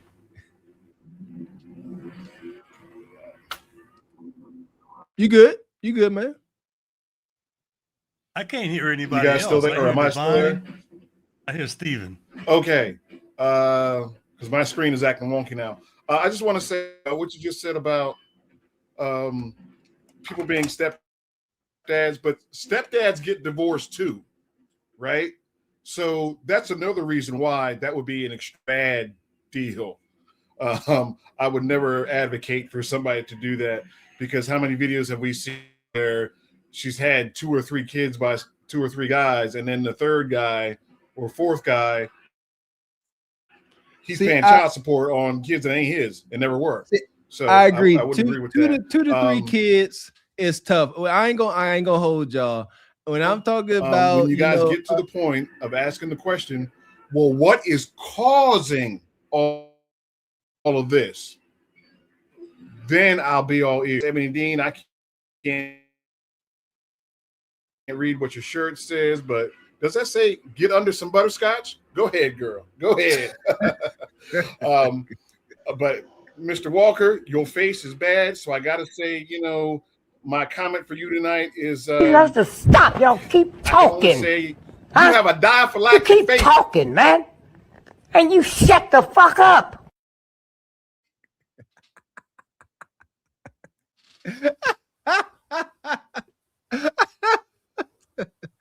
I have a friend that's like that though. She has like 4 kids by 4 different men.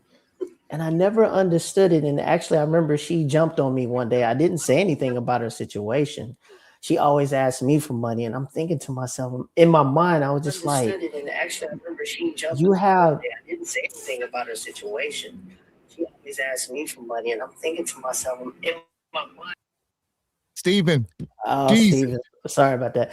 But I was thinking to myself, I'm like, yes, I do sound like Q-Tip. I was thinking to myself, think about it. That's 4 men that got you pregnant, and they will not combine their resources together to put you in a home or get you groceries.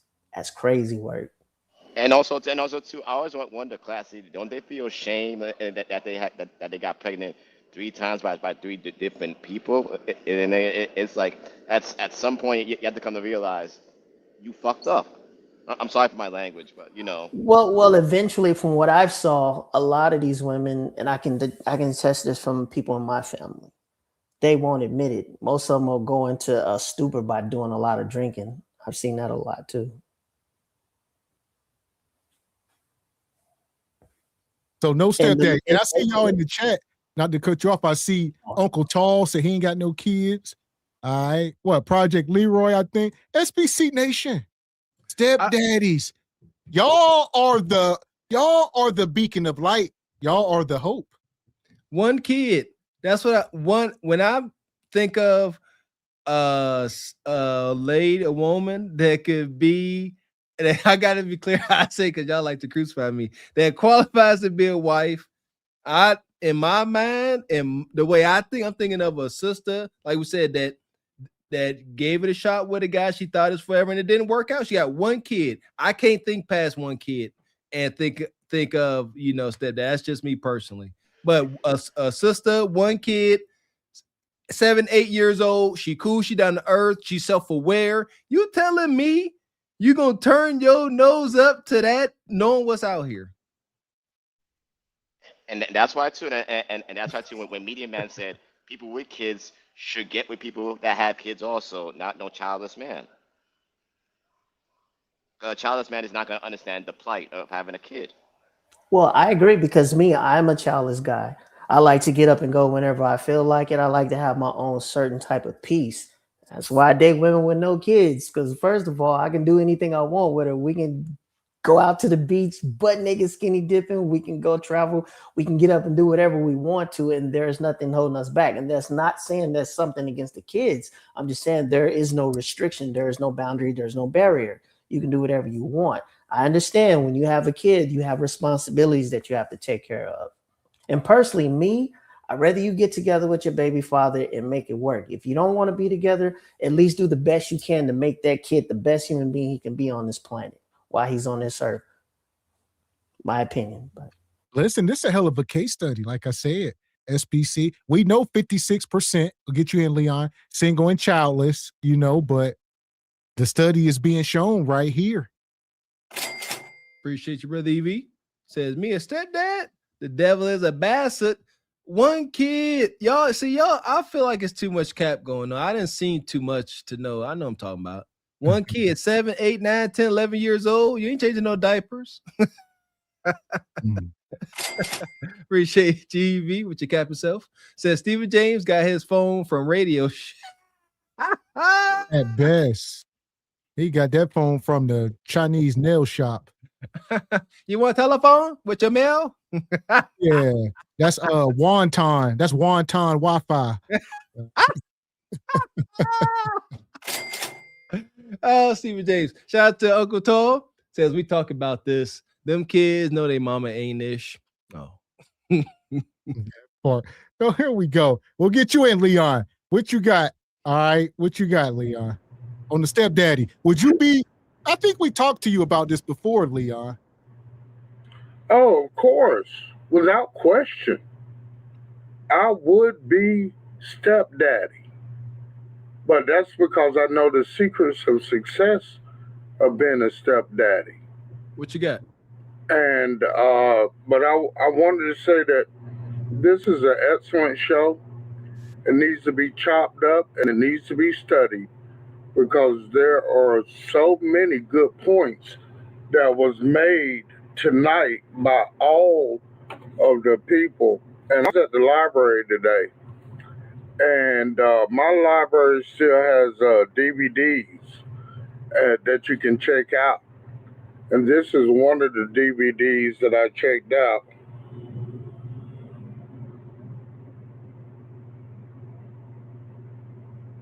You still got a DVD player? Oh yeah. Shoot, I told you. I told you I got Rubber Soul by the Beatles and Tusk, the double album by Fleetwood Mac for Christmas. The Witch. Do you have yeah, do you have a VHS? Do you have a VHS player? Yes, Leon? I do. Actually, I do, and I have VHS tapes. Do you have do you have Corn on VHS? Okay, yeah. it's yes. I don't watch it. I don't watch it. Hold on. Do you got magazines? Yeah, he got those old Linda Lovelace tapes. Magazines. I have heavy metal magazines from the 90s. Smut mags. No, I don't have any. No. X-rated. Hustler, Playboy. Oh. Yeah, you lying. Look at God. You lying. I tell you in the name of Jesus. Have your way, Lord. Have your way, Lord. Have your way, Lord. You lying, Leon? No, I don't. I don't have any porn mags, and I don't watch porn because it makes me sleepy. And all right, here we go. Oh, but anyway, let me wrap this up real quick. Oh, the porn you watching? Is it laced with melatonin or something? No, it's just that me being a nerd. All right, go on, Leon. Okay. Anyway, I'm not going to go into that. It's just me being a nerd. I want to save them all, and I can't.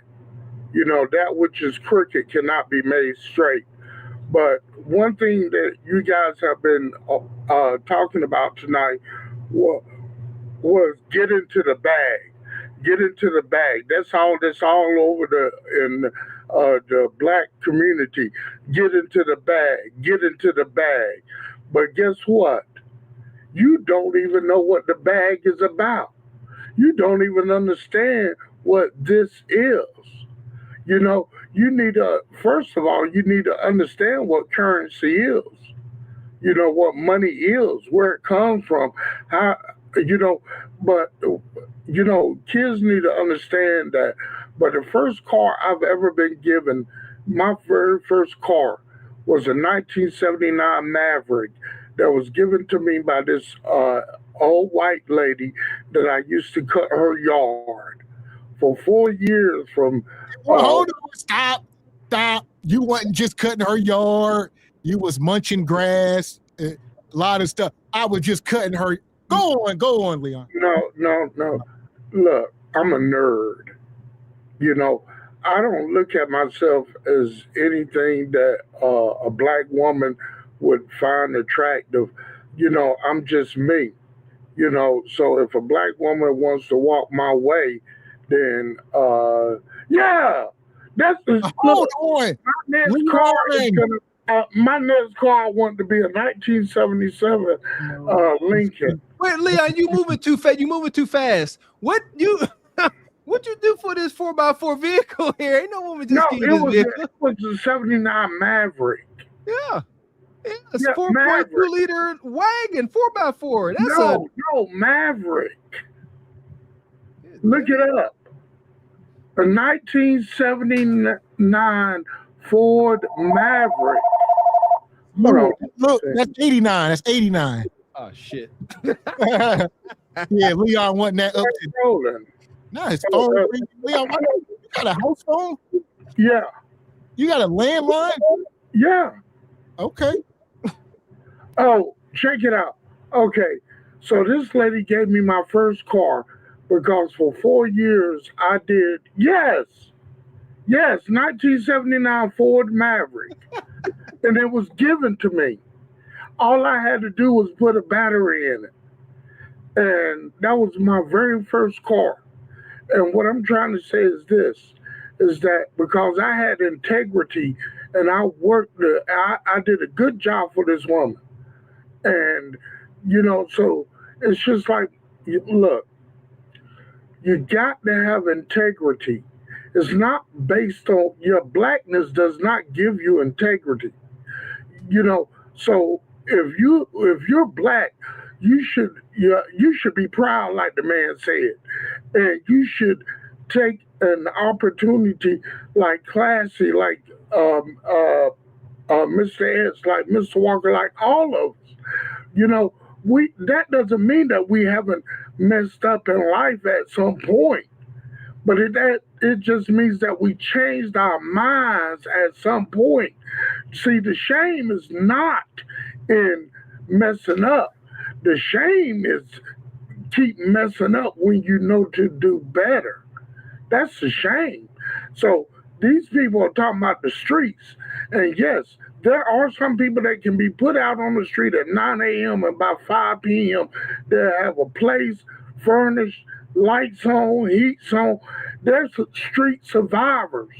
I'm not that. My thing is that I need a steady paycheck. I need stability. I need to know that, I need predictability. I don't need chaos. I need peace. Hold on, let me see. Hold on. Hey, Roland, let me call you back. Leon, Hey, hello? Oh, Avis. I thought you was Roland. I thought you was my landlord. Hey, look, yeah, I'm here. Do you want me to unlock the door? Are you messing with your landlord? No, Roland had called, but he had the phone had hung up before I could get to him. So I thought you was Roland. Why the fuck would he be calling you this time of night? Because we're talking about me owning the place. We need couth. We need to have some couth Hold and some on, decorum here. hold on. My landlord line went dead. Anyway, so Avis is coming over, so I got to do some things. But what I'm trying to say is this, is that it's about the streets ain't got shit for you except death and hell. That's it. If you want death or hell, you can go that way. But I'm trying to tell you, that's all the streets got for you. They talking about love for the streets. I got love for the streets. Hell no. Dr. Dre said I got the hell out the neighborhood because they can't get to you if they can't see you. So that's Chronic 2001. You know what I'm saying? So the deal is this, man, I'm trying to tell you, the streets ain't got no love for you at all. That's it. Now, I may never get married. Now, I love Avis with all my heart. All my heart. No, you don't. No, you don't. Yes, no. You a liar, and the truth ain't in No. you. You a liar. That's a lie. But the thing is that You would be married. all You I would, can you do would get down on that knee if you loved her with all your heart, Leon. I've asked her. Huh? I've asked her. What'd she say? Avis has been hurt so badly. Younger. She even said to me the other time she was over here, she said, Leon, ain't it sad that that you touch me the way you touch me, but my heart is so broken. How old is she? Is she younger? Is she younger? Oh yeah, Avis is like it. Leon, she sounds like she about 30. No, Avis is she's in her 30s. Come on, man. I know what I hear. I know Kudakata. I said about 30. Know what I mean? Yeah. Oh. Avis is a nurse. She's beautiful.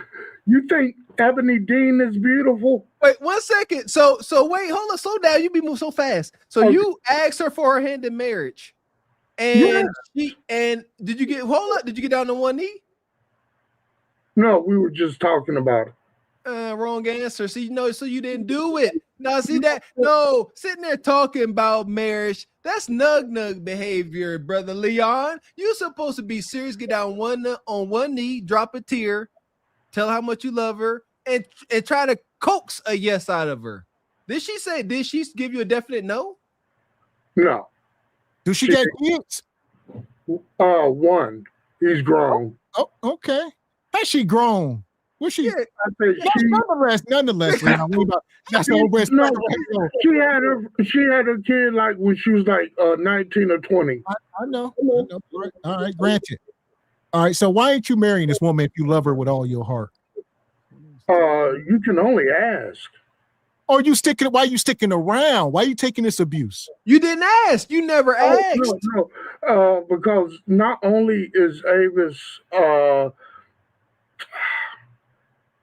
on that level, we also speak about she wants to open up her own business. She calls me up.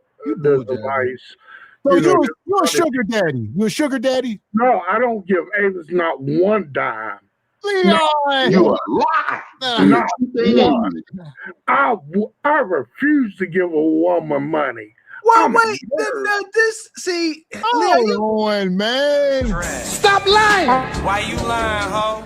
Stop lying. Prezi, I know the time, ho. Stop lying. 4G's what we slide. Stop. Mr. King, not even for the woman that's got your heart, you wouldn't give her no money? I will financially support my wife. I've never been married. Okay. I refuse to do that. You know, Leon, you got to be fair. First, you got to legit ask for a hand in marriage. You have yet to you bought up marriage. You bought it up. Like you have to sit there and look that woman in her face and say, "Hey, I'm for real." This say this is the only chance you got to be in a layer. Say, "Will you marry me?" And she's in the layer already. So you fornicating? Oh, I'm a fornicating Christian. Oh, you're slaying that dragon. Leon, you will not get through the pearly gates and meet the manager. Hold on. First of all, I judge myself lest I be judged. What that mean? What the hell did that mean? That means that I know my sin and I face it every day. Every morning I wake up, I say, God damn, it's you again. You can't live in it. You can't live in it. You can't wallow in it. You can't wallow in sin, Leon. I don't live in it. When I'm down on my knees with Avis, I'm saying, Lord, I love this woman. I'm praying. Look, I don't believe in, look, you know what fucking is? It's called fornication under consent of the king. Really? Yeah, that's what the word fuck means. Okay. Yeah, fornication under consent of the king. Very powerful, sir. Very powerful. Is this go back when the kings had first right? And the owner of the building or in discussions about me purchasing this place. So when you get married? When the woman that I ask says yes.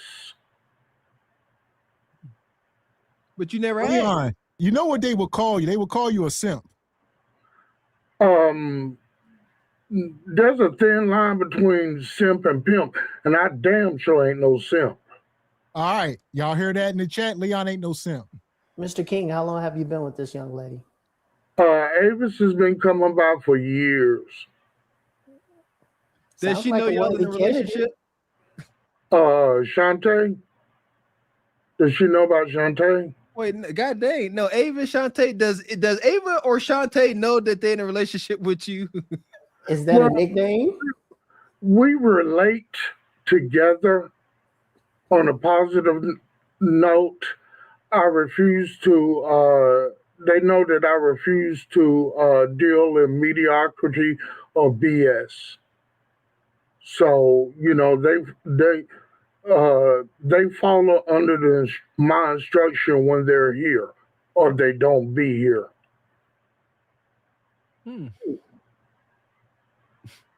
Okay. So, but anyway, to wrap it up, stay away from the streets. Stay away from them. If you want to live a good, long life on this earth, stay away from the streets. Because if you don't, there is a place for you. And I'm a true crime junkie. And I know right now that they are handing out time like water because they want these slaves. People do not understand that there is legal slavery in this country, and they want those slaves. There you go. That's true. Via the penal system. Yes, sir. Yes. Yes. And they don't care who or what they got to do to make a person a slave. They don't care. Yeah. Was that the 13th Amendment? Yes. The second part of the 13th Amendment. And they had to put that in there to satisfy the southern states. The first person to go into Corcoran prison when they built it was a Chinese man. So, Leon, when do you think you're gonna find a woman to marry you? Yeah, I ain't gonna get off topic. You can keep going every which way you want to. When you gonna get married? Ecclesiastes says there's a time for everything. There's a time for everything. You are the captain of your own destiny. You got to see, into the future a little bit. So with all your wisdom and all, so where do you see yourself as far as marriage in the next 5 years to be safe? Yeah, I see myself being married in the next 5 years. But Okay. like I said, when a man says that, ask a woman, will you marry me? He's saying, I would die for you. I want to make sure of the person that I'm willing to get on that cross for. Because the Bible says that a man should love his wife like Christ loved the church. Christ sacrificed for the church. Do you have a sacrificial love? Yes. I believe as far as success, as far as a relationship between a man and a woman, that a man should love his woman as Christ loved the church. But a man should be in love with God. So are you in love with God? Yeah. So so it sounds like you got it pretty much all together as far as leadership. No, hell no. When I was 16, I didn't know shit. I'm 56 and I still don't know shit. So is this why Avis Avis won't take your hand in marriage? Avis isn't ready for marriage. Well, wait a minute now, Brother Leon. I got to always take accountability. So you're saying that you 56 and still don't know Ish. That sounds like mild leadership. Is this a reason why Avis and the doll, all your girlfriends won't take your hand in marriage? I say I don't know something because I don't believe that there's a time that a person should stop learning. I don't think that there's a time when I can say, "Oh, I know this, I know this, I know." Look, I may know something, but I may not know it the way I ought to know it. There's a thing of called getting it done and then getting it right. Sometimes you just got to get something done and then you tighten up. You can never stop learning. You should never stop learning. Do you know that I've seen that video, that documentary Eyes on the Prize before? Yes. But as I was watching it today, there was parts of it that, I was like, really? So what I'm trying to say is this, and we were talking about numbers. One thing that scares people is numbers. Look, pick up an algebra book, get back into it. Pick up a calculus book. All right, Leon, you're going down rabbit holes. Leon, we got to stop you, right? I'll say this, Leon, to end it off. If you do get married in the next 5 years, we will come to your marriage. It got to be something nice, though, something fancy, like at Applebee's or something. It got to be nice. So we gonna Well, if I get married, see, the marriage is a celebration. The wedding day is a celebration. Amen. The marriage itself is a solemn affair. Just like in the movie The Godfather, he said only women and children can afford to be careless. Men cannot afford to be careless.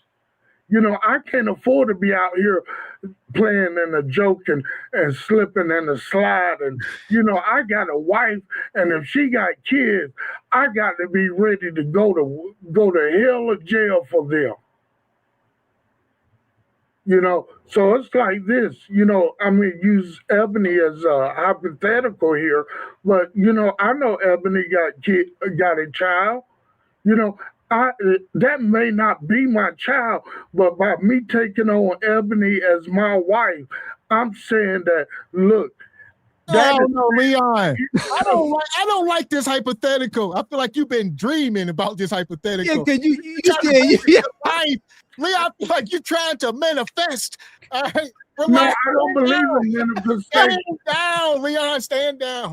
I don't believe in manifestation. I believe in hard work. If you want something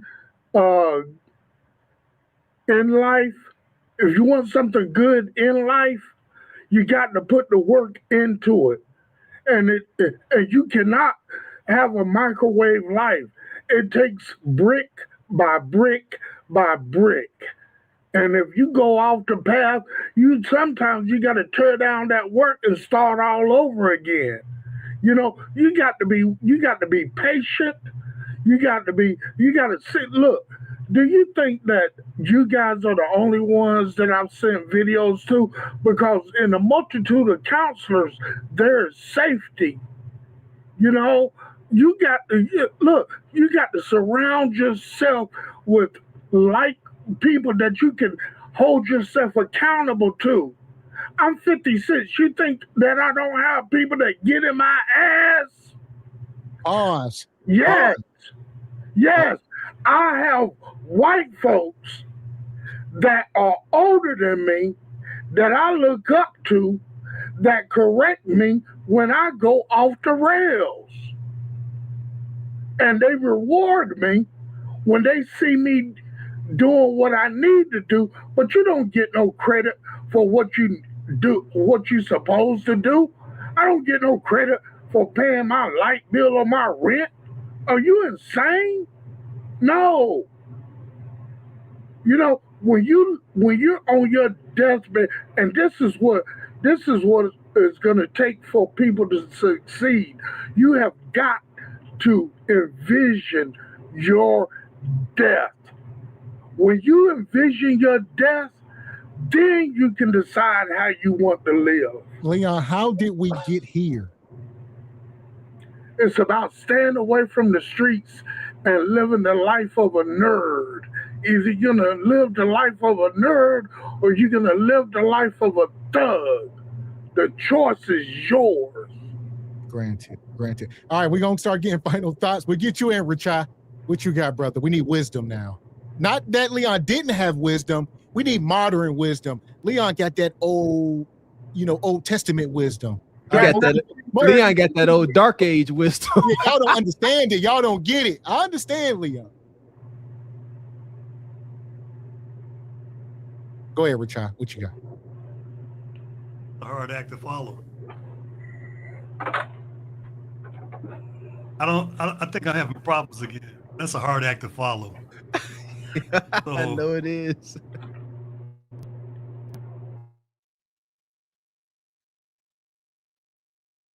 Because no maso. Hey, Stephen, I sent you in the chat. I sent you my email address. I hope you got it.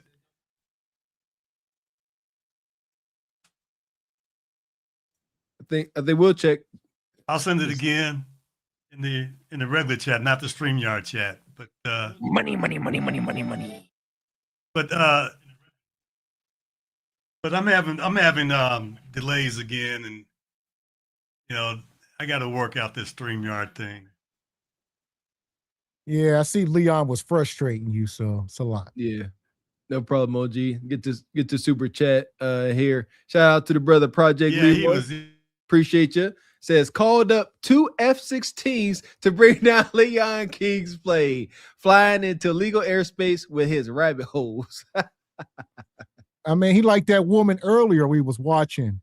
Well, none of us knew what the heck she was talking about. Like you said, you bouncing. Granted, Leon got that kind of mind. Most of y'all ain't that smart. You can't have 5 conversations at one time. All right, y'all brains y'all got a one-track mind. Leon got a freeway. Oh, freeway.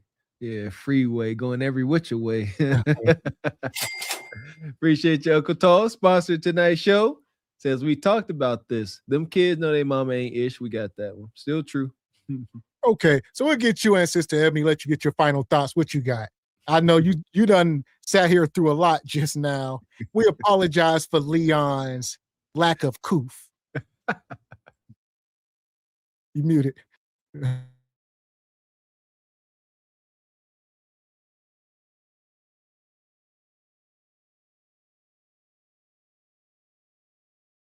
Still muted.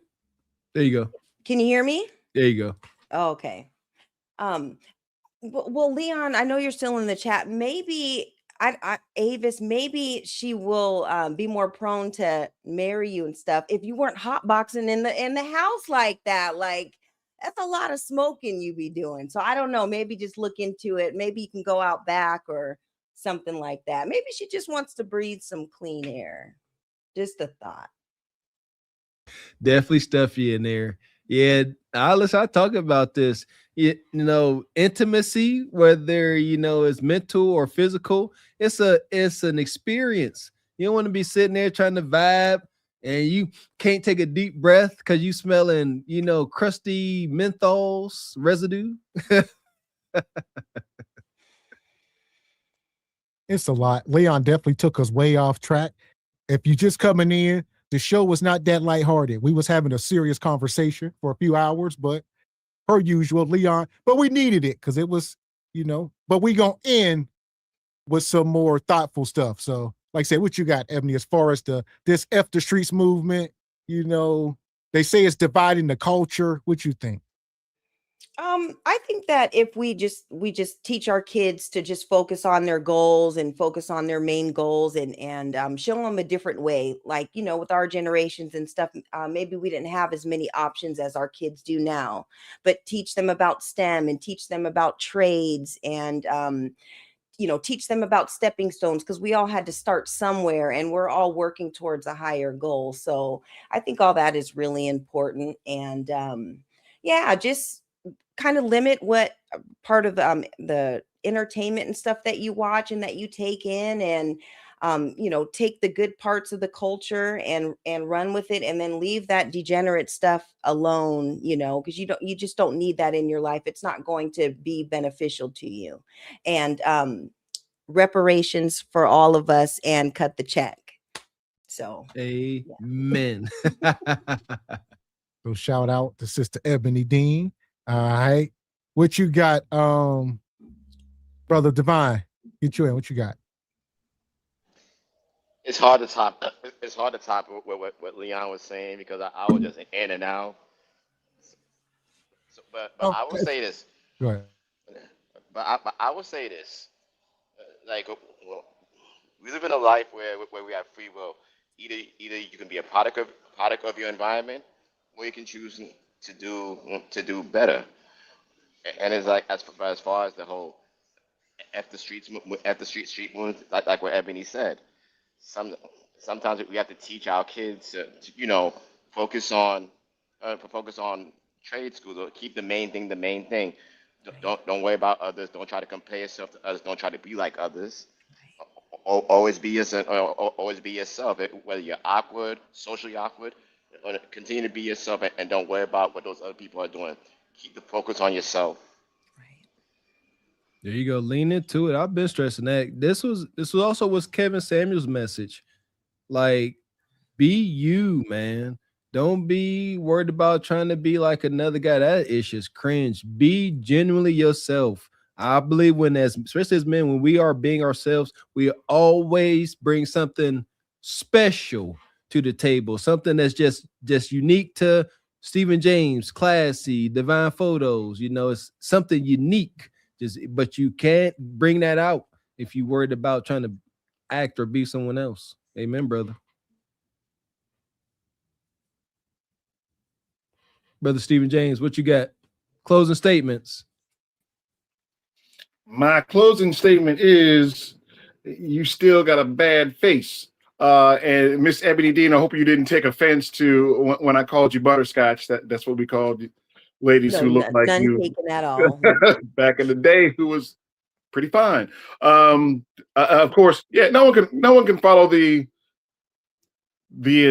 intelligent, disassembled ramblings of the great Leon King. However, I will say that some things I agree with him on, some things I didn't. I'm just thankful that you brothers seriously have this platform, and by you doing Truth Over Lies and having so many channels or whatever, hopefully I'll do my part to try and broadcast for you, because the message that you guys have, I do believe in. And so that's why everybody is up here. And I'll just say one thing for those who believe in this message.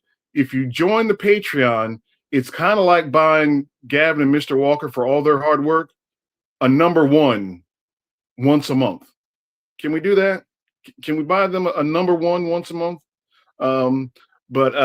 Yeah, I'm just thankful for you guys. The entertainment level was very, very high. The education level was very high. I appreciate it. And with that, until Mr. Walker somehow, some way does something good in life, like wear a mask so we don't have to see him every day like this. Yeah, I'll rock with you boys. Yeah. Keep it on. Keep that on. I remember when you first broke that out a while ago. I was on that. Yeah. Keep that on until 10 days after you die, and then just keep it on. Anyway, and Mr. Gavin, I'm going to say this. I'm going to start treating you like a little brother too. That wonton Wi-Fi, oh, that was classic. Oh, you on my list, sir, and I ain't got to check it twice. Oh, I'm coming after you, sir. If y'all want visuals on Brother Stephen James wonton Wi-Fi, check out the picture later tonight or tomorrow. There may be an illustration. Hey, I just rock with you guys. You're getting close to my love scale. I love what you guys stand for, the whole family and things, and what you would like, how you like to see the world get better. But yeah, like I said, one day I'm waiting for you to get to the point, the level where you say, well, what's causing all this? And then I'll really rock with you. But yeah. Oh, and Rachai, I did not see your email in the chat. Mr. Gavin, Mr. Walker, if either one of y'all see that, can y'all put that in the private Patreon that I could see or something, whatever? Because I would love to hook up with anybody, actually. I would love to get my email out and just say hello to everybody. But yeah, get on the Patreon, get on the Discord, whatever it is. Do both. There you go. There you go. Yeah! Shout out to Uncle Steven. All right, you graduating to Unc status now. You see that? First it was OG, now it's Unc. Look, I have an issue with just because I've been around for thousands of years does not mean that you got to call me OG. You know, I still got some lead in my pencil. I'm still ready to roll. What you talking about, OG? Stop it. Take pride. No, when I'm your age, I'm gonna take pride in the youngsters call me Unc, OG. He said, in my age, I'm only 52. See, Gavin, see, you working my nerves, Gavin. OG for sure. OG is original. OG means original gentleman, or it's either original gentleman or original gangster. But original gentleman, that's a term of endearment. Yeah, okay, yeah. You keep saying that, yeah. And I'm gonna scoop both of you ninjas when I see you. I'm on the way. Shout out to Steven. We appreciate you, brother. And also, we'll get Classy in. What's your final thoughts, Classy? Well, honestly, I'm just gonna tell the hip hop heads that made the videos in today's subject. There's that saying, Ben Parker said it best. You OG dudes, with great power comes great responsibilities. The younger guys that getting to the bag or whatever they like to call it, you can also be decent and gifted at the same time as well. My final thoughts. Appreciate you, Classy. Short and sweet. That was dope. Shout out to Better Believes Me. We appreciate you. Says first solution is to cancel Boosie. Every melanated YouTuber needs to hold him accountable and get it in the algorithm. Shit, listen here, been doing that. Just don't patronize them. Don't look, don't watch the content. Respectfully. Straight like that, straight like that, straight. So there we go. Like I said, we appreciate y'all coming up tonight, Sister Ebony. For sure. Appreciate y'all. Steven, you muted. Your stuff ain't work. Well, go ahead, Ebony. What you got? I just want to say happy holidays to everyone. And you guys, tomorrow is Areta Sese Day, so celebrate with your families. Tomorrow's the 24th, so happy Areta Sese to everyone also. Areta Sese. Areta Sese. There we go. I got to keep saying this so I can pronounce it right. There we go. Appreciate your sister, Ebony Dean. Yep, anytime. Bye, guys. Yes, ma'am. And we've been talking about that for about a month now. Go ahead, Steven. I thought you got final words. Now look, what? Go ahead. What do you got? I just saw Leon's message to me in the chat or whatever. Have a good night, sir. Your interpretation of the scriptures is interesting. I'll say that. Interesting. I'm not going to say that how accurate it is, but it is interesting. So rock on, sir. Do your thing and break on through to the other side. Break on through to the other side. Maybe we'll do that. Yeah, maybe we'll set up a debate one day between you and Leon. I don't debate. Nope. I don't do that. You scared? You scared? You can say whatever you want. I let the scriptures talk for themselves and then let the people decide. I don't debate anything. Debate. Don't call it a discussion. Nope. Nope. All right, Steven. Good night. Have a good night, Steven. Listen here. Shout out to the show, man. I got final words. I don't know who said it. I think it was it's Ebony D. Always come for dropping knowledge. Get a job. Tabitha said it earlier this year. She got canceled. But back to the youngsters. Forget these old folks. Like Brother Richard said, a lot of us, we done. The kids. Do not hesitate to get a job. She said it perfectly. That is not your end game. I just told my son this, Sister Ebony. This is where you start. This builds you. It gives you contrast. You learn how hard or you learn what it takes to earn $1. You see what I'm saying? It's a different energy. If I give you $100, you can go spend that $100 on some goofy. You didn't earn it. It don't mean nothing. You might lose it and not care. But if you had to work a full day dealing with, unpleasant people, rambunctious bonquisha, we put it on display. That $100 might as well be 1,000. So getting a job is so beneficial. It builds character. It helps you appreciate things. So yeah, get a job. And what is it? I got a quote here. God and good people help those that help themselves. And I think that's missed. I believe these youngsters think they'll get a job and maybe get stuck like their mama and uncles. But I truly believe that whenever you are young and you really trying and you help yourself, God and good people will come to your aid as well. That part. And I see Brother Leon say y'all can talk offline. Yeah, if y'all got to talking offline, y'all be the best of frenemies. Y'all be like Soul Brother, Bernie Mac and Samuel Jackson. Y'all remember that movie? That's gonna be Stephen James and Leon. They gonna be like Samuel Jackson and that dude off of the Hateful Eight up in Haberdashery. That's how they gonna be. They go hash it out, huh? Iron sharpens iron, brother Stephen James. Don't run from that smoke. That's good. That's good stuff. So we made it through another show. All right. Shout out to everybody that came through tonight. Everybody supporting the show, especially in the Cash app. And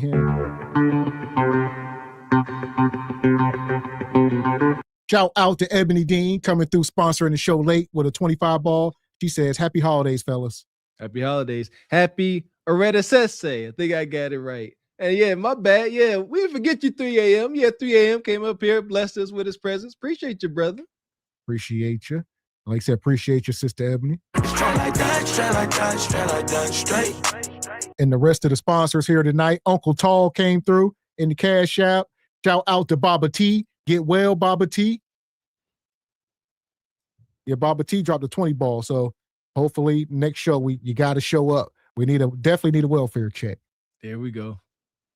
Also, shout out to Project Leroy, Better Believes Me, Noodles Jefferson, Rachel came through sponsoring the show, Classy Perspective, Richard Media, the brothers coming up here blessing us, and the big sponsors, Raquel Rose.